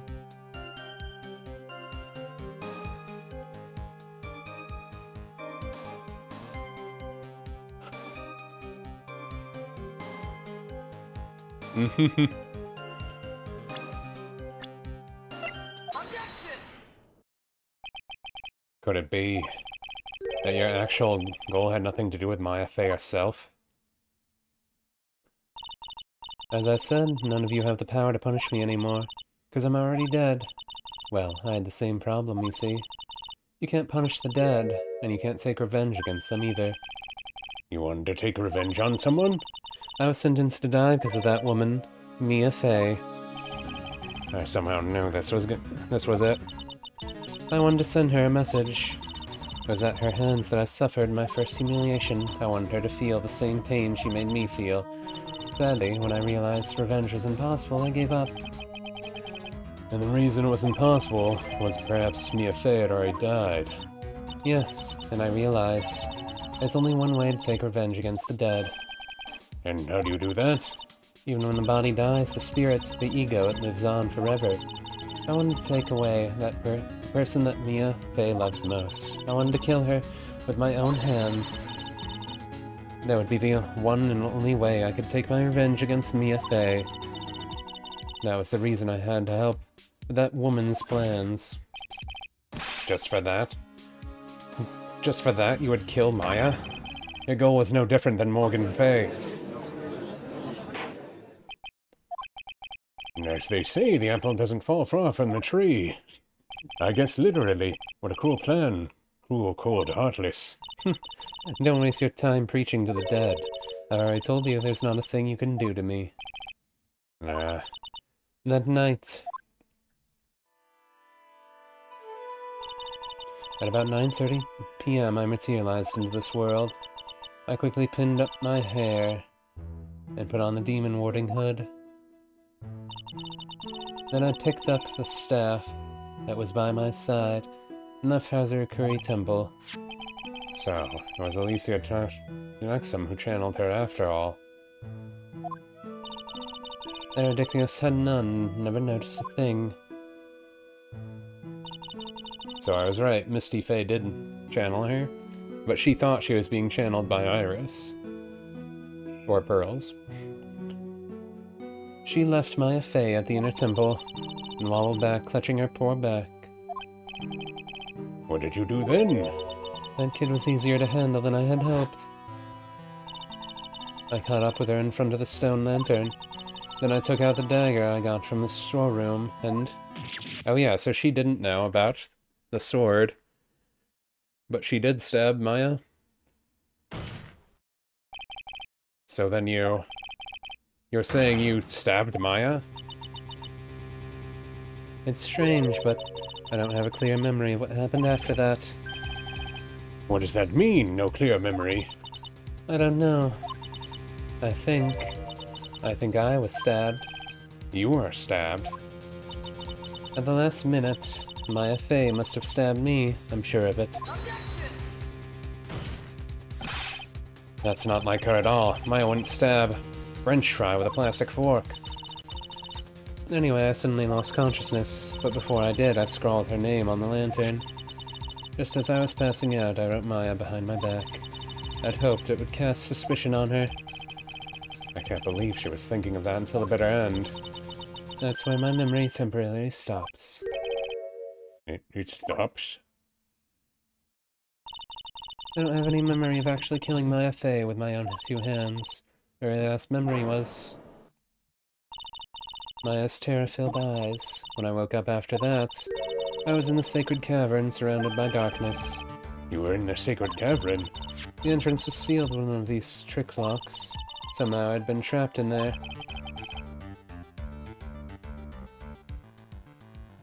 But how'd you wind up in there? I'd like to know that myself. Anyways, I was worried. I didn't know whether or not Maya Fey was dead.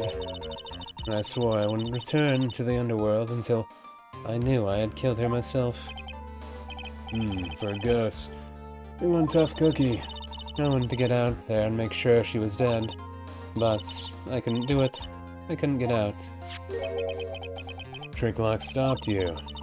I didn't know how to remove it.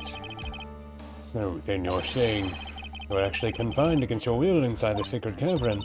Yes, I wanted to get rid of that annoying lock as soon as possible, but it wasn't easy. I kept getting interrupted while I was working on it. Interrupted? It was early in the morning when someone came into the training hall. What? Who? Could have been Maya. I thought the same thing, but I couldn't see. Why not?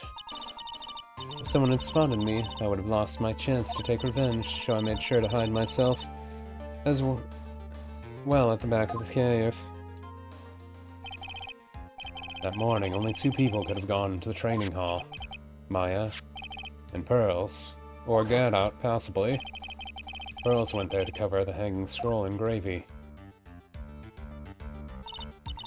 Still, I finally managed to remove the lock, but I was too late. What do you mean by that? The flies had already started to gather.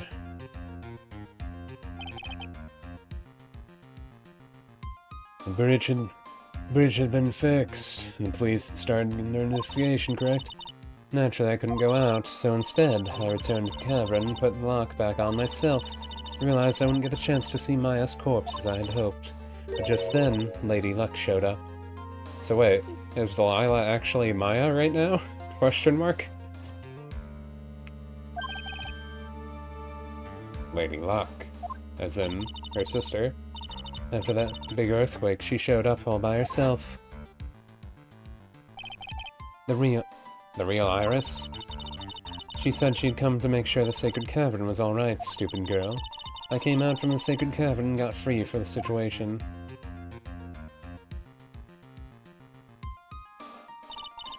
and I locked her away in my place. I had finally learned exactly what happened.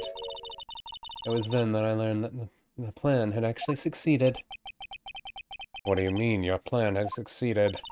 I had misunderstood one thing, you see. That night, the one that had summoned me. I'd assumed that was Pearl Fay.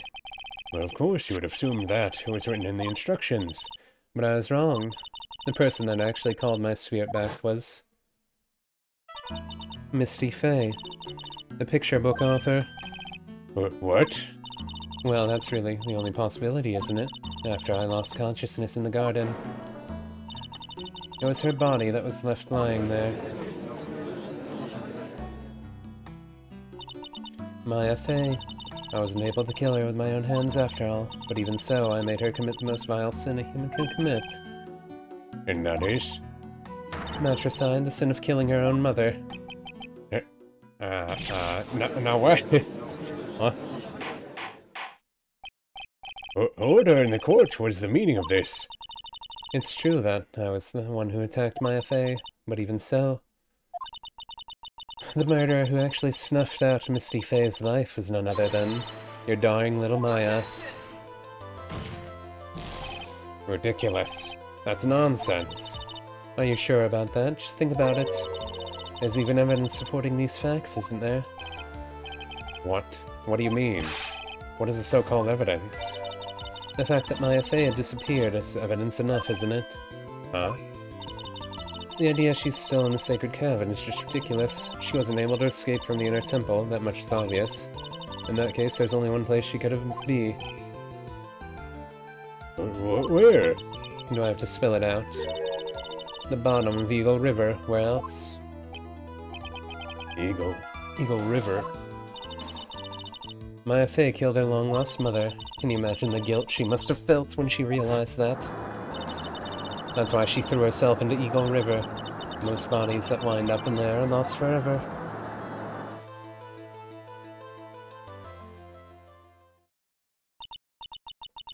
So what do you have to say now, Feeny? You lived when you jumped off the bridge. So if she jumped off it, she could have lived. But you were also at a different time of season, and it was winter, so it would have been a lot colder, and probably a lot worse. So hopefully she didn't do that.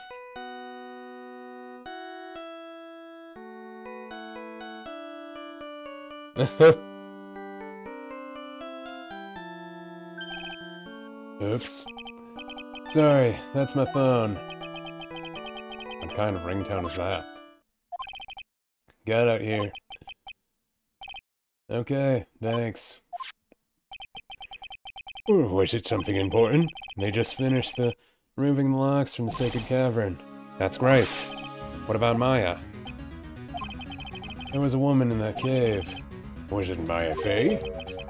It was the accused, Sister Iris. Huh? Don't look so surprised. I locked her up in there yesterday. I just finished telling you that. So, what about Maya? Where is she? There was no one else found in the sacred cavern. That can't be. So that means that Maya's the one right in front of us, right? I told you, didn't I? She's dead. No. No. It's making me think this person is channeling Maya, but I'm not sure. It seems that this case has come to an end. A tragic end. Sadly, it appears the killer, at least Noxum, also known as Misty Fay, was her own daughter, Maya Fay. What? Yeah, maybe. But, overcome with guilt for what she had done, Maya Fay jumped to her death in the raging waters of Eagle River. It can't be. Huh.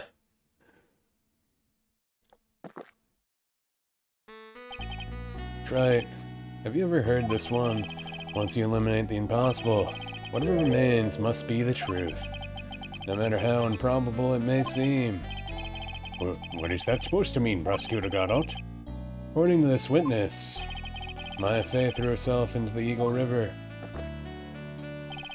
However, is that really the truth?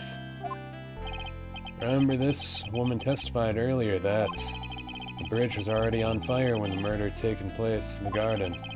It means that Maya had thrown herself into the river. Must have been from the inner temple side near the bridge. That's right, where she jumped off from. That's impossible. It's impossible to jump from the river into from there. What? Don't get your panties all twisted up, Wright. Just relax and think through the whole thing again. Yeah, because all the rocks are there. Maya couldn't have thrown herself into Eagle River. Where, Mr. Wright? Mr. Hawthorne claims... Miss Hawthorne claims Miss Fay threw herself in the river from the temple side. You have evidence that refutes this claim?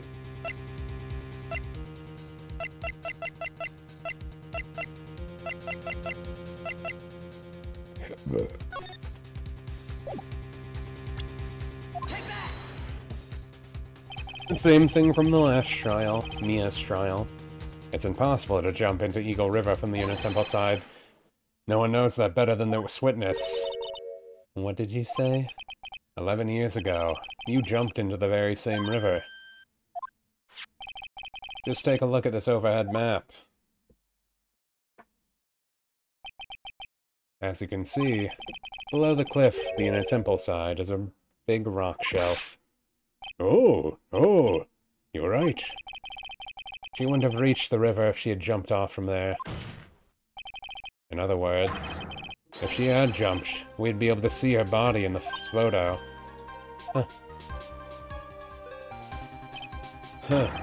So you finally figured it out. No. So yeah, I think the one that she's being possessed by now when she woke back up is Maya.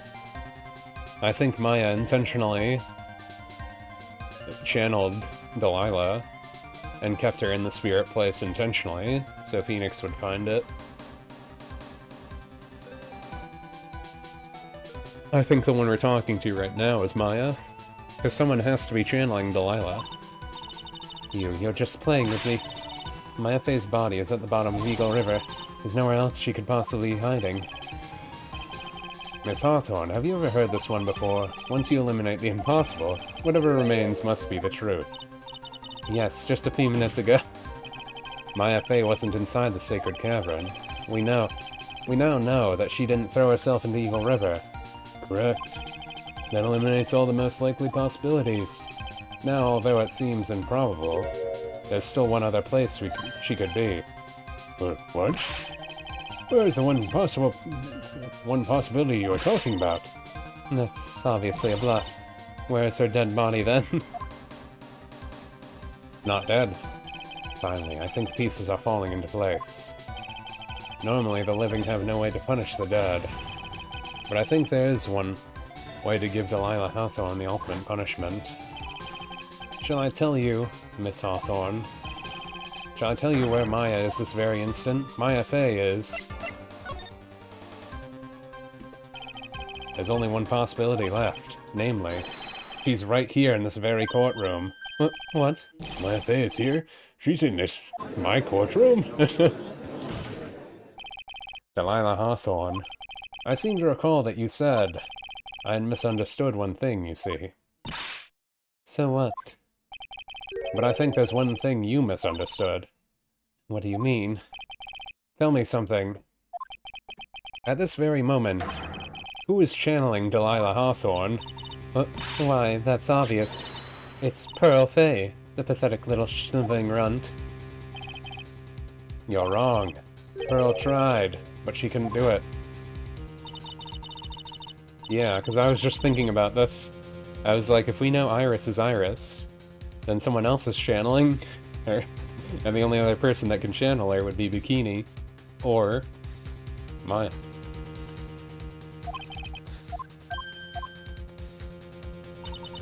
Someone called me before Pearl did, but who? Pearl's even tried again on the day after the crime, but she couldn't do it. What could that mean? I think the truth is becoming clear to you right about now, am I correct? It wasn't Pearls that channeled you. There was someone who called you before she could. That's good. This is an easy one. Pearls couldn't do it. Misty Faye is gone. There's only one possibility left. Come on already. I can't stand the tension. Delilah Hawthorne. The person channeling you right now must be Maya Faye. What?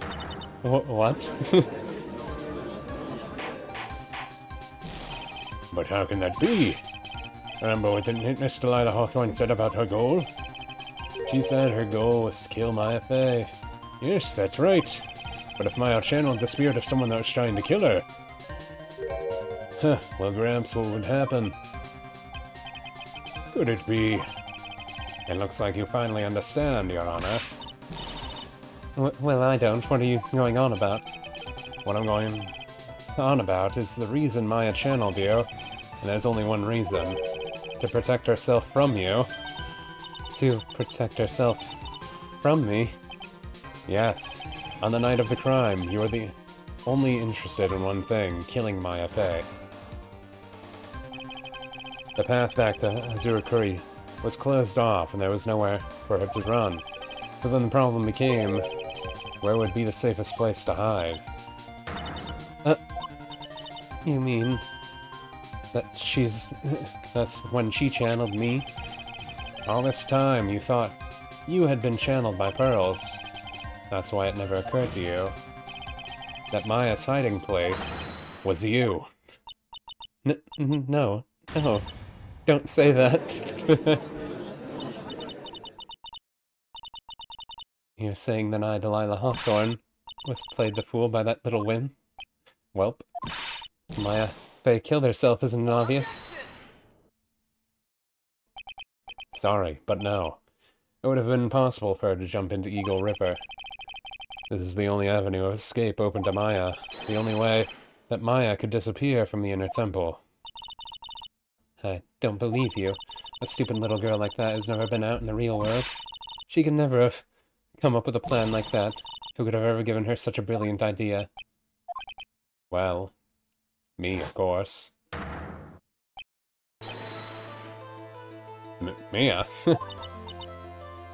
Mia Faye. Yeah, Pearls is right next to us. It's been a long time, Delilah Hawthorne. So it's true. It was you. Yes. Huh. You're something else. Oh, Mia told her to do it. But what are you doing here? That hair. It's Pearls, right? Tell me something, Delilah. I want you to think back to that night one more time. You had just cornered Maya in the inner temple garden, and then, in the final moments of the fight, you lost consciousness.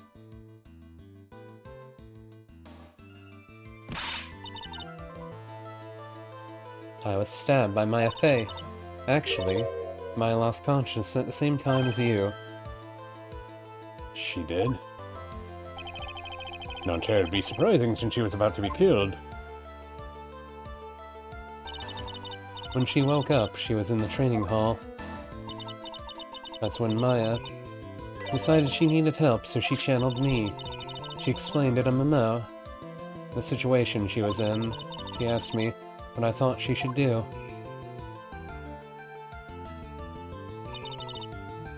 She did that? I can't believe it. Of course, I didn't have all the details, but one thing was perfectly clear. And that was? I knew that you couldn't be allowed to wander free. Free? What do you mean? It was a race against time, so I wrote down 2 things that Maya had to do. Channel Delilah Hawthorne as soon as possible, and lock herself in the sacred cavern until help arrived. So it was Maya who put a lock on there. Yes, but why did you order her to do those 2 things? If she hadn't done it, Delilah Hawthorne would have been channeled by someone else. By one Pearl Faye. Pearls? Yes, Pearl didn't properly understand the plan, so all she was trying to do was follow her mother's Morgan Faye's instructions. She had succeeded channeling Delilah Hawthorne's spirit. Things would have been turned out very badly, to put it mildly. So that's how it was. Lila Hawthorne would use body of Pearl Faye to kill Maya at all costs. Yes, it certainly sounds like that was the intent all along. How dare you? I won't forget this. Why not just admit it, Delilah Hawthorne? Your little plan was nothing but a big failure. Yes, another failure to add to the pile of shame, wouldn't you say? What do you mean by another? Think about it, Delilah. Remember all your past crimes? Not a single one of them was a success. They all ended in failure. What? How dare you? 11 years ago. We're going to do this to torture her. This is how she gets punished. The fake Hammond. Kidnapping, your very first crime. Bully Delilah. You got your hands on $2 million diamond, but...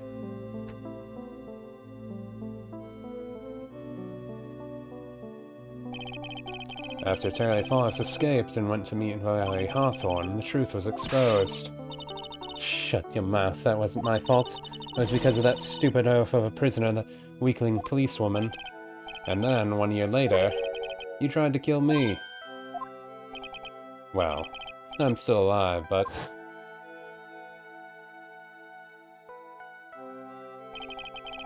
you wound up killing someone else.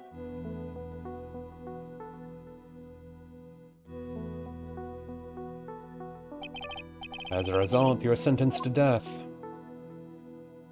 No, you die.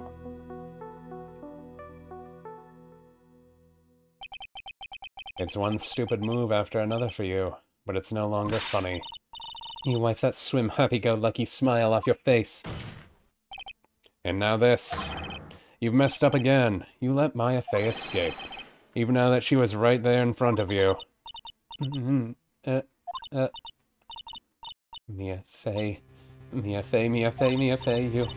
you spinster. I was supposed to kill Maya Fey like I swore I would. And if only I hadn't gotten this spiky-haired jerk a guilty verdict, I wouldn't have been hanged to death. Huh? True. But I think you finally understand, Delilah Hawthorne. You will never defeat me. What did you say? Whether you're alive, dead, or somewhere in between, you'll never defeat me. As long as I'm around, you're destined to lose for all eternity. I remember what you said earlier in the trial. You said there was no way we could punish you, because you were already dead. What about it? Then you said, even when the body dies, the spirit, the ego, it lives on forever. That's very true, Delilah.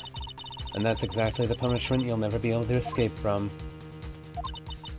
For all eternity, you'll have to remain as Delilah Hawthorne, a miserable, pathetic, weak creature who could never win at anything. And for you, there is no escape from that, no freedom.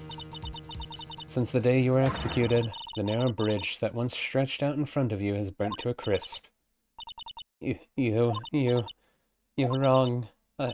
It can't be. How could I lose to the likes of you? It no longer matters. I don't care whether you win or lose anymore. The only thing I want is for you to come out of Maya's body right now.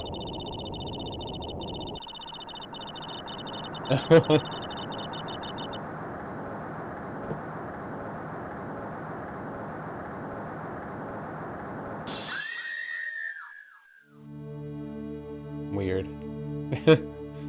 Feels like a demon. I'm not ready. Not ready to go.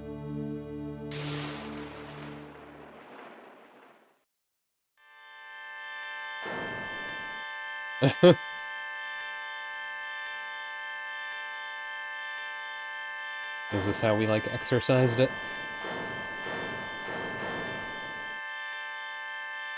This is not a nice sound.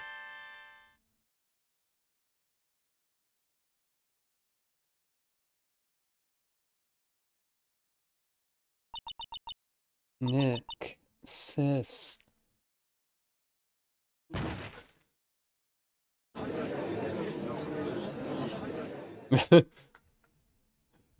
Well, that was, time.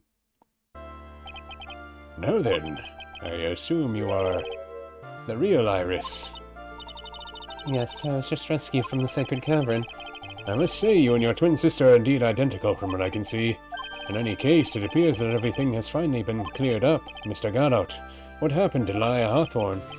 If you ask me, Your Honor, it looks like she went back to the hell she came from. Seems Misty Fey wasn't the only victim of this crime. Maya Fey, as well as the young Pearl Fey, are also victims of this wicked, selfish plan. Yes, Your Honor. The tragedy of the Medium Valley has finally come to an end, it seems. It would be best for everyone no further attempt was made to channel that spirit again. Your Honor. Yes, what is it? About this whole spirit medium thing. It's almost weird how comfortable you seem to be with the concept now. Well, to be frank, my younger brother is quite judgmental. He often criticizes me for not studying hard enough. That's why I made a conscious effort to study up on the current channeling technique. Hey, isn't that the New Year's issue of our cult?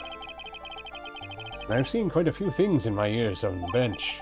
In all my time, I finally learned this one thing. Each case is different. It takes place in its own world, if you will. In order to fully understand that world, first we have to immerse ourselves in it completely. And that's where my brother and I used to differ. Never thought of it that way. That actually sounded reasonable, Judge. At any rate, it's time to pass judgment in this case of Iris Hazukuri Temple. Objection! Still didn't figure out who killed Misty Fey, though. You're a little too fast for that gavel, Your Honor.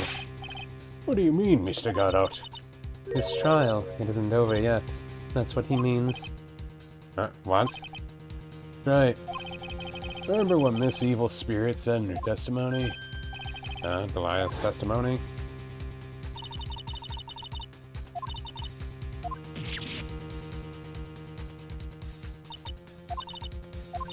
Yeah, you were stabbed. Just as Laia Hawthorne was about to attack Maya, he was stabbed and killed by someone. Yes, that's right. The person that was ultimately killed was the spirit medium that channeled Delilah. At least to next to him now, Misty Fey. But who killed her? We still don't know who did it. This isn't over? I guess over 4 hours is right. Unless someone else is found guilty, the accused is still on trial. Can't let her walk until the evidence that proves her innocence. No way. But this court isn't prepared for any further testimony. Prosecution is ready to call our final witness. What? Final witness? Oh, we'll clear up the mystery of who killed Misty Fey. Indeed. Is it really all right, Mr. Prosecutor? Of course it's all right, Madam Attorney. Very well then. Who is the final witness? Huh, isn't that obvious? It's one person who saw the whole event and will put the final dagger in this case. Someone who saw the murder take place? Or a person who saw her mother killed in front of her own eyes? You mean Maya? She can't testify after what she's just been through. We need to find out the truth. Prosecution calls Maya Fey to the witness stand. Very well, but first we'll take a brief recess. We'll have to wait for Miss Fey to recover before summoning her. Once we receive the doctor's permission, we will proceed with the trial. That's right. I've got something to say to you. Listen up. What is it? I don't think much of you as a lawyer. It's always the same with you. Somehow manage to just squeak by without even faint understanding of the case. Some beautiful woman always seems to come dashing in at the last minute to save you. You've got some nerve. That's not going to happen this time. This time, you're going to have to do this yourself.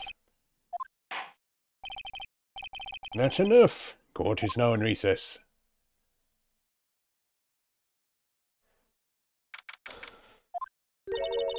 I'm truly sorry about everything.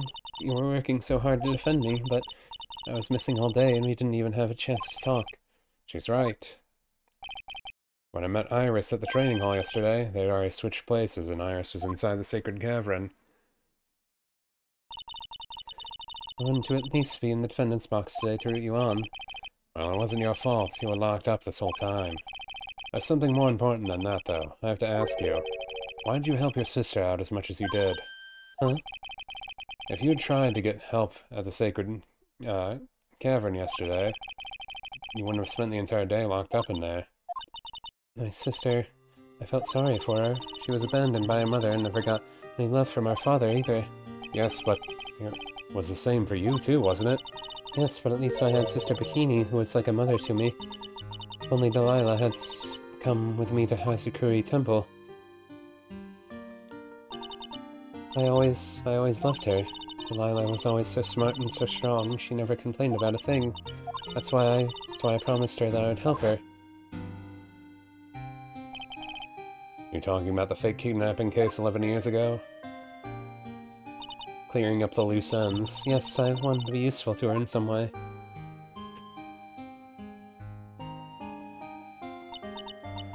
But as usual, I was too cowardly. At the last minute I ran away because of that. Stepsister Valerie ended up...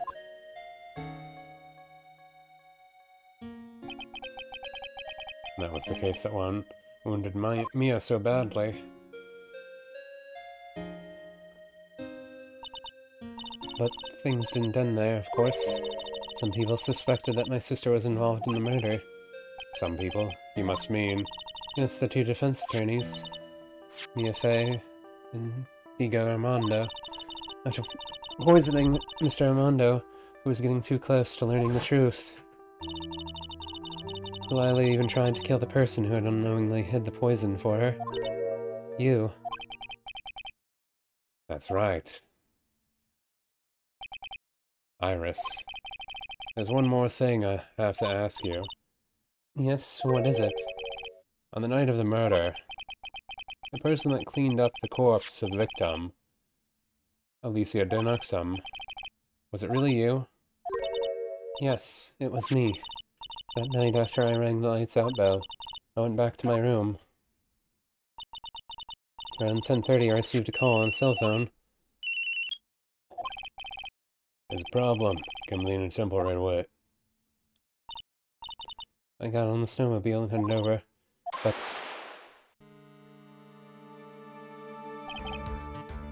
Path in that temple is cut off, right? Exactly. Can't just leave the body here. You gotta do this, exactly as I say, got it? I think I tied this up already in my head. It was me. I was the one that received her body. The murder weapon had been left in her body so she wouldn't bleed so much. The staff that Mr. Police always held.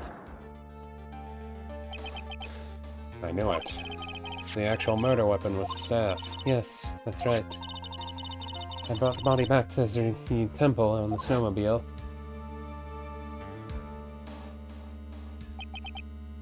But why? Why did you alter the body? I didn't want anyone to know that the staff was the murder weapon. I didn't want to leave anything that would lead to Miss Fey. So I dressed her in a robe and stabbed her with the shidoshi. I wiped the blood off the staff blade and left it next to her on the ground. Iris, just tell me one last thing. Tell me the name of the person that called you on your cell phone, the real killer. I'm sorry, Mr. Wright. I can't do it. I can't say who did it. I see.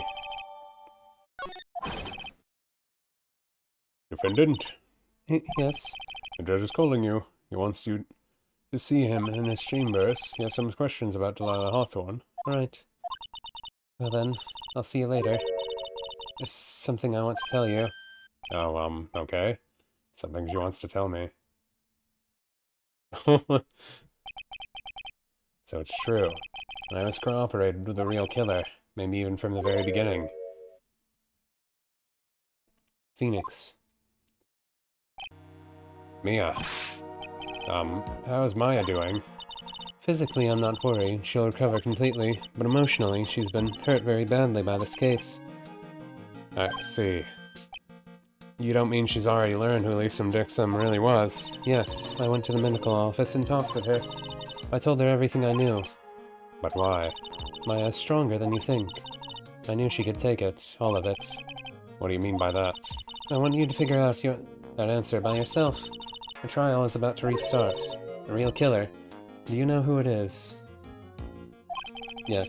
Iris wouldn't tell me. Who called her, but still. I think just maybe I know who it was.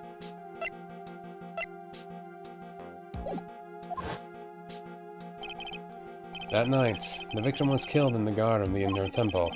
The criminal wasn't just there by accident, which means that the killer knew of Delilah's plan from the very beginning. And one more thing, the victim was moved to the Hosuri temple side by pendulum. In other words, the criminal couldn't cross the bridge. That means they were stuck on the inner temple side for almost an entire day. Exactly, so the culprit was someone that wasn't in Hosuri temple the following day. That's as much help as I can give you. The rest of the battle is yours to win, or lose. Okay, I've got it. Thank you, Mia. Finally, it's almost time to bring this case to an end. What exactly did Maya see anyway? And who was it that actually killed Misty Faye? Whoever it was, I have to prove it.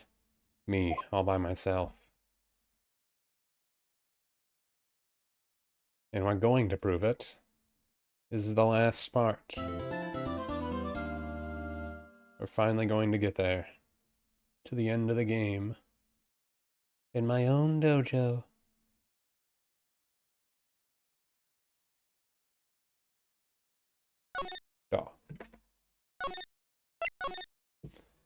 Oh. Well, we'll see if we go over 6 hours.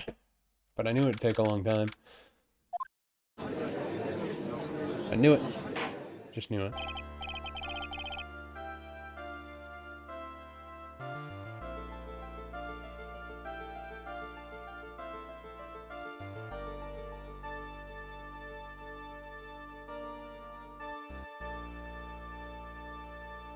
My stream thing went away because it's been so long.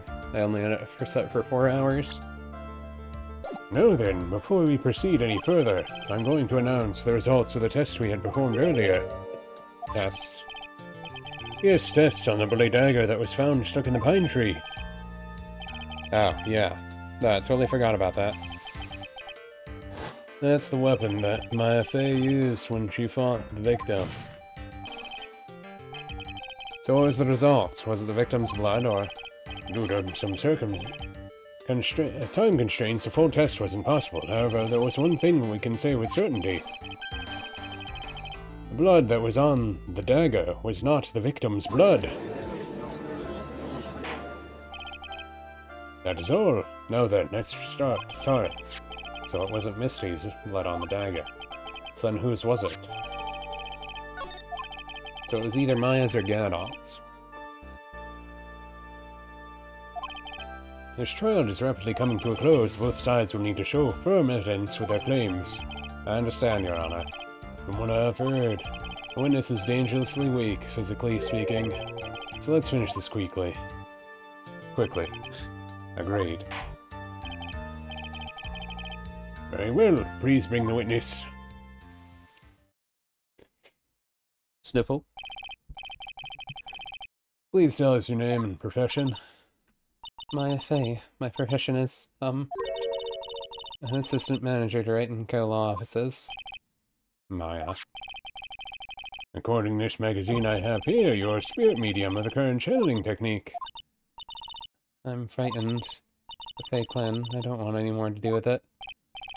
Now, Maya, the pain the Fey bloodline causes must be unbearable. Very well. Now then, Miss Fey. When the event occurred, you were in the garden of the inner temple, and you witnessed the moment of Lisa Maxim's murder. Is this correct? I didn't see anything. Straighten up this instant, young lady. Huh? Pick your head up and speak clearly. There's always time for crying later. But Your mother was killed right in front of your eyes. There's nothing you can do to change that fact. But there's something you can do. You can finish this. You've been watching the whole thing, right? You've seen the witnesses come and out, and you've seen us squeeze the truth out of them. Now it's your turn. Let's hear your testimony. On the night of the crime, what exactly did you see happen? Witness, if you please. Yes, Your Honor.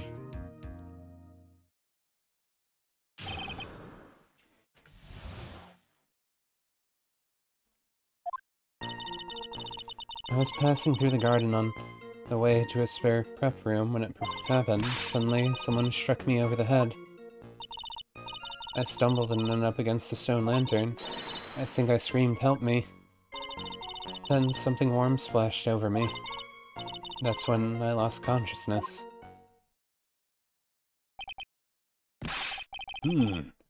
So you were struck on the head.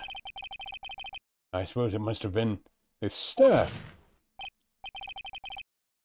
Maya, the person who hit you, it was Delia Hawthorne, wasn't it? I'm sorry, Nick. I couldn't see. I don't know who it was. Maya, think hard. Sorry, Nick, but I really couldn't. Huh. Can't say it was an especially good night for young ladies to be walking around alone.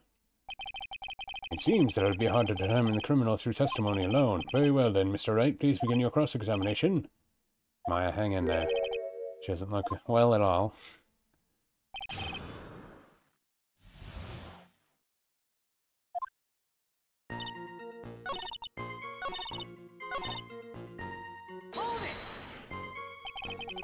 You think you screamed, but you're not sure? Listen, I was complete wreck. It was dark and I couldn't see my attacker. Was it a man, a woman, an adult, a child? I had no idea. I screamed out of my wits. Believe me, my dear, I'm certain I would have soiled my robes. I thought this person might attack me, I'm pretty sure I screamed. I thought that was my last hope. Wow, it sounds like, well, Maya really was out of her mind. But I wonder what she meant by last hope. What do I do? Do I press more details? Wait a minute, Maya.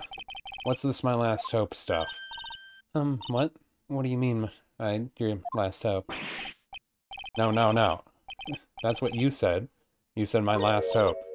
Huh? What? I said what? Look, you were facing an attacker that you couldn't see, and you screamed, right? You screamed, "Help me." Yeah. But you testified that you screamed that you thought it was your last hope. Oh, well, you know, that's like... Wait, what do you call it when that happens?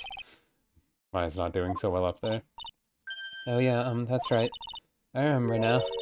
I was facing my attacker, but that's not who I was screaming at. Oh. What did you just say? Yeah, that's right. It was the person behind the attacker that I was yelling at. That's who I was screaming to her help. What is it now? I messed up. I didn't mean to let that slip out. Huh? Well, witness, you're absolutely sure of what you're saying. Behind the attacker, there was another person? I meant to keep that part a secret. What have I done? It takes a ton of pressure to make a diamond. That's what I always say. A ton of pressure. You're in a court of law here. You can't make things up or try to hide things in this chamber.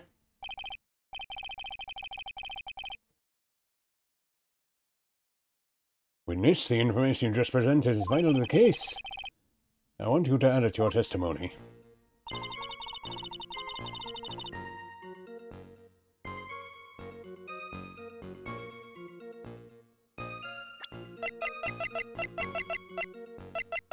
And we got this presented. So there was a man standing behind your attacker.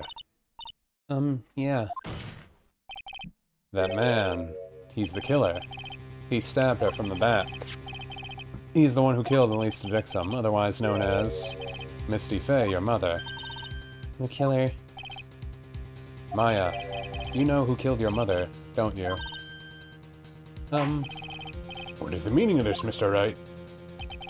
To be frank, Your Honor, I think she is in shock and quite confused. That's why she hasn't noticed the huge problem with her testimony. What do you mean? What the problem? Maya, on the night of the crime, the stone lantern was out of commission. Huh? What? It's true. There was no light anywhere in the garden that night. No. I didn't know that was her outfit. Her robes are a lot shorter than I thought. Also, she has really giant platform heels for their, like, sandal things. Like, I feel like those aren't shrine ready. Unless they really are that big of platforms, I don't know. Order! Add the pureness and milk for the perfect clear darkness the coffee stir.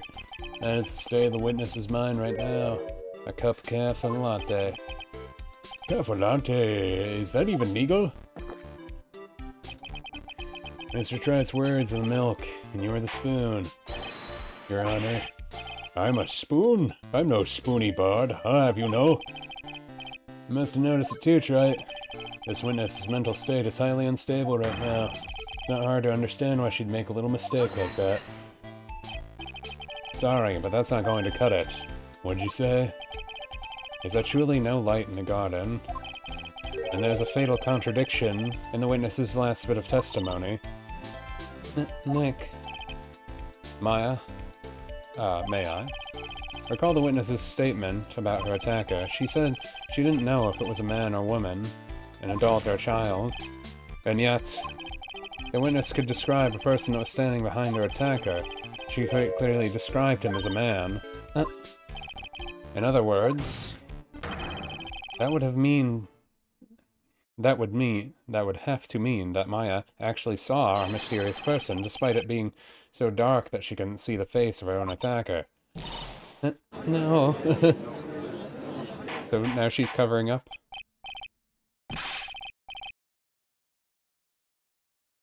Order? What in the world does this all mean, Mr. Wright? Are you saying Miss Fee saw the real killer under pitch-black conditions? Right, do you have any idea what you're proposing? How could she have seen in the dark? There was no other light source that theme. There are some things you can only see in the dark, Mr. Goddard. Maya, you did see who the killer was in the dark. And now, you're trying to cover for him. Cover? For the man that killed her mother? There's only one conclusion I can draw from this. You know who this man is. Please, Nick. I don't know anything. Please. I'm begging you. Huh. You talk a good game, Try. Let's see if you can walk the walk. It was pitch black, so what could witness see? I'm calling your bluff. No, Link, don't. Please, stop. Maya's dead set on protecting this guy, the man who murdered Maya's long-lost mother, but I can't let him get away with it. I'm a lawyer and officer of the court. I'm here to find the truth. All right, Mr. Wright, time to show us what you've got. Who was the person that Maya Fey saw in the darkness? Well, it's simple. The only one she could have seen in the darkness. The one with a visor that has 3 red lights on it. The only one that could have been over there at the temple when we arrived at the scene of the crime. Because it was pitch black, Miss Fey was able to recognize the killer easily. I'm sure the court would like to see for itself how this was possible, yes? What? But how do you propose to show us something like that? If you remember, they foreshadowed this also, by having the lights go off with a blackout. It's easy. We just need to recreate the conditions of that night. Yeah. Your Honor, the defense officially requests that all the lights in the courtroom be turned off.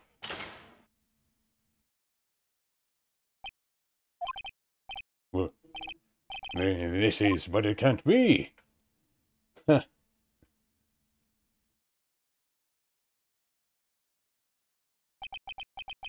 That was a nice bit of deduction. Try it.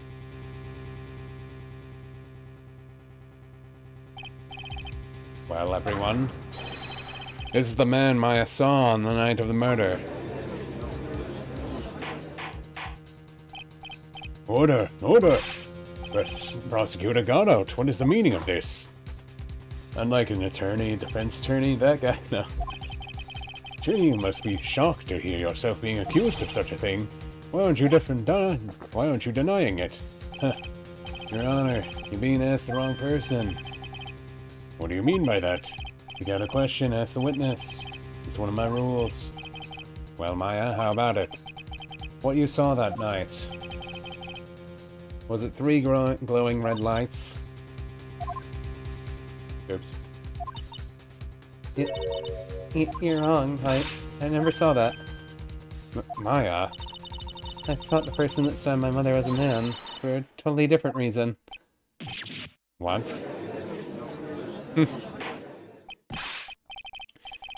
Witness, Mr. Wright, stop your chattering, Your Honor.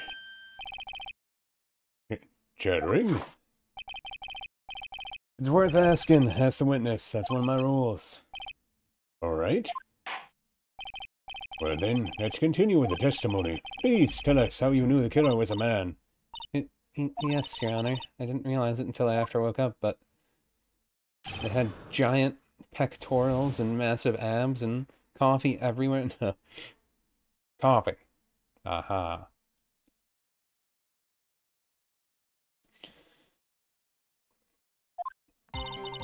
When I came to, I was just lying there on the training hall floor. By the time I got back to the garden, the place had totally changed. The torches were lit and the body was gone. All the snow around the stone lantern had been carefully cleaned up too. The person did all that work alone, I just assumed it was a man. So it was after the crime took place the witness came to think the killer was a man. Yes, that's right. I'm sorry, Your Honor, No need to apologize. It's as Mr. Goddard said, you're utterly exhausted. It's only natural that you would be a little confused. Also, if you consider the situation you described, it doesn't seem too much of a stretch to assume a culprit was a man. Wow, that's sexist. Jeez. But now we know it was Goddard.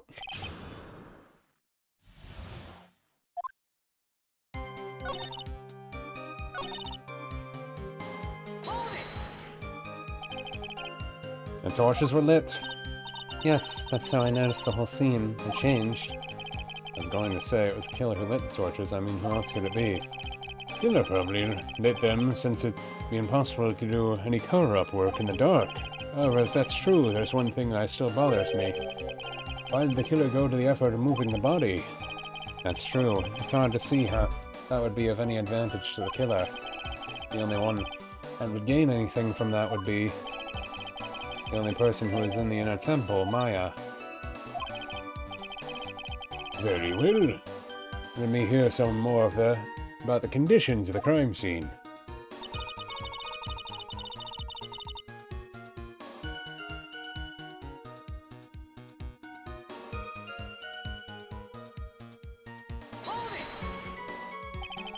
So you're saying the killer cleaned up the snow. It did look really odd. The snow was removed in an unnatural rectangle shape around the lantern. There are a lot of shovels around the inner temple. They all seem really heavy, way too heavy for me to use. An odd fellow indeed, this killer. Why on earth would anyone want to take the snow away? There's one thing I can think of. Didn't you say that a lot of the victim's blood sprayed onto the snow? Yeah. The area I collapsed in ended up being splattered. In other words, the killer's purpose was to hide the bloody snow. I think that's the most reasonable explanation. Perhaps. However, there's something that's bothering me. If the killer just wanted to hide the snow with the blood on it, is there no way? There was no need to remove that amount. That's true. He could have just scooped up the snow that was stained with blood. Unless his vision was poor. It looks like there's something mysterious behind this issue. I think this will help explain it.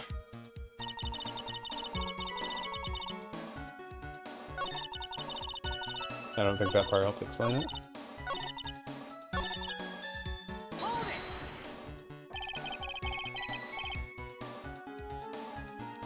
Naturally, the killer must have done it, right? Yes, I think so. But why would the killer tamper with this crime scene like that? That must have been something that the killer just really wanted to hide. The truth is, when I saw the crime scene, I felt something. You did? Yes, I felt like the killer was hiding the evidence for me, for my sake. Oh, what? Hiding it for you? Everyone knew that I was the only one at the inner temple that night. If Sister Bihini had come back and looked at the garden, She may have thought that you had done it. No, she definitely would have thought so. And you're saying that's why the killer cleaned up the crime scene to make it look like nothing had happened? yes, I'm sure of it. Well, that's certainly an important piece of information. I want you to add that to your testimony. Yes, Your Honor.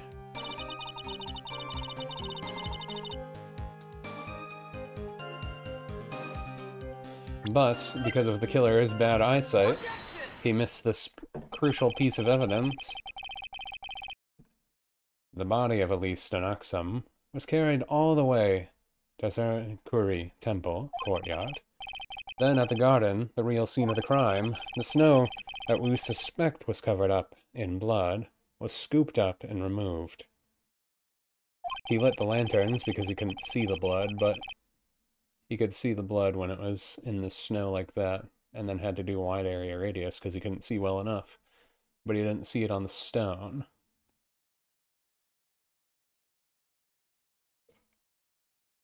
I guess we don't know how much light those gave off, though. It's reasonable to believe all this was done in an attempt to hide the true crime scene. However, there's still one matter that seems somewhat odd. Oh, what would that be? You must have figured it out by now, Mr. Goddard. It's the message written in blood on the lantern. It was written very clearly on the white stone lantern, Maya. If the killer was so motivated to protect Maya from suspicion, then why didn't they wipe the writing off the lantern? You're right. Order? But, Mr. Wright, isn't it a fact that the killer was trying to cover up the crime scene? Indeed, but it doesn't make much sense to move the body and remove the bloody snow, and then not wipe off the most incriminating thing of all, the bloody writing. But if that's the case, you have an explanation for the killer's mysterious behavior. Why would this killer move the body and remove all the snow, then leave the bloody writing on the lantern? I don't know what the killer's plan was, but it is a fact that the killer left the writing on the lantern. There must be a reason for it. Well then, Mr. Wright, let's hear your opinion. Why did the killer leave the message? Killer didn't notice it. Prosecutor Goddard, earlier in this trial, you gave me some good advice. Once you eliminate the impossible, whatever remains must be the truth. Maybe you're not as dumb as I thought. The real killer wanted to disguise the fact that the crime had occurred there. If that's the case, they wouldn't have left the bloody writing on the stone lantern on purpose. Therefore, it must mean that they didn't notice it. But that doesn't make any sense. The torches were all lit and everything. There's no way any normal person would miss something as glaring as that. You're right. There is no way any normal person would. What are you trying to say, Mr. Wright? There's only one person involved in this incident who could have missed seeing the bloody writing altogether. And who would that be? Who was the person that have noticed noticed the bloody writing? Mr. Goddard, this is what you said yesterday. My sight is pretty messed up. Even with these huge goggles on my head, I can't see everything. You can't see everything? Is that correct, Mr. Goddard? This lantern was submitted as evidence today. I would like the court to think back to the moment it was first presented. Written in blood? Nonsense. This lantern is clean as a whistle.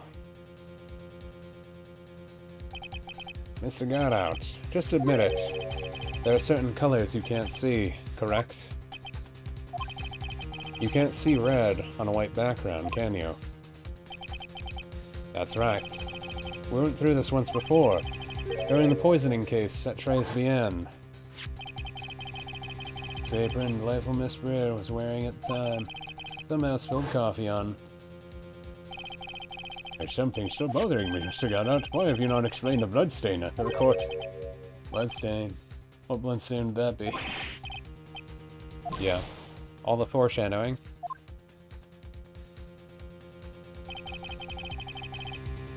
You could see the coffee on the white apron, but you couldn't see the ketchup, because it was red. Huh. It's strange. In a black and white photo, those letters would have appeared black to me. I wonder, why am I the only one that can't see them? So then, Mr. Goddard, are you admitting it? Are you admitting that you can't see the red writing on the lantern?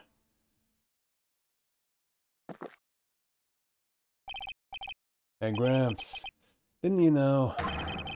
That's the reason why I don't drink red tea. Because then it would be clear tea. I wasn't sure about it until now, but I just can't believe it. Prosecutor Goddard's the murderer. But there's no going back now. I finally figured out the truth.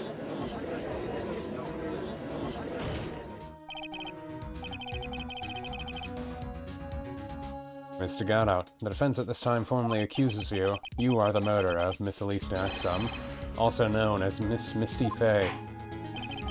It's hard to believe this may be true, however, once again Mr. Wright has brought up a disquieting fact about you. Huh. Just make sure you don't fill out the indictment in red ink, Gramps. Come on. How does a little graffiti make me into a killer? Besides, it's not like my name's written there. I'm certain that the killer wasn't able to see the color red. This is rich. You go on, Trey. The answer is right there at the crime scene. In the snow. The snow? How so? Well, for example, why did the killer move that snow? I was doing it wrong. Your Honor, you said it yourself. If you wanted to hide the blazed snow, why not why not just that area? Yes, why didn't he just take that? Could it be? Yes, the killer couldn't see red blood that had seeped into the snow, and so he had to remove all the snow. He couldn't be sure where the blood had landed, so he removed the whole area. Isn't it more likely the killer couldn't see the blood because it was dark? Not a chance. The torches were all lit. He would have been able to see just fine. It seems that once again the trial has taken an unexpected turn, to say the least. Can you explain this, Mr. Goddard?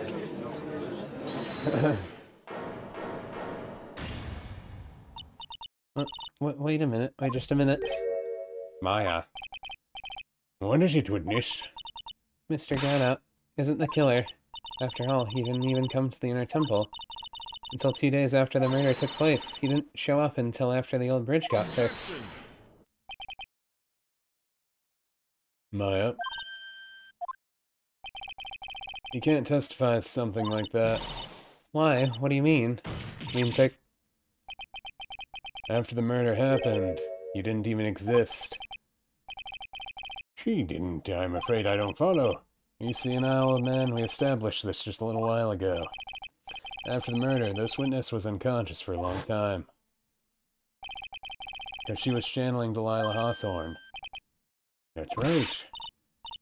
Please, Your Honor, let me add to my testimony. Nick, please listen to me. Maya, do you plan to cover up for Goddard no matter what the cost? If that's the case, then I've got no choice. Your Honor, let's hear a testimony. That means we're going to hear the whole truth. I say we should not silence her. Huh. Nicely done, Trey. Very well. Let's hear the witness's testimony. Please tell us what happened in the inner temple after the murder. Yes, sir. After I woke up, I began channeling. My spirit left me, as it were. But little Pearlie was there at the inner temple, too.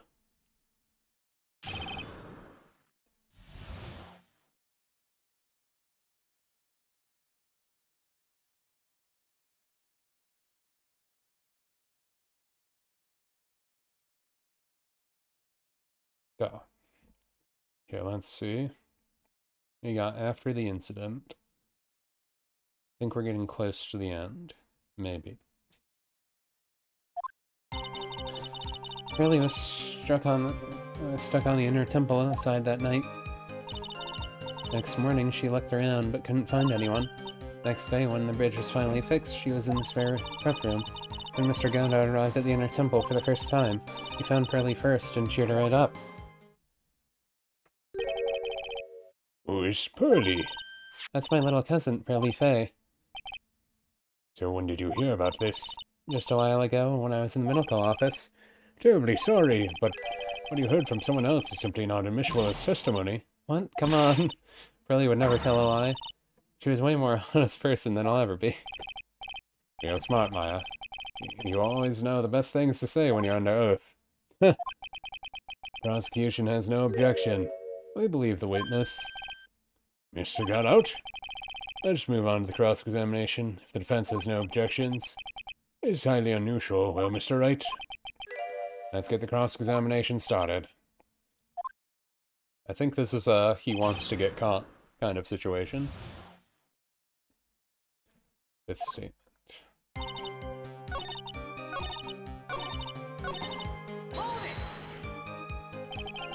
He cheered her up. That's what Pearly said.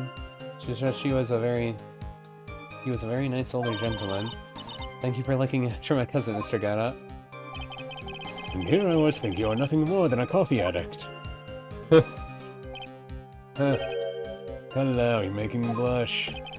This guy really is beginning to get on my nerves, in more ways than one. Truth is there are many places to look on the inner temple side. Policemen are all busy going over the garden and fine-tooth combs, so I decided to carry out the investigation my own way, Got-out style. I'm the same way. I like to hand down my verdicts in my own way, judge style. Maybe I should ask some questions Phoenix style.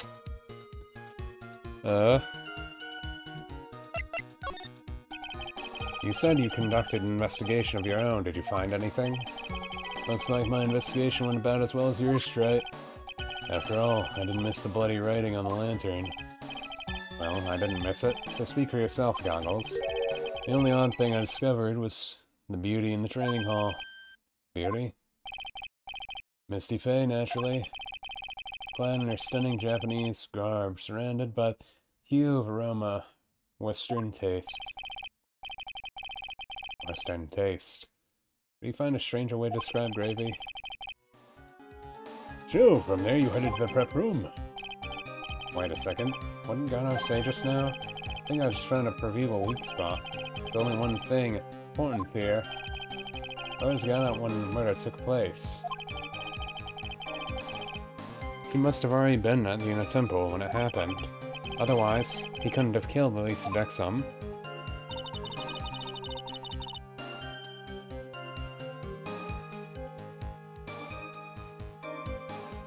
Yeah, he shouldn't have known that the scroll was that one.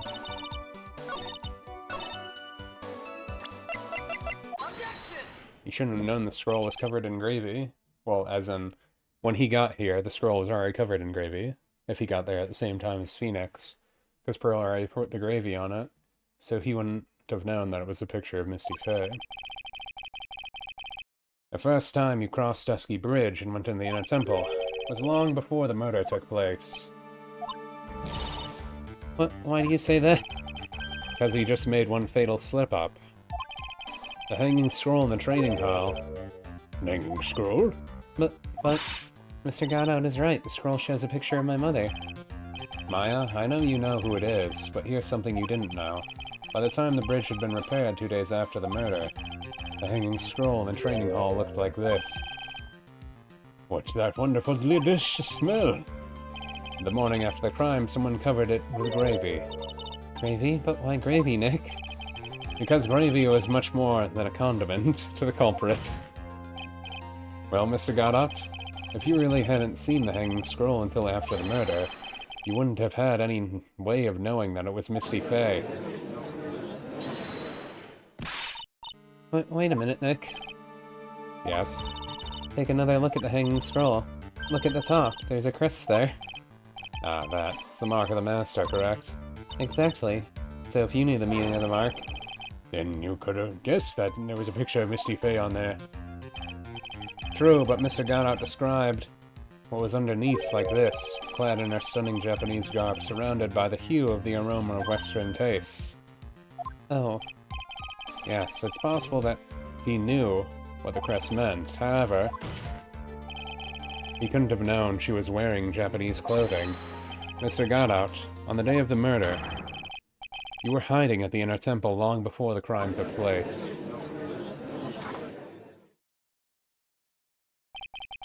Can I ask you just one little thing, Wright? What is it? The whole theory of yours, it all rests on a certain assumption. That I knew beforehand that crime was going to be committed. That's right. Otherwise, there's no reason for him to sneak into the crime scene. Of course, Mr. Godout knew about the plan. Huh? What did you say? Is it really possible that another person knew of the plan?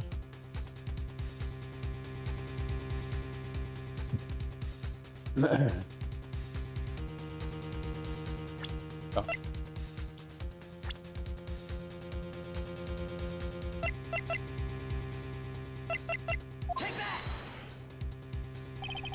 This crime was actually planned over a year ago.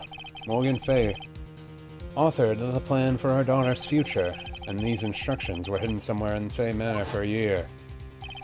However, by that time, Little Pearl found these instructions. They had already been unsealed. Unsealed? Yes. The killer had read these instructions long before Pearls ever found them.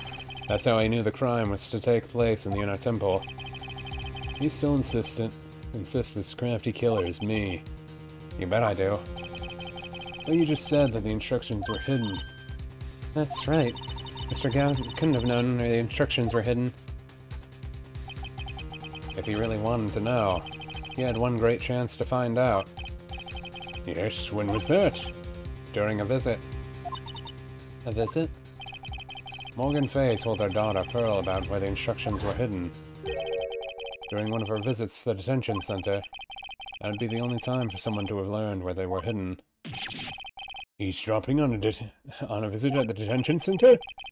Yes, it could be arranged if you're someone with easy access in and out of there. Like, for example, a prosecutor such as Mr. Godout. Reasonable, reasonable. Order? Mr. Godout, you're under fire again. This murder could not have been carried out without a prior knowledge, and you were the only one that could have acquired this information before the murder.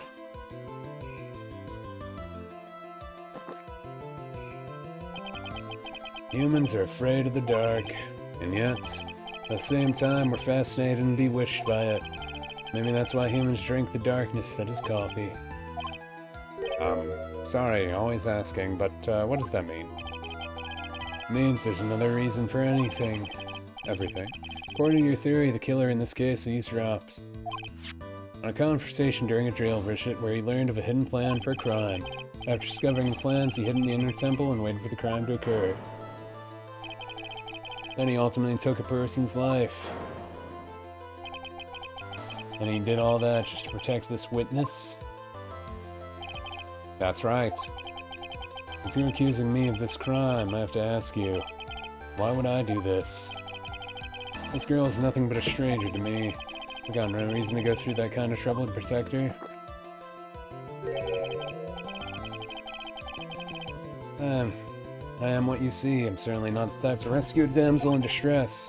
The killer's behavior is certainly extreme, for the lack of a better word. Even considering that the killer wanted to protect this witness's life, his behavior is a little too trivial, a little unnatural. However, you had a good reason, didn't you, Mr. Godout? An unshakable reason that forced you to protect this witness at all costs. I knew it. You figured it out, haven't you, Nick? Maya. I guess you were doing your best to cover for Godout. For the same reason, huh?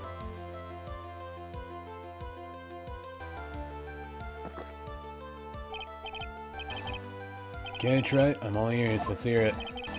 It's very simple. Maya Fey is a lot more than just a stranger to you. What's this?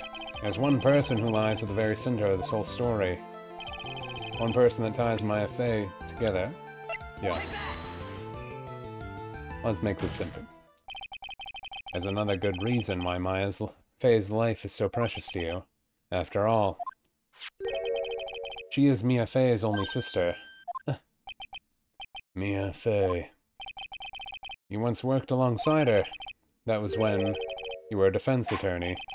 Wait a second here, Mr. Godot. Is it a defense attorney? With your honest piercing intellect, you must have figured it out by now.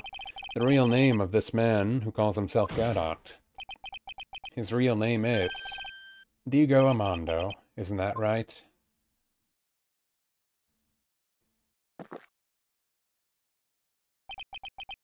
The last time someone called me by that name was over 6 years ago.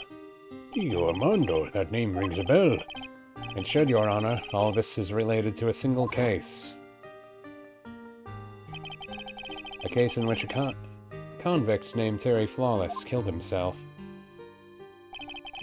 Mia Fey's first time in court, the tragic outcome that left a deep wound in her heart. She knew that behind it all was a heartless, scheming demoness in disguise. But in the end, Mia couldn't tear off that disguise. However, there was a man who reached out to help her. Diego Armando, a senior defense attorney at the office where Mia worked. My fault. It's all my fault. Mr. Flawless killed himself. Mia. Can't cry yet.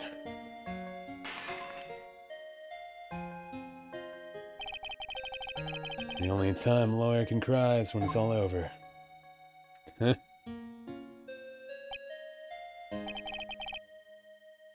I was moved by her, the way she put all of her faith in her clients, that pure sweetheart of hers. That's why I can never forgive Delilah Hawthorne.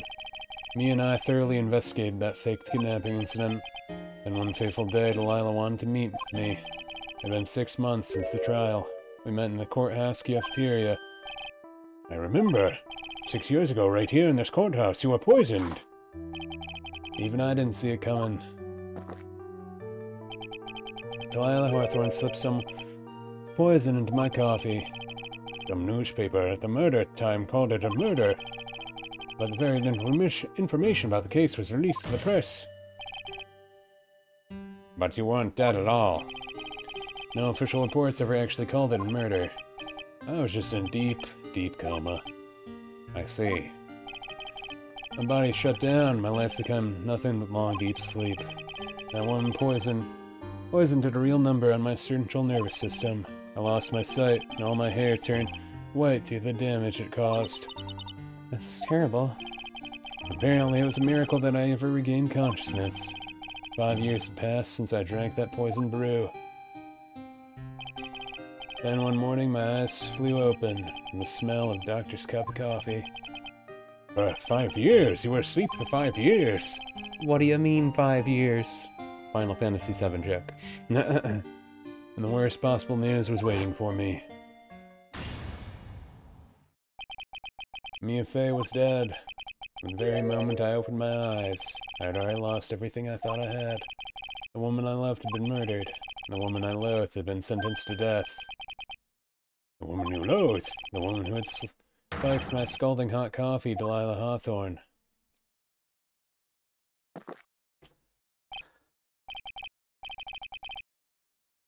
Good old Mia, she didn't let me down. He says that, but the point was, inadvertently, because of Phoenix, Delilah got imprisoned, and because of Phoenix, Mia got killed, because he was there and didn't protect her. So more or less, he lost all purpose to actually still be alive, in his own mind. She got her revenge before she checked out. In the end, there wasn't anyone waiting for me when I woke up. That's so sad. Someone like me, someone who had slept away their best days. There was only 2 reasons left to live. It was for those 2 reasons that I decided to become a prosecutor. And if I may ask, what were your 2 reasons to live? First was you, Wright. Huh. Me? If I hadn't drank that stupid poison, Mia Fey never would have been would have died, much less the way she did. You were the only one who was there to protect her. But you let her die. It was all your fault. It wasn't like that. I wanted to see for myself what kind of man you really were. So that's why you became a prosecutor. My other reason for living, she goes by the name of Maya Fey. Huh? You mean me? You were the only way I could make up for the sin of not saving Mia. 1 year ago, when the Kern Village incident was resolved, it was obvious that Morgan Fey was planning something. Whatever her evil plan was, I was determined to stop it. My role as a prosecutor put me in perfect position to do something about her. That's how you overheard Pearl's visit with Morgan at the detention center. I knew that the time was drawing near. Since I knew the plan, I thought I could foil it. My goal was to outwit the plan. I thought if I could do that, I could keep that girl from being caught up in it. That makes sense. Pearls had known the actual purpose of the plan was to kill Maya. She never would have helped out. Finally, the day of the plan was drawing near. I contacted both my accomplices. Accomplices? Iris of Hazakuri Temple and Misty Fey. Especially needed the help of Iris. He was to take the fall in my backup plan, in case we couldn't control Pearl Fey. But how did you contact my mother? She'd been missing for almost 20 years. Officially, yes. What do you mean by officially? You've heard about it, haven't you? About the strong ties between main family and the government? Now that you mention it, Kiki did say something to that effect. She said that the Master of the Kern had great authority. Even without her official position, Misty Fey still wielded great influence. The police have been keeping an eye on her movements all this time. That's how I was able to contact her. Again, because of my position as prosecutor. So my mother was cooperating with you? Don't ever forget, no matter how far away from you she was, she never stopped thinking about you. She was always... That's why I knew she would do anything to protect you. You want to know how strong her resolve to protect you was? Look at her staff. Her staff? The one with the sword in it? The day the plan was to be carried out arrived soon enough. We met first time at Hazarikuri Temple. That's when your mother showed me her special staff. I realized it then. Just how far she was willing to go. She was ready to use that sword to protect you from Morgan Fey, if necessary. Yes, even if it meant paying the ultimate price. Mother... This case is kind of a bad deal for everyone, huh? Besides Iris. She's fine. The night of the crime. There was one way to stop... Well, I guess Morgan... well, yeah, I guess Iris's life is kind of also messed up since her whole family kind of hated her. There's just one way to stop Morgan's evil plan. You mean Pearls, don't you? And to make sure she didn't channel Delilah Hawthorne.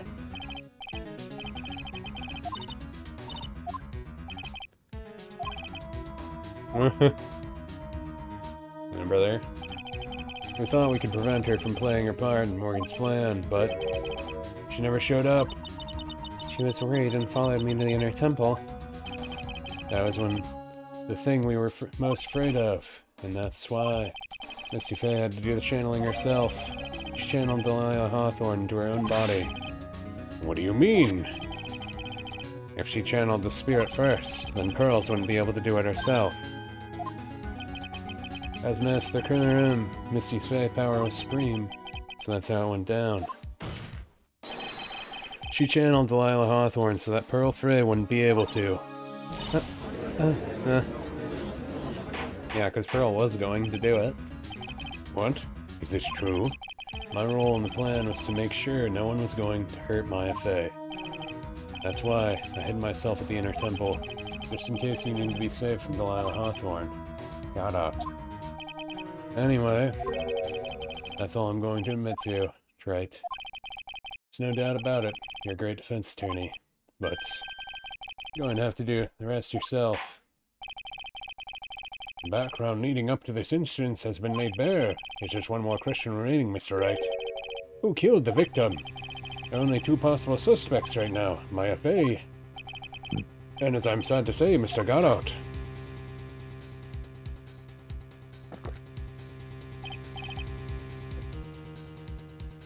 Well, Wright, you're the real deal. And finish this once for all. Show us beyond a shadow of doubt, and you can finish this on your own. No, Nick, please don't. Maya, I heard the whole thing from my sister in the medical office. That's why I have to protect Mr. Gatto. I can't do it. I can't testify against him, after all. He's the man who put his life on the line to protect Mia. And me, too. Maya, I know that. Nick. But even so, it doesn't absolve him of his crime. Please, Maya, testify. Miss Fey, your testimony, please. Here's the final testimony. Don't bother trying to hide anything, because I'll know. I want to hear the truth from your own lips. I understand. I'm sure you're right. I'm ready now, Nick. All right, young lady. Tell us about the moments before you lost consciousness. What exactly happened at the time of the murder?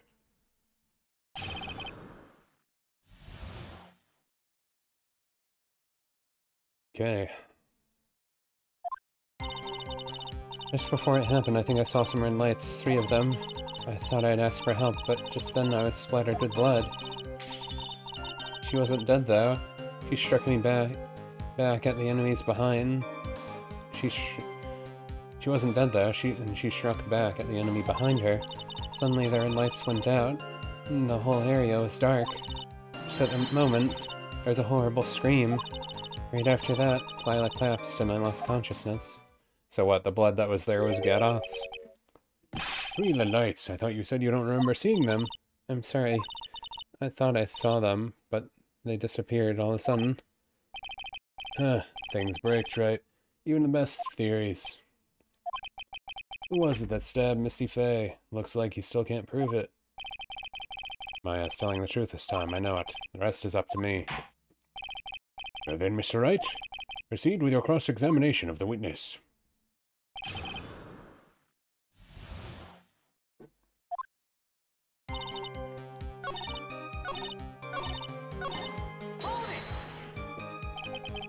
What did you mean by just at that moment? Do you mean the moment when the red lights went out? Yes, that's right. The scream that you heard then, was it Delilah Hawthorne's? I don't think so. I'm pretty sure it was a man's voice. What?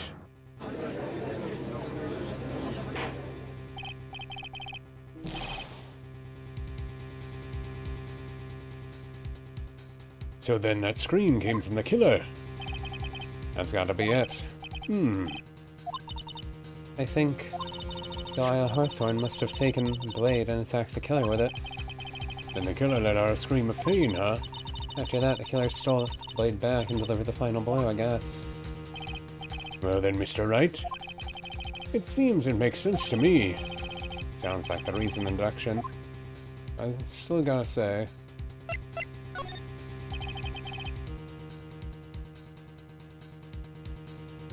sorry to say this, but the interpretation would create an enormous contradiction. Yeah, because Delilah didn't know about the sword in the staff, but Gatto did, because he was shown it just before. And he was the only other person that knew it was there. Remember the testimony she just gave before the killer let out a scream. Maya said she had already been splattered by the victim's blood. In other words, the blade and the staff had already been plunged into the victim. Is that right? She couldn't have struck back with a sword that was already stuck in her body. The weapon that caused the killer to let out a scream must have been something other than the staff. You're so sure about that? Don't keep us waiting any longer, Trey. There's only one thing I can think of. Weapon used with a weapon here. Lila Hawthorne had already been stabbed in the back by the staff. What could she have been struck with by the... used to strike back against the killer? Naturally, the dagger that the killer brought to the scene of the crime. Oh, that's right, I forgot about that. This dagger was found at the scene of the crime, stuck in a pine tree. Yes, detective found it that morning and brought it to me. Dial Hawthorne struck back at the killer with this, and she managed to wound him as well. That's because he let out a scream doesn't mean he was wounded. For all we know, the blood of the dagger could have been from the victim. Have you forgotten that the blood has already been tested? Since we learned it wasn't the victim's blood, it must be the killer's blood. The killer must have a wound somewhere on his body. You're saying the blood on the dagger belongs to the killer? Exactly. A DNA analysis of blood would prove it beyond a shadow of a doubt. And yes, Mr. Gata, it would prove that it's your blood. Nice theory, Wright.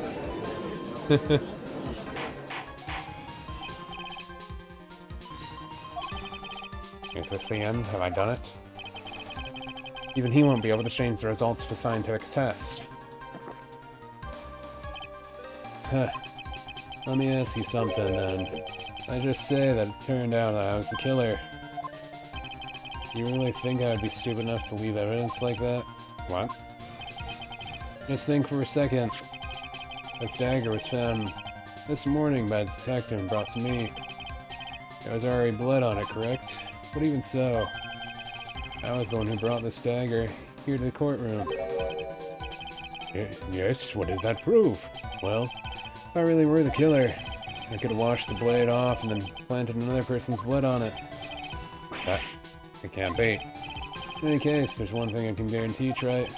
That blood doesn't belong to me. Not a chance. What? In any event, it seems to be established that the killer was wounded. Alright then, witness. Continue your testimony. Oh, wait a minute. What's the problem? I know I probably shouldn't say this, but there's big contradictions in Nick's explanation. Maya? This dagger, you said that wounded the killer.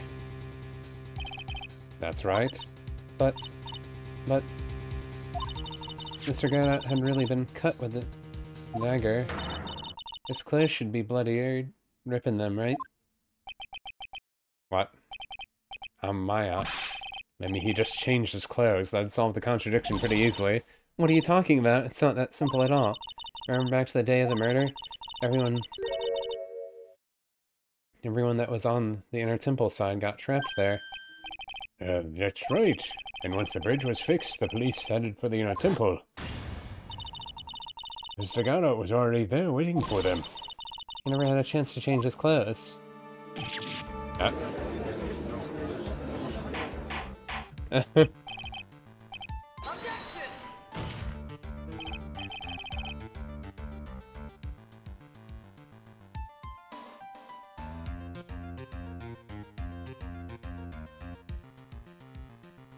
Well, maybe he brought a change of clothes with him. But no one could have predicted a lightning strike that shut down a bridge. Why would anyone have brought a change of clothes? Did the judge take the smart files today? Well then, maybe the killer took off his clothes before he committed the murder. That way we can get any blood on them. That's impossible, Trey.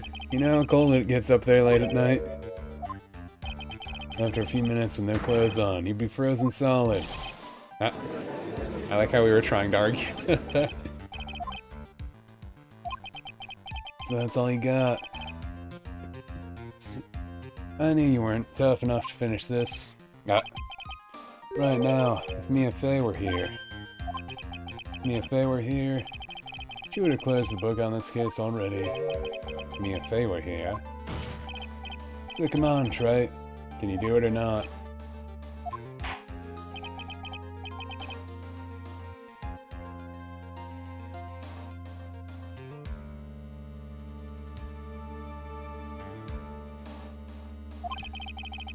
You're accused, Mr. Garrett, of being the killer. But can you prove it? Have you even got a piece of evidence? Question isn't whether I can prove it or not. The fact is, I have to prove it. It's the only choice I have. I was taught that it's one rules of being a lawyer.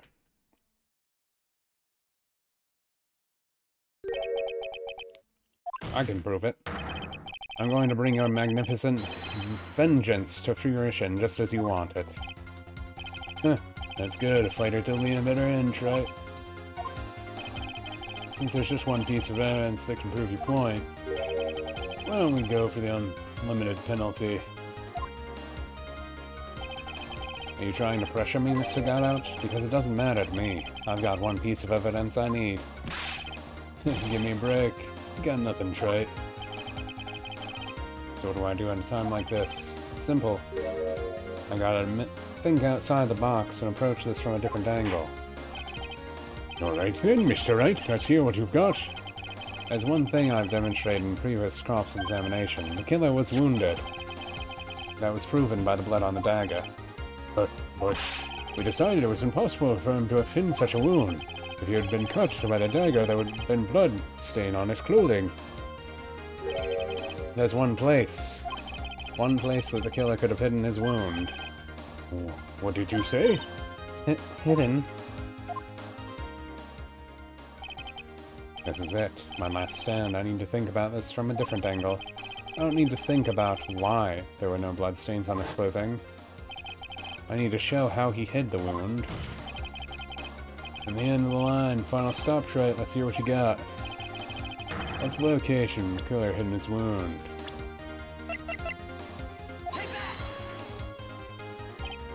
Huh. I don't know what you're talking about. And frankly, I don't need to know. What I do know is this. You'll never be half the lawyer she was. Isn't that right, Trite? What was that just now? Mia? It can't be.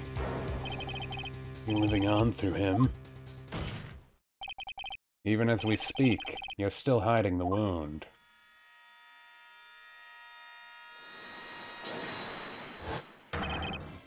It's beneath your mask. During the fight, the red lights given off by the killer suddenly disappeared. Seconds later, the killer let out a scream. That's right, your mask went flying off your face. Mr. Gotout, would you mind removing your mask if you have a dagger wound under there somewhere? And I'd say this whole case is solved.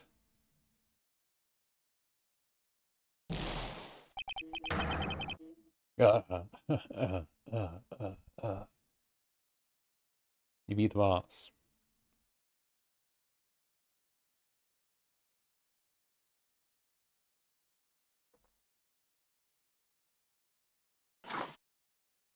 Was that a 17th comp? I wasn't counting. Just now, I saw her spirit in you. I never liked you. 6 years ago. You helped the woman who put me to sleep by hiding her bottle of poison. And then, while I was sleeping, you let Mia die. But you didn't care. You just kept living your pathetic happy-go-lucky life. You even had the nerve to follow in her footsteps as a lawyer. Can never forgive you. That's what I thought. Mr. Gotout. But I was wrong about you. I knew it from the very beginning. The truth is, the only person I could never find in my heart to forgive was me. You? Yourself? I was the one that failed to protect Mia. Me and no one else. I tried to avert my eyes from the truth to escape from the harshness of reality. I just couldn't face Mia's death head on, so I ran. I hid behind a mask, threw away my true name. I couldn't even deal with being a defense attorney anymore, so I quit. But you saved Maya. Yeah, that was my plan. Up until just now, anyway. What do you mean? Listening, Maya, if I had really wanted to save you, there's one person that I should have gone talk to right away. Who would that be?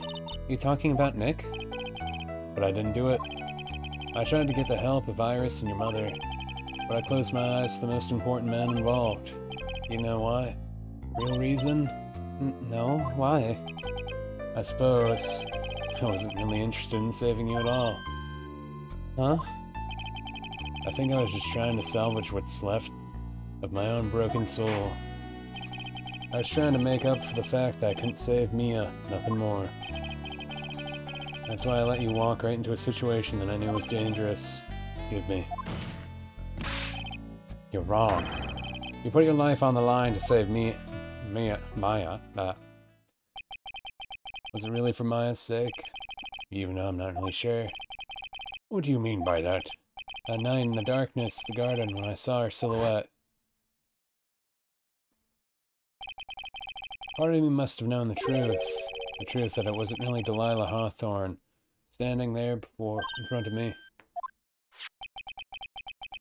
It could have been Misty Faye, or even that little girl. But I still picked up the blade. It was like I was dreaming.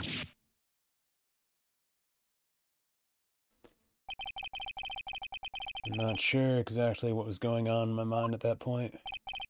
Was I really motivated by pure desire to protect Maya Faye? Or was it something else? Hatred toward Delilah. Was my hatred for a woman who had stolen everything from me 6 years earlier? Could have been simply a desire for revenge. And now, I don't know anything anymore. I did learn something today, however. I finally realized that I was an arrogant one. I was just chasing an illusion. A fantasy. A stupid fantasy of defeating you in a courtroom. You were the one who made me realize my folly. You never ran away from Mia's death. Instead, you picked up where she left off, as a true defender of the people. In that one moment, I understood everything. Mr. Godout.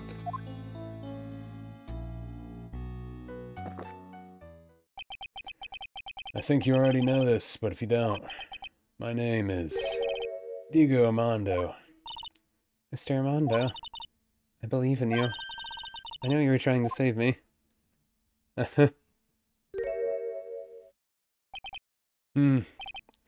Thanks. Your wound, it's bleeding. Huh, did you forget already? My world, the color red doesn't exist. These must be my tears. Tears? Ever since I woke up from my coma, I think I've been waiting for this very moment. Mr. Armando. You do well to remember this, Maya. The only time a lawyer can cry is when it's all over.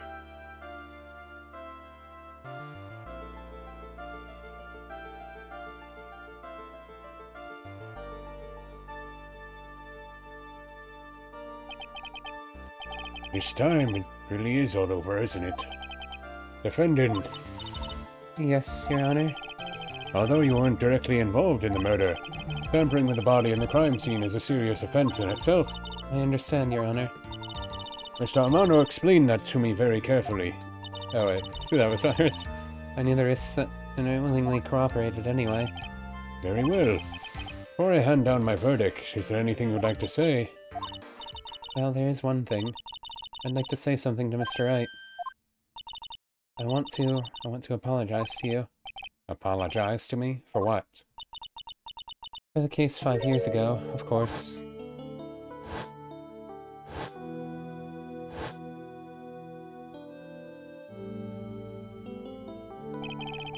You just remembered. Weren't you poisoned by your own lover? Not exactly, but yeah, something like that. Even now, 5 years later, I can hardly believe it. She was going to do it. She was planning to kill me. It's not all that surprising, the two of you. You hardly knew each other. Huh? What do you mean? You and my sister, you only met twice. Huh? We only met twice? The first time you met was on that fateful day. The day she poisoned Mr. Armando in the cafeteria. The next time you met her 8 months later. You met her again on the day she stole your cold medicine. And Doug Swallow was killed. No way, it just can't be true. I mean, during our relationship, we were... For those 8 months, the woman that you thought was Delilah Hawthorne wasn't actually my sister. Huh? Wasn't Delilah? Oh, brother? I hope one day you can forgive me, Feeny. You mean... That's right. I lied to you for 8 months. He was really dating Iris the whole time? But why? Why would you do such a thing? Ever since she gave you the bottle that day, my sister was trying to get it back as soon as she possibly could. Because the police investigation and their surveillance, she couldn't move about freely. So that's why you... My sister from the very beginning was prepared for the worst. Prepared for the worst. She thought that you might somehow discover the truth. That's why she was always ready to deal with you at a moment's notice. You mean she was ready to kill me, don't you? She already had so much to answer for. I didn't want any more sins on her soul. I begged her not to do it. She agreed to give me a chance. And that's why you came to me? You came to get the bottle pendant back from me, in her place. But I couldn't get you to give it back. I failed at something even simple as that. 8 months passed, and I still couldn't get it back from you. Finally, my sister couldn't wait any longer. She didn't consult me about her plans for you that day. It was the first time that had ever happened. That was a bit strange, wasn't it? Up until that day, you two were partners in crime, and she would confer with you. I think she must have noticed. Noticed what? My feelings for you. If I had found out she was planning to kill you, I would have done whatever was necessary to stop her, even if it meant her life. Or mine. Iris. After spending those 8 months by your side, my feelings toward you, they changed. I have something to say to you, too. Yes? You realize the person I always thought you were? Even after Delilah Hawthorne was found guilty, I still believed in you.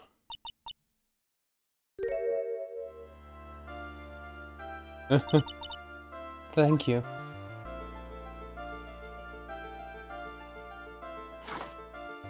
So cheesy. How many cups of darkness have I drank over the years? Even I don't know. I'll tell you though, right now, this one here is the greatest cup I think I ever had. Don't you think so? Phoenix, right? Yeah, I think you're right. The purpose of this trial was to rule on the murder of the victim in East Durham. At some point, I expect you will be tried for your roles and incompetence in this case. I understand, Your Honor. Very well. On the charge of murder, I hereby find the defendant not guilty. Yeah. So she's still going to be put in jail for a while, probably, for being an accomplice, but she did not commit the actual murder. So she's not going to get the death penalty or anything like that. And technically, it was a weird self-defense thing, so Gadot probably isn't going to get the death penalty either. He's just going to be in prison for a bit, maybe. He might even get off the hook for something, but who knows. I guess that depends on how they deal with the spirit channeling technique in this world. So I guess it's all over. The way everything ended. Was justice really served? The man who risked his life to save Maya is being sent to prison by my own hand. Of course justice was served. Mia. I'm proud of you, Phoenix. Your defense was truly brilliant. But I couldn't save Mr. Armando. The man who cared for you so deeply. You're wrong, Phoenix. You did save Digo. You saved him in the only way possible. You mean, with that verdict? I think one day you'll understand, too. Phoenix, I want you to remember one thing. You are as good out there today as any defense attorney could ever hope to be. There's nothing more you can learn from me. Mia! You've accomplished something I wasn't able to do. I owe you a great deal. Thank you. Mia. I'm sure we'll meet again, someday, Phoenix. I've handled lots of cases and seen lots of things, and along this journey I found myself asking just one question. What does it really mean to defend someone?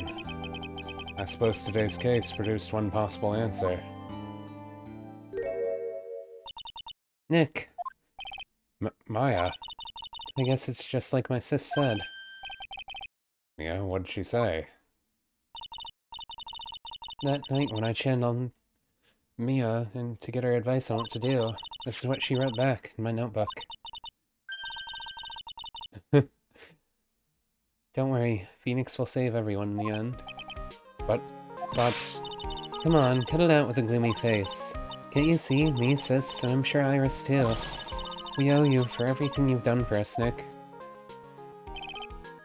Maya, how can you be so bright and chipper after all that's happened? You were brutally attacked. You even saw your mother murdered. Yeah. Oh wait, that was my ouch. Francesca! Still as softy as always, Phoenix Wright. Excellent work, Phoenix. Excellent work, Wright. Huh, Mr. Edgeworth? When did you get back? Oh, that's right. I guess no one filled her in on that. Edgeworth and Francesca have actually been helping me. Helping you? If those two hadn't been here on the first day of the trial, the defense wouldn't have gotten anywhere. Wow. Where are you, Nick? I heard he fell into a river and caught a nasty cold which forced him to sleep all day. Yes, he laid in bed shivering his fever with Iris's hood pulled over his head. Oh, ouch. Talk about embarrassing, Nick. You definitely need more training. Anyway, thank you, Mr. Edgeworth. And you too, Francesca. I don't suppose... Oh, no, Larry. Larry, never mind. There's room for me in the screw pug, is there? Oh, Larry. What's with the... What's with the longer face than usual? I realized something when I was reborn. I realized that Larry was never of any use to anyone, not even once. That's not true, right, Nick? What? You're asking me. Well, Nick, is it true? Isn't that right? Oh, brother?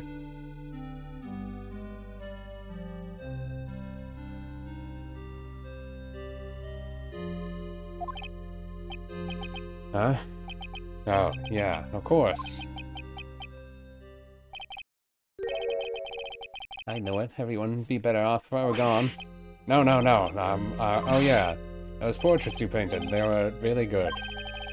Isn't that right, Edgeworth? What? Me? Why are you making that face, Angie?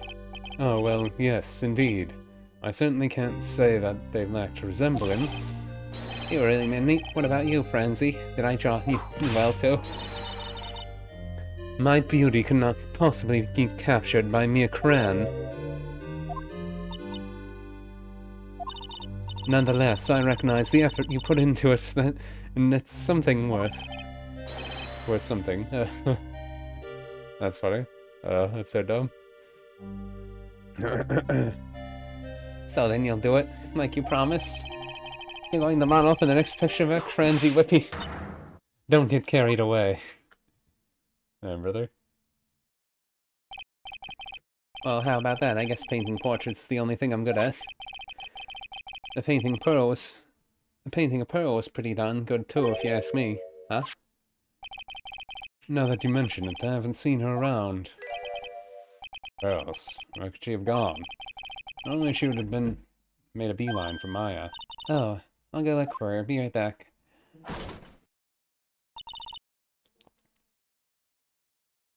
What really happened that day?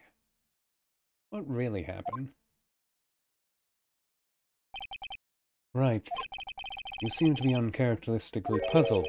I expect you are wondering how Maya can be so cheerful despite all that has happened. Yeah. To be honest, I cannot understand it either. Francesca. That's right. She lost her father fairly recently as well.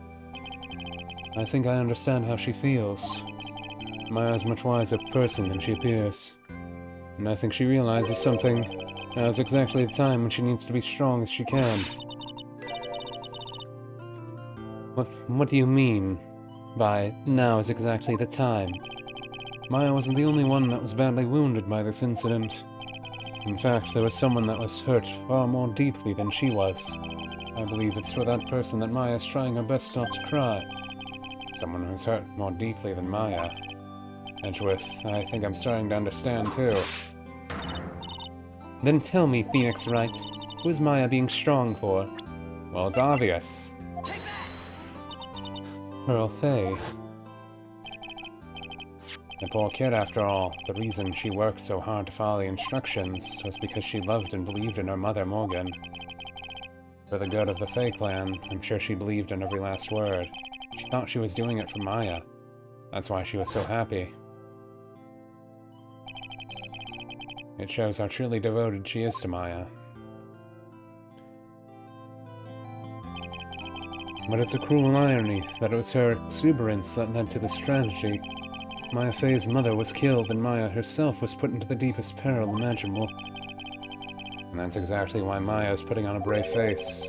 She's doing it for Pearl's sake, till she can see her smile again. Oh, hey! So this is where you all were. Well, looks like we got quite a bunch. What was that for, sir? I'm sorry about that, Scruffy.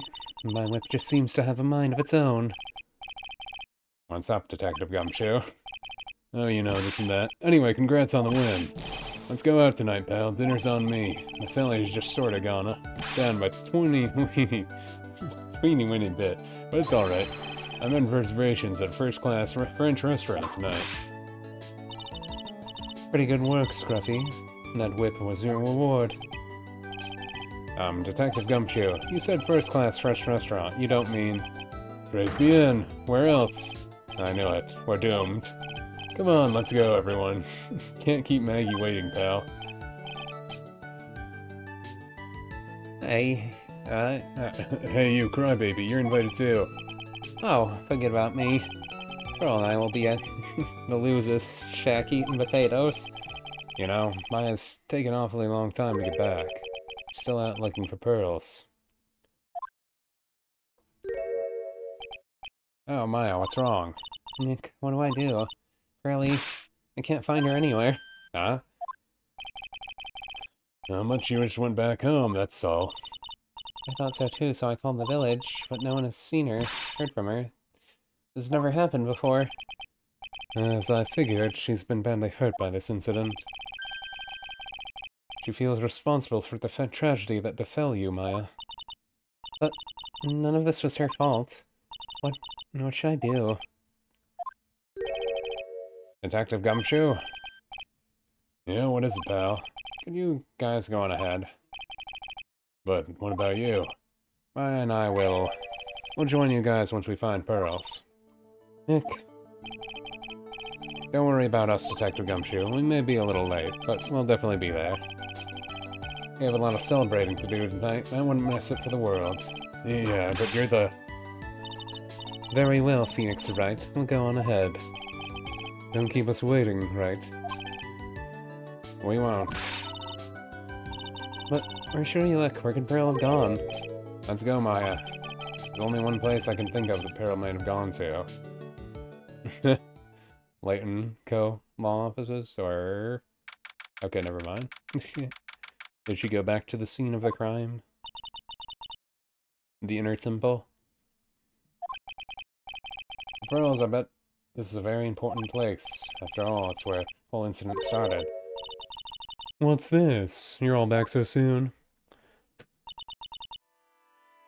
Sister Bikini. I thought we'd be eating mashed potatoes alone tonight. So she's here? Pearlie's here? She's in the training hall. Why don't you hurry along, go see her? Okay.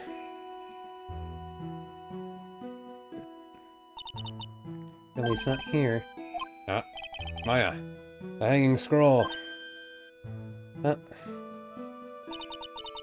Someone cleaned it off. Gotta be pearls. Mystic Maya. Pearlie? Why'd you just leave like that? Mystic Maya,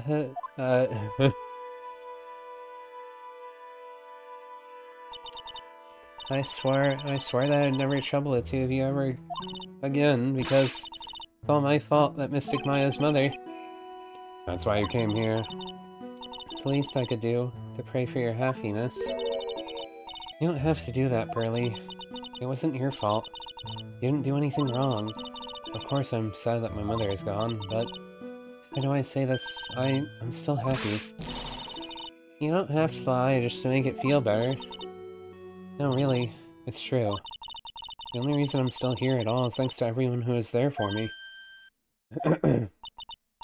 My sis, my mother, Mr. Armando, Nick, and you.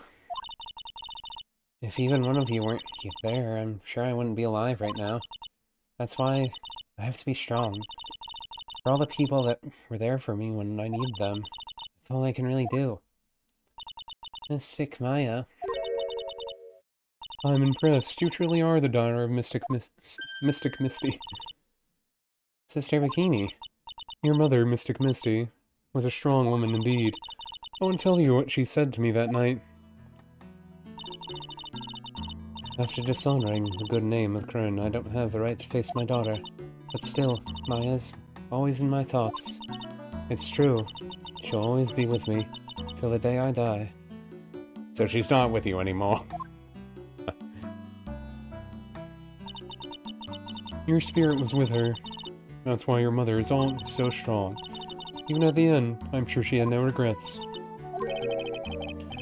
She'll always be with me until the day I die, huh? There's a rule or something all masters ought to follow, isn't there? Never take the charm off until the day you die. That's the master's talisman. That thing that Misty kept by her heart and would never take off. It wasn't the container that was important, rather, it was the contents. That's... A photo? Mother? It's only natural for living creatures to fight to protect their own lives. But what makes us human is that we fight for others. But who do you fight for? How hard must you fight? That's the true measure of what human life is worth. We defense attorneys are warriors who constantly challenge, or are constantly challenged by that question.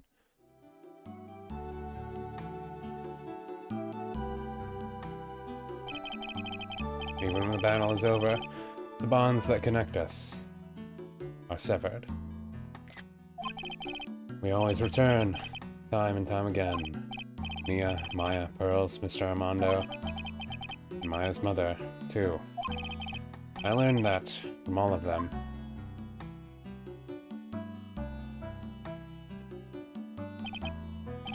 Well, shall we get going? Everyone's waiting. It's the day to remember, a day when a lot of things were finally put to rest. I think we should celebrate what we've overcome today. But I still can't... Oh, go on, sweetie. You can come back for training anytime. Okay. Alright. I'm going to make a brand new start, too. Sister Bikini, I'll be back for more training, I promise. I know, and I won't go easy on you just because you're the future master. I'll make sure to prepare reservations for the 3 when you come back. Alright. We're going to have a great feast today, Pearly. You know why? Because training is battle of endurance. Okay, Miss Maya. I'll eat lots and lots of food tonight. You might not want to. There's one thing I don't get. Probably don't want to, but... What is it, Nick?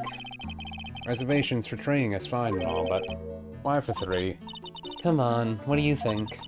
You're one of us, Nick. Next time you can train right alongside us. Huh? I'll be waiting for you. Sister Bikini will take special care of you. Huh? It'll be great, Nick. We're going to do the special training course, naturally. Huh?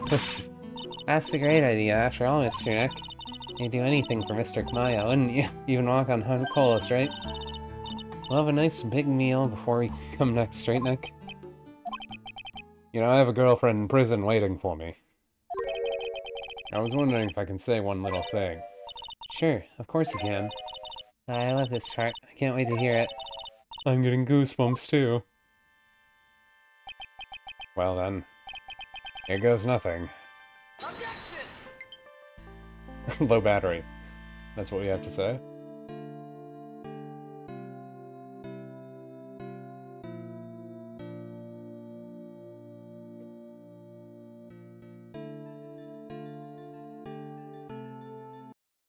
Oh no, I did it for both. I wanted to put my things on the charger really quick. But I cannot. I cannot. Well, let's read the epilogue. It'd probably last for the epilogue, right? Maybe. I'm doing the big sister for Pearly and Nick too. Well, I'm like locked up comfort or something like that. The epilogue.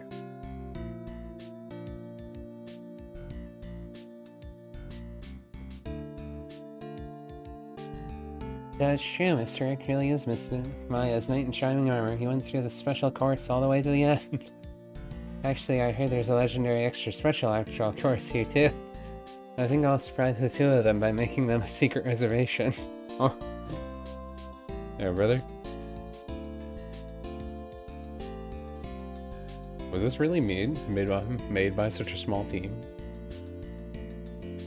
Maggie brought me a brand new coat as a present, pal. Feel 10 years younger. Never take it off. Yes, but somehow you don't seem the same. I guess a dirty, shabby old overcoat is more detective-like, sir. Don't worry about it. In the name of love, a man will soil himself silly.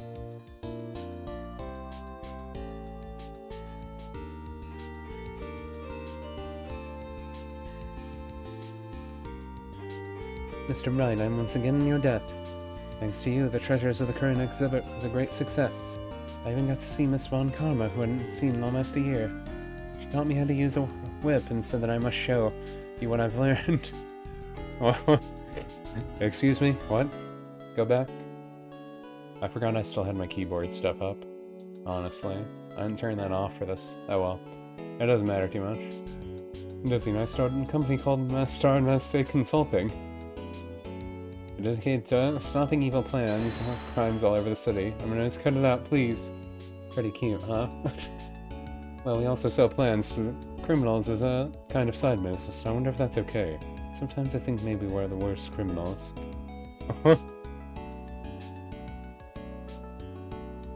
You sell plans to criminals, too? Yeah. I wanted to show my appreciation to Mr. Wright for exterminating Don Tigre, so I lent him $500,000 and a tea set, special, thick tea, once I mixed with my own two hands. I bet he's drinking it now. Win through compromise.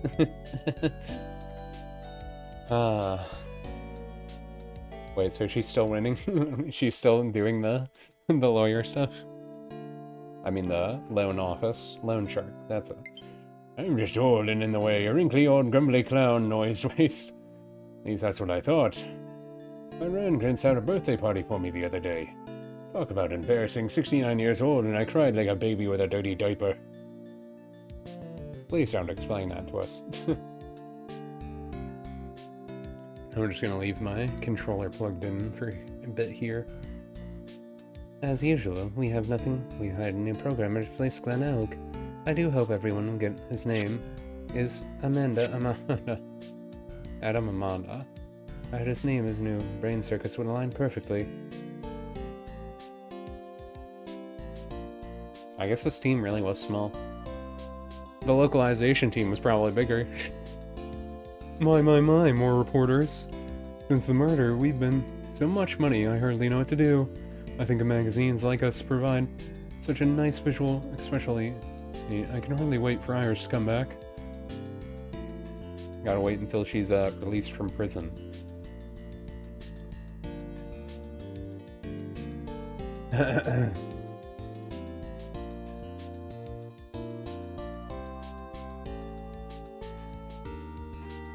You turned into such a respectable man, Feeny. It was so sweet of you and everyone else to come and visit me here the other day. Of course I was happy about you constantly had your eyes on me, but felt kind of bad when the little one slapped you so hard you got a nosebleed. Yeah, brother. I wonder if he actually dates her again, or anything. Ben, Groman, Jude. Do they actually have... Well, I mean, I figured they have voice actors, but it's just funny to me that they have voice actors, since it's just the one word. So what I'm curious about is when they made this, do they show the Japanese credits for this part? Or did they just find American voice actors to voice act the objection comments? Jenna Hisu.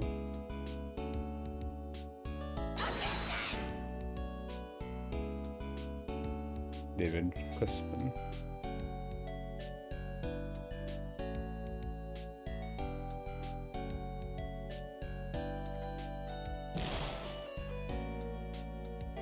Back from a long time vacation. Gone 1% hurt, buddy out, and I got no one. Kind of lonely, crazy security room is this supposed to be anyway? Well, flashing lights and switches, I feel like I'm some sort of space alien. Edgy poo. I forgot she still had that stuff. I remember her from one of these cases. Having all the alien stuff.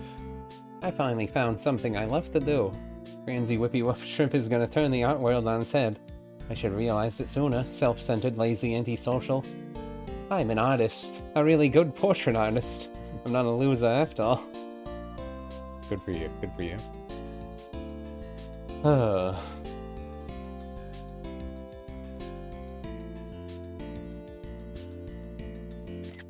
that's nice. I like to do, I've been trying to do little summaries of the game after I beat them, when I add them to my games beaten list. So, I've been trying to have screenshots that I can share in those when I do it.